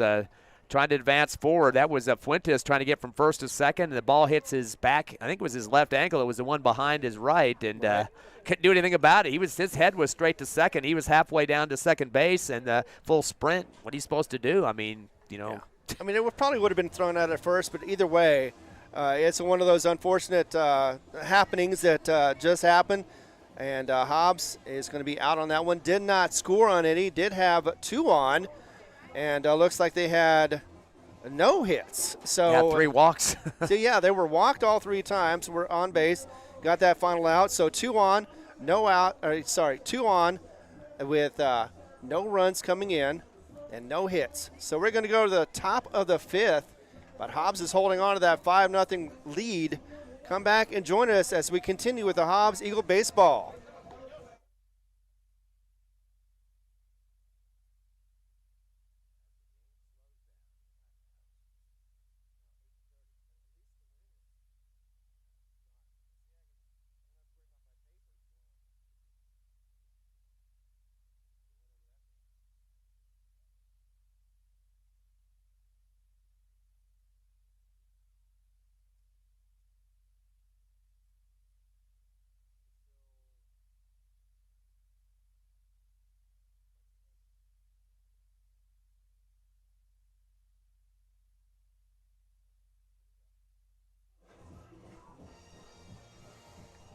All right, welcome back to action as we've got Diego, it's Morales, who was the pitcher in the last game. He is up to bat right now. Of course, we still have Josiah Martinez up on the mound, the top of the 5th. We've got the lead of 5-0 Hobbs, as that first one is going to be called a ball. Yeah, Morales is right now 1 of 1. He's got a single going back to the 3rd inning. Total of 3 hits so far for Artesia, and that one's going to be sailed off on the foul right over to the JV field. Yep, a long strike for Diego Morales. Morales 8th in the order for Artesia. They're getting ready to round up their 2nd series of at-bats for the Bulldogs. And Martinez has limited their bats, definitely, and limited their ability to be able to get on base. Just have, 4 hits so far in this game? And they got 6 strikeouts at this point. Yep, and that was a strike. No, that was a ball. So that was ball 3. So we've got the count now at 3-1 for Morales. As up next is going to be Usherwood. And it's going to be a walk issued. Yeah, Artesia dugout getting pretty excited about getting 1 walk as Hobbs racked up 8 so far in this ball game. I guess the Bulldogs just happy to get some runners on base. All right. Few and far between so far. They don't have any multiple hitters at this point. About 4 singles for Byers, Whitmore, Beauregard, and one other one, Morales. In fact, Usherwood has struck out in his last at-bat. See what happens this time around, as that was an issued ball. So we have a 1-0 count for him. And here we go again, quickly. And that's going to be delivered to shortstop. Short's going to go ahead and take it to second. And that is not going to be able to get in time for the double play. In fact, it's going to go ahead and advance the runner. Or maybe not. Maybe he won't be running to second, because I guess he did corral it in time. ball got bounced all the way over to the right backstop, and having to chase it down for the Eagles out there, and really doing a good effort to get out there to make sure that it wasn't going to get the runners moved around even more, was Alvarado, the first baseman. But definitely the flick over to second does get the tag out after Fuentes cornered that one, the shortstop for the Eagles, and got it over to his second baseman. Yep, and Hernandez, Montes, the catcher, also helped out on that one as well. So the runner at first just for Artesia, one down. That was a fielder's choice there for. That'd be for Usherwood. Usherwood, bottom of the order, now top of the order for. Right, for Jeff Fuentes, who is at bat right now as they check the runner, and of course he is back in time. Fleet of foot. Fuentes 0 for 2, ground to short, and flew to right center in his first 2 at-bats. So, yeah, he has not been able to get on base or do anything as far as getting some runs in. That's the reason why Artesia doesn't have any so far. But Fuentes is still going to try. Outside, going to catch the runner possibly? No. But closer it did get. Yeah, nice hard throw there for Hernandez behind the plate. Connecting with Alvarado there at first. And you can tell, though, Hobbs being very aggressive defensively right now. Trying to keep the limited amount of scoring opportunities for Artesia. Exactly, and that one is called down a pike for a strike for Fuentes. So he is looking at a 2-1 count, as it is Usherwood who is trying to get to second base any way he can. Check on that runner one more time. Yeah, you like the hard throw you see from Martinez, too. Kind of a bullet right to the glove there of Alvarado to make sure that there's not going to be any chance of that runner to take off. And exactly, there's no question it's going to be right on target. Exactly, on line, on target. And that one is also on target, as it is a swing and a called strike. Was that? I guess there was a time call. I thought maybe that Hernandez got hit with the ball or something, like the umpire. Maybe he did. He might have got hit underneath his head protection there. It's Coach Boyle. He's going to go talk to Coach Boyle. It looked like he's holding his right side of the face that time. So maybe the ball grazed him. Yeah, it grazed him a little bit, and had a few words. And because the time was so quick, it didn't look like it was a player called time. But I think the ump just saw the ball hit probably underneath the protection in some way. Exactly, but it did not cause any damage. Catcher is still in the game, Hernandez. So we go back to action. 2-2 is the count, as we are in the top of the, fifth? Yep, runner at first for Artesia. Oh, that one somehow did not hit the batter, and that will just advance the runner to second. Wild pitch, and you could see, I think if the guy at the plate there would have just kept his legs together, he probably would have been hit by the ball that time, but instead he kind of spread them apart, Estrada did, and ended up getting away from the ball, but he got the runner advanced anyway, so. Exactly. So that would make Usherwood at second. And here's the pitch. Actually, that was Fuentes. No, that is Estrada. That's Estrada that gets the walk call there. Exactly. No, that was Fuentes that got. No, that was Estrada. Number 2. Are we already on? Because I thought we were still on Fuentes. We got Byers coming up next. Third in the order for Artesia. Okay. So the walk issued to Estrada. That's only the 4th walk of the ball game for Artesia, but they are starting to get some base runners now, and a 5-0 deficit for the Bulldogs. So the Eagles got to start to tighten it up just a bit. Got to get 2 more outs here, force out at third. Definitely, they do have to do that. The big, tall kid Byers, the third baseman, up now. Takes a curveball inside, and he's going to send that as a foul over to the JV field on the right, over the backstop. Byers 1 for 2 with a single and a strikeout. Byers trying to see if he can get his runner to advance. He's already got 2 on, but 1 out for Artesia, and so far this is one of their better innings of this game. Of course, they haven't had too many good innings so far. They're trying to get back into it. Again, runners at first and second for the Bulldogs. Curveball gets away from Byers that time. Yeah. A little high and outside to the right of the plate. See that sometimes when you got runners on, you just try to throw something that is just lofty enough to see if they'll advance and be able to pick them off. And so, nope, that didn't happen. Can't afford a wild pitch on this situation. That's a drill out to right, but it's going to be foul territory. Hits the back wall there on the right side. But if Byers can straighten that out just a bit, he definitely had some velocity on that contact. And A little bit more straight, that could have gone down the first base line out to that outfield and would have been a bad situation because runners would have probably two have at least scored on that, 2 RBIs. Exactly. That's an ideal hit to be able to hit down that first base line, especially if you've got 2 runners. The curve high. Yeah, a little high. And again, that's been the last couple pitches there for Martinez. And that's had a great game so far. Just 5-0, a shutout at this point, and starting to go the distance just like we saw with Kenyon Johnson in Game 1. Right, and it's just a matter of if he can get out of this inning without any problems. And that is a called strike. Whoa.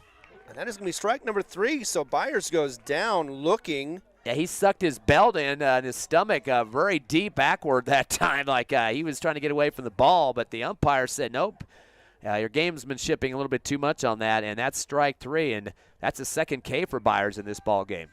Very critical one there. That's 2 outs now. Exactly, and all of a sudden now it's do or die for this inning as far as Whitmire needs to at least get something going offensively as 2 are on and 2 are out. That's a 7K of the game. Great pitching for Martinez for the Hobbs Eagles, the starter that's gone through these innings so far. 1 more out here to go here in the top of the 5th as we kind of slow down here midway through this contest, Game 2 of the doubleheader. Exactly, and that one is blooped off and going to be foul. But, you know, the fun thing is this, that Martinez has had a strikeout in every single inning in this game so far, so he is consistently doing that.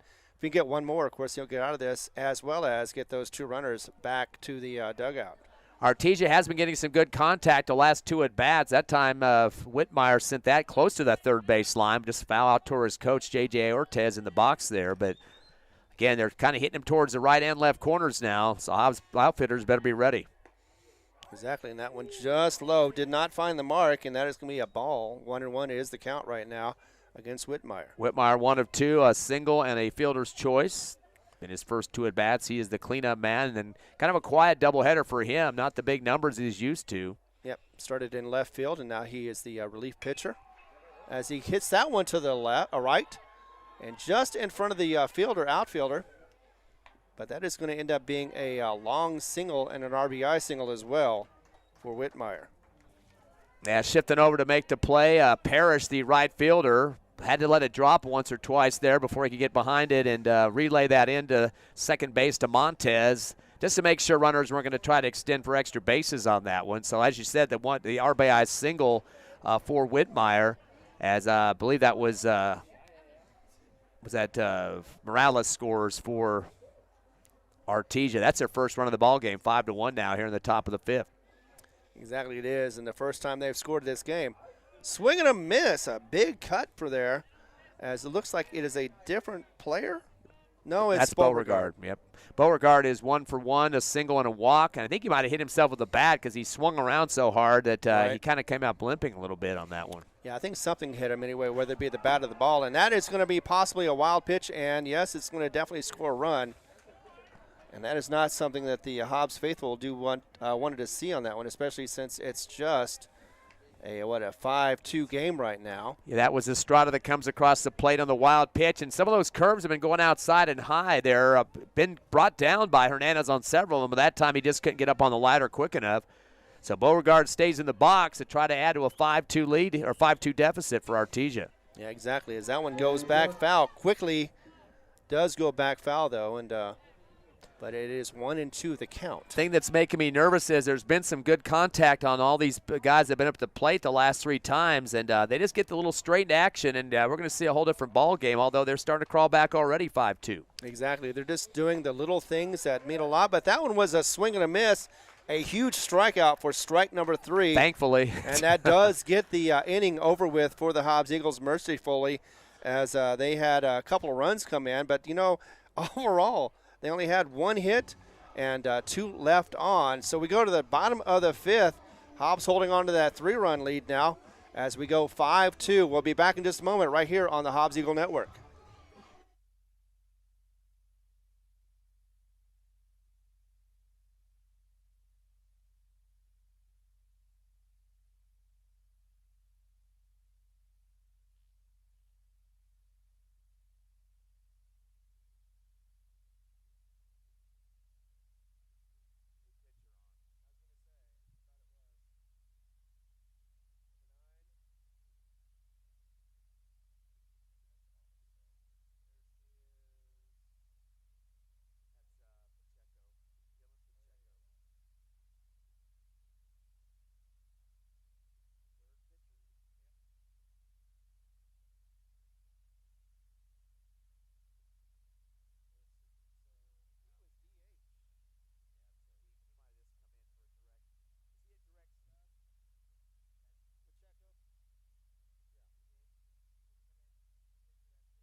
Back live here at Sportsman's Park. There is a pitching change for Artesia as Dalen Pacheco steps in, just a sophomore, so a lot of youth and vitality out there on the mound for the Bulldogs.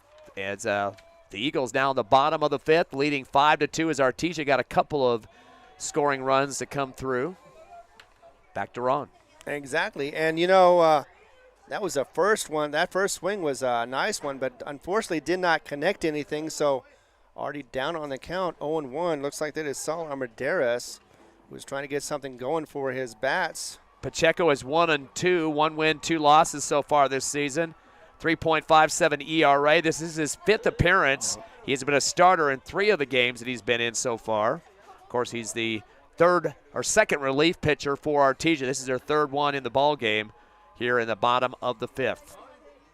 As we get back into the bat, looks like it's going to be a swing and a miss. And actually, if I can see that number, that is a different batter. Looks like it is. Oh, it is Saul Armendariz. All right, so I was right about that. Yeah, you definitely don't want to sub him out because he's had a double, a run, a walk. He's been on base 2 out of 2 times. Takes the fastball low and outside and gets the count to 1-2. Yeah, got lucky on that one. 1-2 is the count. Needs to protect the base or just make sure that he doesn't swing for anything at all, especially outside, as this bottom of the 5th does start. Up and another foul. Swing back. It goes over our head and towards where the girls were playing softball. I think that game's already done, but still. Always want to make sure nobody gets hurt on those. Golf swing came up underneath the ball that time, and Armendariz wants to be 3rd time on the bases in this ball game and a 5-2 lead. I was going to say got an interesting update. Clovis won the first game against Goddard, but came back. Goddard did and won 2-0 over Clovis. Wasn't expecting that. Yeah, Goddard number 1 in the 4A right now. They're definitely a good team, and Clovis is ranked in the top 10 for the 5A. Fastball hits low, might even hit the base and sails the middle of the backstop. Count goes to 2-2 now to Armendariz, who's trying to get something going. He's 8th in the order. Hobbs getting ready to wrap up their 3rd rotation of batters in this ball game. Yeah, you don't see that too often where the ball rolls up the net like that so hard and so high. The windup in the throw from Pacheco. Another low shot. Going to make it a full count now. Good eye for Armendariz. Exactly, as he is still alive at the bat as it goes to the full count. 3 in the order at the bottom of the order for the Eagles have all gotten 1 hit apiece and 1 walk apiece. In fact, yeah, Armendariz was walked in the last at-bat. Wants to make contact, though, but did not get it into play. It is a foul, but it doesn't change the count. It is still 3-2. Yeah, Parrish had a single and a walk. He's the 7th in the order. Saul Armendariz a double and a walk. And Juan Camacho a single and a walk. So bottom 3 in the order have been pretty consistent in this ball game. All right. And that one looks like it's going to be hard hit, but it's going to be going straight to second, who is going to just throw it over to first for the first out. So Fuentes connecting with Ricky Armendariz there at first. Routine 4-3 for out number 1. Yep. And I've got a quick update for you as well for the JV. Hobbs does pull out another squeaker against Artesia. Final score 10-9. Hobbs wins that one as well, so they won both of those games in the doubleheader. Hobbs, of course, looking to do the same thing here. Of course, Eagles won their first varsity game tonight, 7-6, just a 1-run win. Fastball low and outside as they go to the bottom of the order. Camacho steps up. He's 1 of 1, a single and a walk. And a good eye for Camacho as he takes that first ball.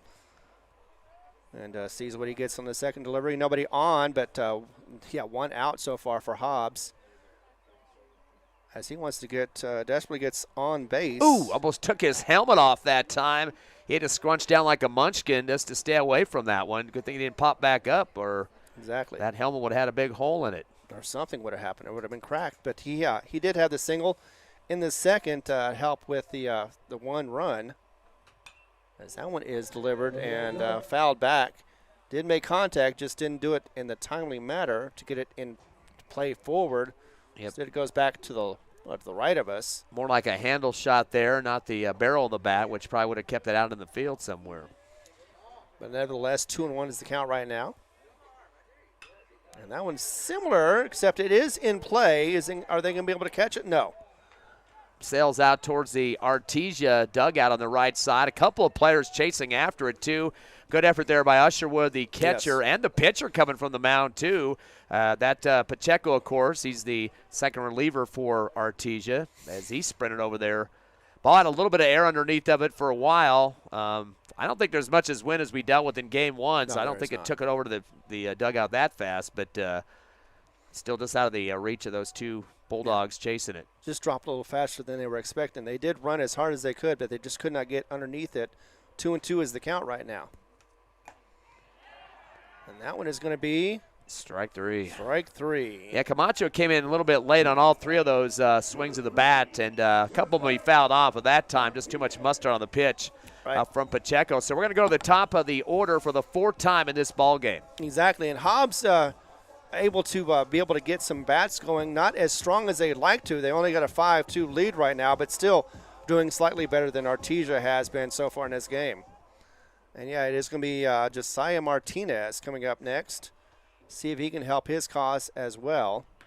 Well, I hate to bring up this stat, but it's been 18 at-bats since the Eagles have gotten a hit in this ball game. But they have gotten on base, and that's a whole string of walks. In fact, they've had in that time, in 18 batters, they've had 7 walks issued to them. Right. So they're taking advantage of watching pitches. Exactly, and they're definitely being patient about that any way they can get it. But unfortunately, that is a chopper to the middle, to the pitcher. Just rallies it over to the first baseman. And we've got our third out. And Martinez. Unfortunately, for Montez. And unfortunately, that means that no hits, no runs, no errors, and nobody left on base. Hobbs goes into the top of the sixth with that 5-2 lead that we've been holding on for a little while. And hopefully they can get some thing going on defense as Artesia is up to bat next right here on the Hobbs Eagle Network.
Back live at Sportsman's Park, Ty friend Ron Gunner here in the top of the sixth. Kind of a long drought here of hits for either of these teams, but new pitcher on the mound, Nick Gonzalez. Saw about an inning of work in the first game, a 7-6 win as Eagles winning by 1 run. He's getting a chance to come back up on the mound in game 2. Don't see that quite often, but good opportunity for him to kind of close this game out, and does have a 3-run lead at this point, and that's going to bring up Artesia to the plate with Ron. And it's Ricky Armendariz who once again is trying to get something going with his bat. First one off to the left and just foul. And like I said, he's the kid that got happy about that double, that 2 RBI double in the first game. And he's hoping to strike gold again in this at bat. But he's already down 0-2 right now. And definitely a big kid, probably up close to 285 or so, and bulky as well. Definitely should have some power behind him. But he definitely does. He gets another pitch at him. Swing and a miss, though. Just missed everything. And I can definitely feel that breeze from up here as he gets his third strikeout and the first out for the Artesia Bulldogs as we go into the top of the sixth. with them trailing by 3. That's the 8th strikeout for Hobbs pitching. Of course, new pitcher on the mound now, the first K for Nick Gonzalez in his relief work here at Sportsman's Park. And he is quick at work as he's already facing Pacheco. And that was low, though, for a ball 1. Pacheco 0 for 1, a strikeout and a walk so far. He is 6th in the order for the Bulldogs. A little high on that one. May have lost it, maybe not. I don't know. But either way, it is a ball. So ball 2, 2-0. Pacheco's ahead of the count right now. And see what he can do with this pitch as it is delivered. Artesia typical for getting scoring in bunches. We saw that in the first game of this series. Yeah, that was a swing and a miss. Big time for a strike number 1. But he is still alive and well with 2-1 at the count. Gonzalez looking strong. He did get a piece of it. That ball went foul to the left corner of the field there. You couldn't really see it. It just kind of went out of nowhere. I saw Armendariz sprinting from left field towards the third baseline, kind of wondering, but that ball went behind our vision here to the left. Right. Just quick. Speaking of which, that one is definitely foul. Let's see if it's catchable. No, it's going to be over our head. Barely over our head on the left side here of the press box. It did not hit the, didn't go clunk, so didn't have to worry about that one. But instead, yeah, it's not going to change the count as it goes to 2-2 for Pacheco. Last 5 batters for Artesia in their order. I've only got 1 hit amongst all those and a total of 6 strikeouts. So Hobbs pretty much shutting them down there. Of course, Martinez doing the majority of that with a new pitcher now on the mound, Gonzalez, getting his first action here in the top of the 6th. Hobbs up 5-2. Exactly, and that was a swing and a miss, and that is going to be big for the second K and strike number 2, or strike 3, and the second out as well. So 2 in a row, back-to-back strikeouts for the relief pitcher Gonzalez, and looking good so far. And I'm sure the coach is very happy that he went ahead and went back to him, because he had a few missed errors on the last game, almost cost them the game on that one, 7-6. 7 strikeouts for Martinez and 2 for Gonzalez. The K's starting to add up against Artesia. Hobbs with that 7-7 record. Artesia going to 6-8 after losing to Hobbs in game 1.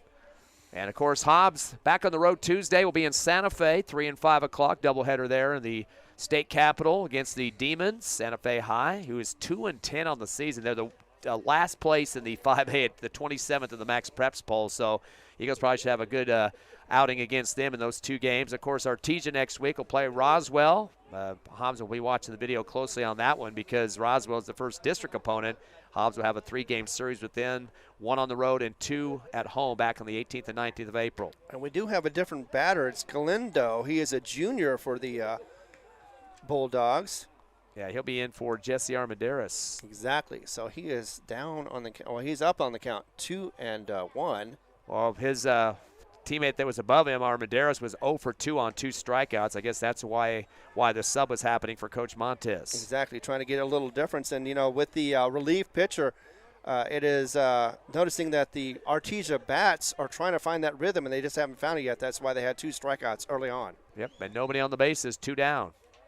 And once again, another foul call will be a strike. So we're looking at a full count of 3-2 for Galindo. Late swing on that one by Galindo, and wish he could have that pitch back. And a full count going to definitely be the advantage right now of the Eagles. Ooh, boy. That was close, but turns out to be a walk. He kind of scrunched down to watch that ball, and it went a little bit low, maybe a little bit outside on the right side of the plate there. And unfortunately, going to go with the W, as you mentioned. And that will be just the 5th walk. First for the relief pitcher for the Eagles, Gonzalez. And that's going to bring up 8th in the order, Morales, who was a pitcher in that first game in relief. And he hits it quickly to the middle in the center field. And that should be caught quickly and easily, and it did. Coming up with that is Camacho, as he kind of shifted a little bit left to right, but the winds aren't as bad as they were earlier, so he didn't have to make a marathon sprint on that one, but a nice way to finish up the top of the 6th. So it turns out 2 strikeouts and nobody, actually 1 on because of a walk, but 1 left on base, no hits, no runs, and no errors. We go to the bottom of the 6th. Hobbs holding on to that 3-run lead, 5-2. Come back with us as we continue the coverage right here on the Eagle Network.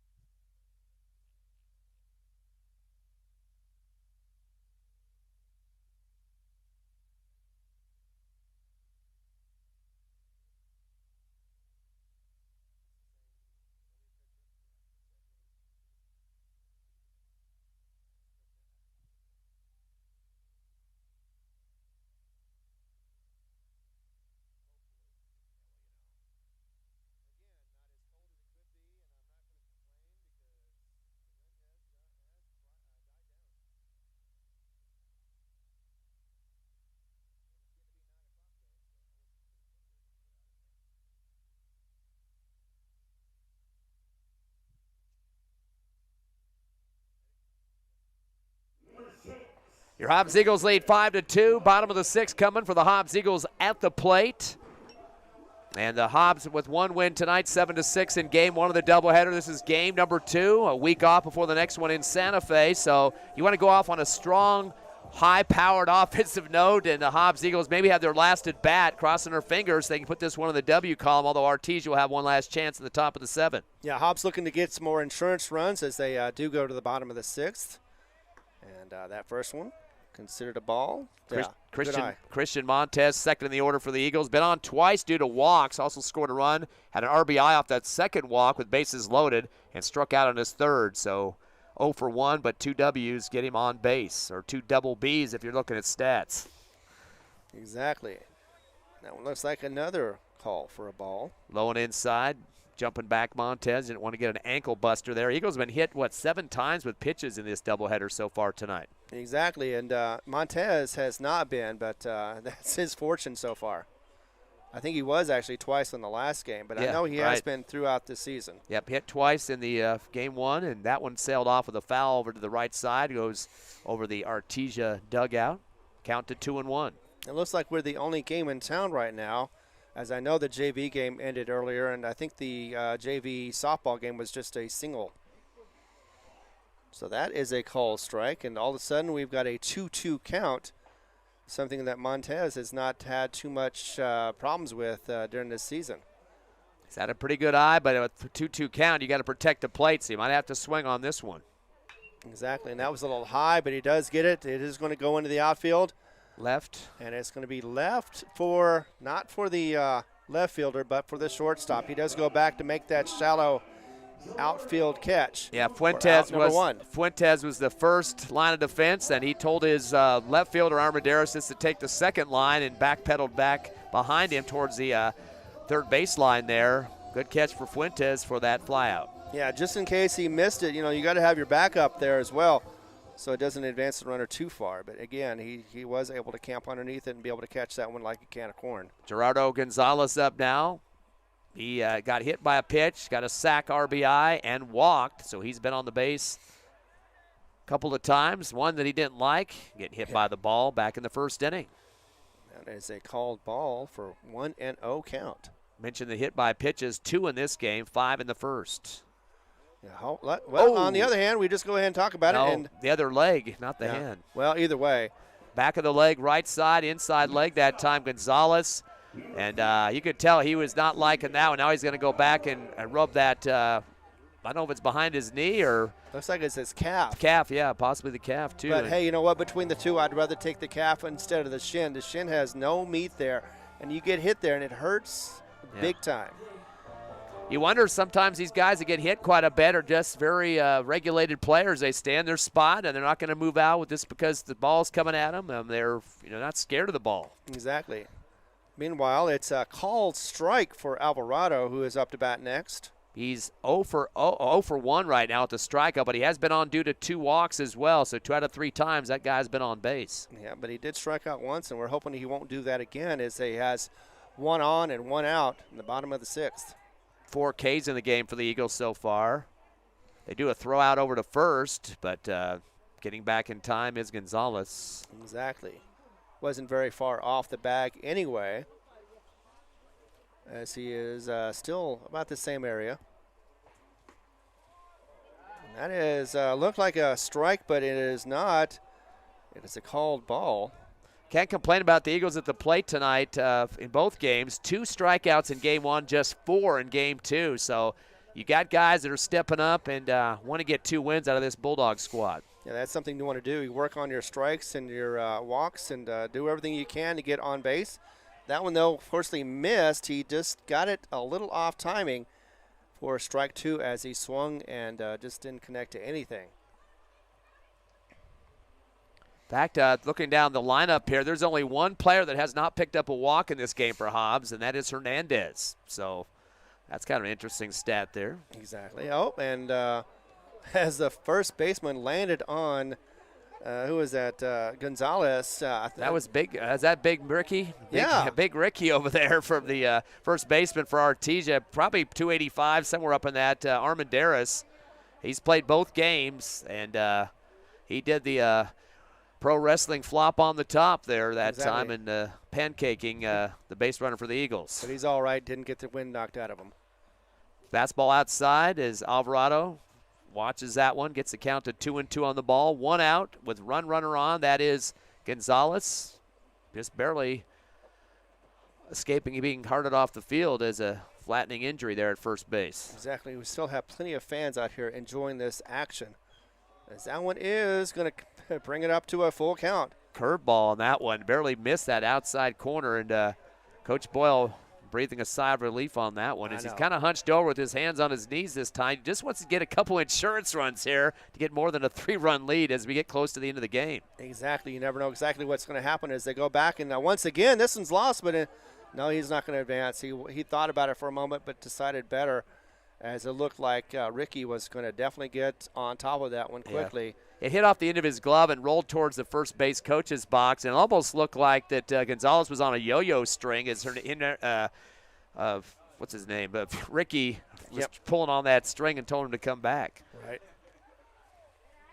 But in any case, Ricky Armendariz, excuse me, could get that word. Yeah, you can't throw him out of the walk. So that is a walk for Hobbs.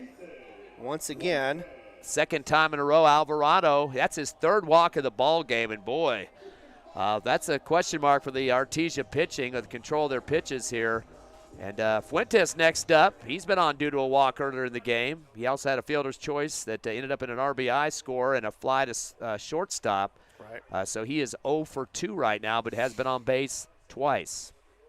Yeah, last time was the walk, so he's wanting to see if he can do something. And that one is a hard cut, swing and a miss for strike number 1. But 2 on, 1 out for Hobbs, as they're looking to see if they can get some extra hits or runs to get a nice cushion in this game. Fuentes 5th in the order for the Eagles. And that is a nice hit. Looks like it could drop, maybe not. No, it didn't, but it will advance a runner to third, as that is an easy out at center field. One-hand glove catch there for Jesse Armendariz out in right center field. And Wynn's not really taking these balls out to the outfield now. It's just kind of sailing them up there a little bit, giving time for the fielders to make an adjustment. But 2 down for the Eagles, and I don't know how much assured you are with a 3-run lead, but we saw a big comeback for Artesia, scoring the last 3 runs of the previous game to this tonight, and only losing by 1, 7-6. They were knocking at the door. I would check to make sure if that's not Frankie Galindo, because he did take his bat earlier in this game. But either way, it was an out, easy out for Artesia. 2 down, but we do have runners on the corners. As coming up next is going to be Hernandez. And is looking for his first hit in the game. He was hit by a pitch, scored a run after that too. He's also flew out to third and flew out to right center. So he's made contact in the ball, but just needs to get in a scoring position. Yeah, exactly. Get runners at first and third. So Hobbs knocking at the door, but that second bag is open, which is a force out, keeping away from that second bag area. And Hobbs hasn't scored since the 3rd inning. They want to try to rectify that right now. And that's going to be a blooper up to third. And it should be an easy out at first, and it is. Connection there. Sure gloved Byers out there at third have been doing a good job as he connects with the big man, Ricky Armendariz. And that could possibly be the last at-bat unless Artesia comes back and is able to tie it up. But right now, Hobbs still holding on to a 3-run lead as we go to the top of the third. Man, I can't even talk anymore. Try this. Top of the 7th. As we get the final bats possibly for Artesia. Come back in just moments right here on the Hobbs Eagle Network. I know what I need.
go.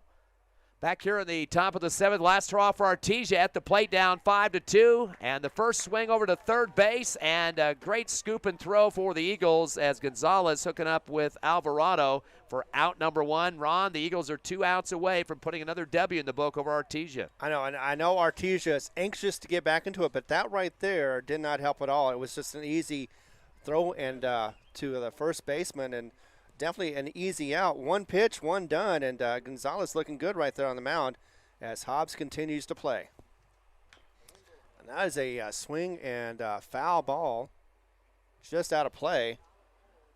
As we get into it already, two pitches. First one was an out for Artesia. That one is a strike, so they're not doing good so far as they need to rally back and get back into this one. It's Nia Estrada. He is 0 for 2, a fly out to left field, ground out to short, and he also walked, did score a run, but not yet making a hit, and Artesia needs a bunch of them. They're down by 3. Exactly. They need to get no matter what, whether it be a walk or a hit, they need to get somebody on base, but right now struggling with 1-1 count. Ooh. But they do get this one as it goes to left. Solomon Medeiros, though, is able to get it for out number 2.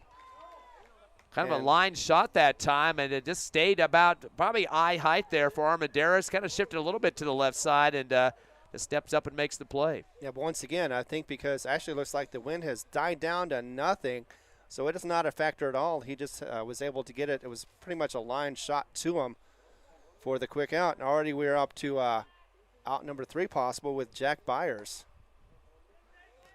as that one is called a ball. Just like in the first game, Artesia actually has more hits than the Eagles, 5-3. First game they had one more hit, 8-7, but the Eagles got the win in game 1, so looking for the next W here. I think it was possibly the walks that they had. That one's got a long fly out there towards right center field, near the wall. Yep, on the warning track, and that is an out number 3 right there. So the game is over. Artesia tried. Camacho, the big catch there, deep right center. So Camacho makes a big catch for the 3rd out and ends this game. Final score is going to be 5-2. No need to bat at the bottom of the 7th for the Hobbs Eagles as they are home. But we're going to get back to it in just a moment, tell you exactly what happened and how it happened right here on the Eagle Network.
Once again, coming back strong with baseball action. We want to thank our sponsors while we can, including Lasco Construction, Forest Tire, TDS, Hobbs Express, Thriftway, Lee County State Bank, Elite Home Healthcare, Innomar Pipeline, and First American Bank of Hobbs. We'll be going to be wrapping up here in just a moment with the final score, 5-2. Come back as we give you what happened with the wrap-up.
Welcome back to Sportsman's Park, Hobbs Eagle postgame show live on HobbsAmerica.com, YouTube, and the Hobbs Cool 95.7 Facebook page. Ty friend Ron Gunner with you. Evie Stuber and Tiffany Stuber back at the station as your Hobbs Eagles get both wins of the doubleheader. This one 5-2. One game won 7-6. Eagles now 2 above 500 as they come in at 8-7 now. As it was Artesia dropping 2 games. They dropped to 6-9. Ron, Eagles had this one in hand through much of it. Just like in game 1, Hobbs was up 5-0. No different in this game. We're up 5-0 after 3 innings. Exactly, and they did what they needed to do. Yes, it wasn't pretty good times, but they got some walks. They got what they needed. They got on base, and they definitely made the most of it. We were talking about the fact that, you didn't want to leave any more runners on base than you had to, and I think Hobbs cleaned up that a little bit. They knew need to get some hits going, though. They, especially in the second game, didn't quite generate as much hits as they would like to have, I'm sure. But, of course, that was also the fact that they were getting walked a lot or getting hit by a pitch. Either way, they were getting on base. They just weren't getting it the way they wanted to. And I'm sure Hobbs is going to come out here. But their fielding, you got to get the hats off for the fielding because they're doing a whole lot better this time around this season than they were around this time last season. Scoring in this game, Hobbs getting 1 run in the first, 2 in the second, 2 in the third for 5-0 at that point. And Artesia getting their 2 runs in the fifth. Again, Hobbs didn't score after the third inning, and that's kind of what we saw in the first game, too. Similar situation where the Eagles had all their runs up through the 4th inning, and then Artesia had the last 3 of the game in the 6th and the 7th. But still, W's in both of them. Right. Hobbs winning by 1 in game 1 and 3 in game 2. Quickly running through the numbers, hits were at a premium in this game. Not a lot going on either way. Artesia finishes up with a total of 5 hits. Their multiple hitter was Whitmire. He had 2 for 4 with a single, 2 singles in the ball game. Rest of the guys that got hits were just 1 apiece. Byers went 1 for 4 with a single. It was Beauregard 1 for 2. He had a single and a walk. And last but not least was Morales, went 1 of 2 with a single, walk, and a run scored. So not very much hitting going on for Artesia in the loss with the 5 hits. They struck out 10 times. Of course, the Eagles had a couple of pitchers in the game, Martinez for most of it, and Gonzalez coming in relief, helping out with a few of those as well. So great game in terms of pitching for the Hobbs Eagles in the W. They also only gave up 5 walks and come up with no errors in the contest. So 5-2 win. Defensively, the Eagles keeping Artesia at bay in this game. For the Hobbs Eagles offense, again, you mentioned this already, Ron. Offense was not a big plus point in this one, just 3 hits in the game. Defense pretty much kept it in the books for him. 1 hit apiece for Parrish. He was 1 of 2 with a single and a walk. He was on base 2 out of 3 times. Saul Martinez went 1 of 2. He got a double and a run scored and a walk, so he was on base 2 of 3 times. And last but not least, Camacho, 1 of 2. He was a single and a walk as well. And coincidentally, all 3 hits come 7 through 9, and with the hits from Parrish, Armendariz, and Camacho. Also, they each got 1 walk apiece as well. So the bottom of the order really came up offensively just to kind of get over the hump there to get the victory. There were some other guys that helped out. A lot of guys getting on bases with walks. Martinez got 1. Montez got a couple for the Eagles. It was Gonzalez getting on base 3 times, hit by a pitch twice, and also walked. The big walk producer in this one was Alvarado. He had 3 walks in the game out of 4 at-bats, so he definitely was helping out with some runners on for the Eagles. Also, we had Fuentes getting on due to a walk once. He also had a fielder's choice with an RBI. Hernandez got on being hit by a pitch, and by the way, Hernandez was the only guy that did not at least get 1 walk in this game, so I don't know if that's ironic or what. Parrish ended up with the walk, and Armendariz with 1, and so did Camacho. So again, 11 walks in the game definitely helps out your scoring as the Eagles are able to pull it ahead here. 3 hits, 11 walks, only struck out 4 times in the game, and of course were hit by a pitch a couple of times in game 2. So Eagles, big win there. Get it by 3, 5-2.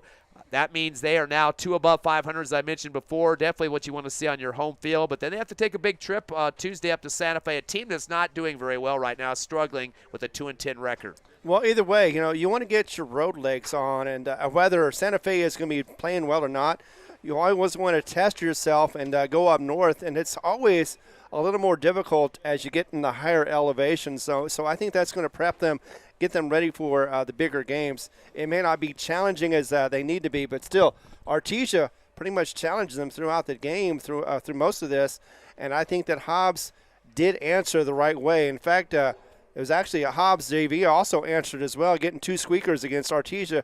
First game was 5-3 was a win on that one, and then they came back. It was a 10-9, a squeaker against the Artesia team for the Hobbs JV. So both squads, both varsity and junior varsity, have good games. I'm sure they got some things to work out still, but that's pretty much any team you got going on before you get into district. You always want to fine-tune and be able to get back into it and be able to get a victory for your team and for your coach. Tuesday's matchup's a little bit different. Starting times 3 and 5. That will be in Santa Fe. Of course, the Eagles come in at the number 12 rank in the Max Preps poll. Santa Fe's dead last at 27th, so they got a lot of work to do in that one. Been a kind of a windy, colder night out here. Hopefully we can get that spring weather in for some baseball, but we're going to have to wait until about the 18th and 19th for the next contest for the broadcast with the Eagles taking on Roswell. They're going to go on the road for the first one on that Thursday night, then come back for a doubleheader at home here at Sportsman's Park on that Friday, I believe the 19th. So yes, that definitely gets hopefully some warmer weather here and a chance for the Eagles to start district off with a 3-0 record. Well, I'd be very surprised if, of course, it's been dipping for the last couple of times. When we faced against Oregon Mountain, it seemed the temperature seemed to dip. And, of course, the next day, tomorrow, we all know that it's going to be a hot day out tomorrow. So we're hoping to see that for the games for the foreseeable future anyway, whether it be Roswell, Clovis, and Carlsbad. Of course, we're going down there as well as they're going to be coming here to be able to face us. But one game at a time, we're going to be seeing what they do against Santa Fe, and then after that, go from there. But you know what? This is a great game. Won 2 of them. The last one, 5-2. Hobbs gets that victory against Artesia. And you have anything else to say before we go? That's about it. Again, I look forward to seeing you back with district coverage as we won't be on the road this coming Tuesday, but we'll have all the games for you home and away for the 3 opponents, Carlsbad, Roswell, and let's not forget about, of course, Clovis. Well, for Tiff Stuver back at the studio, Ty Friend, myself, Ron Gunner, I thank everybody for watching, for listening, and for being a big fan. We'll see you next time as we go to Roswell. But right now, you have a good evening.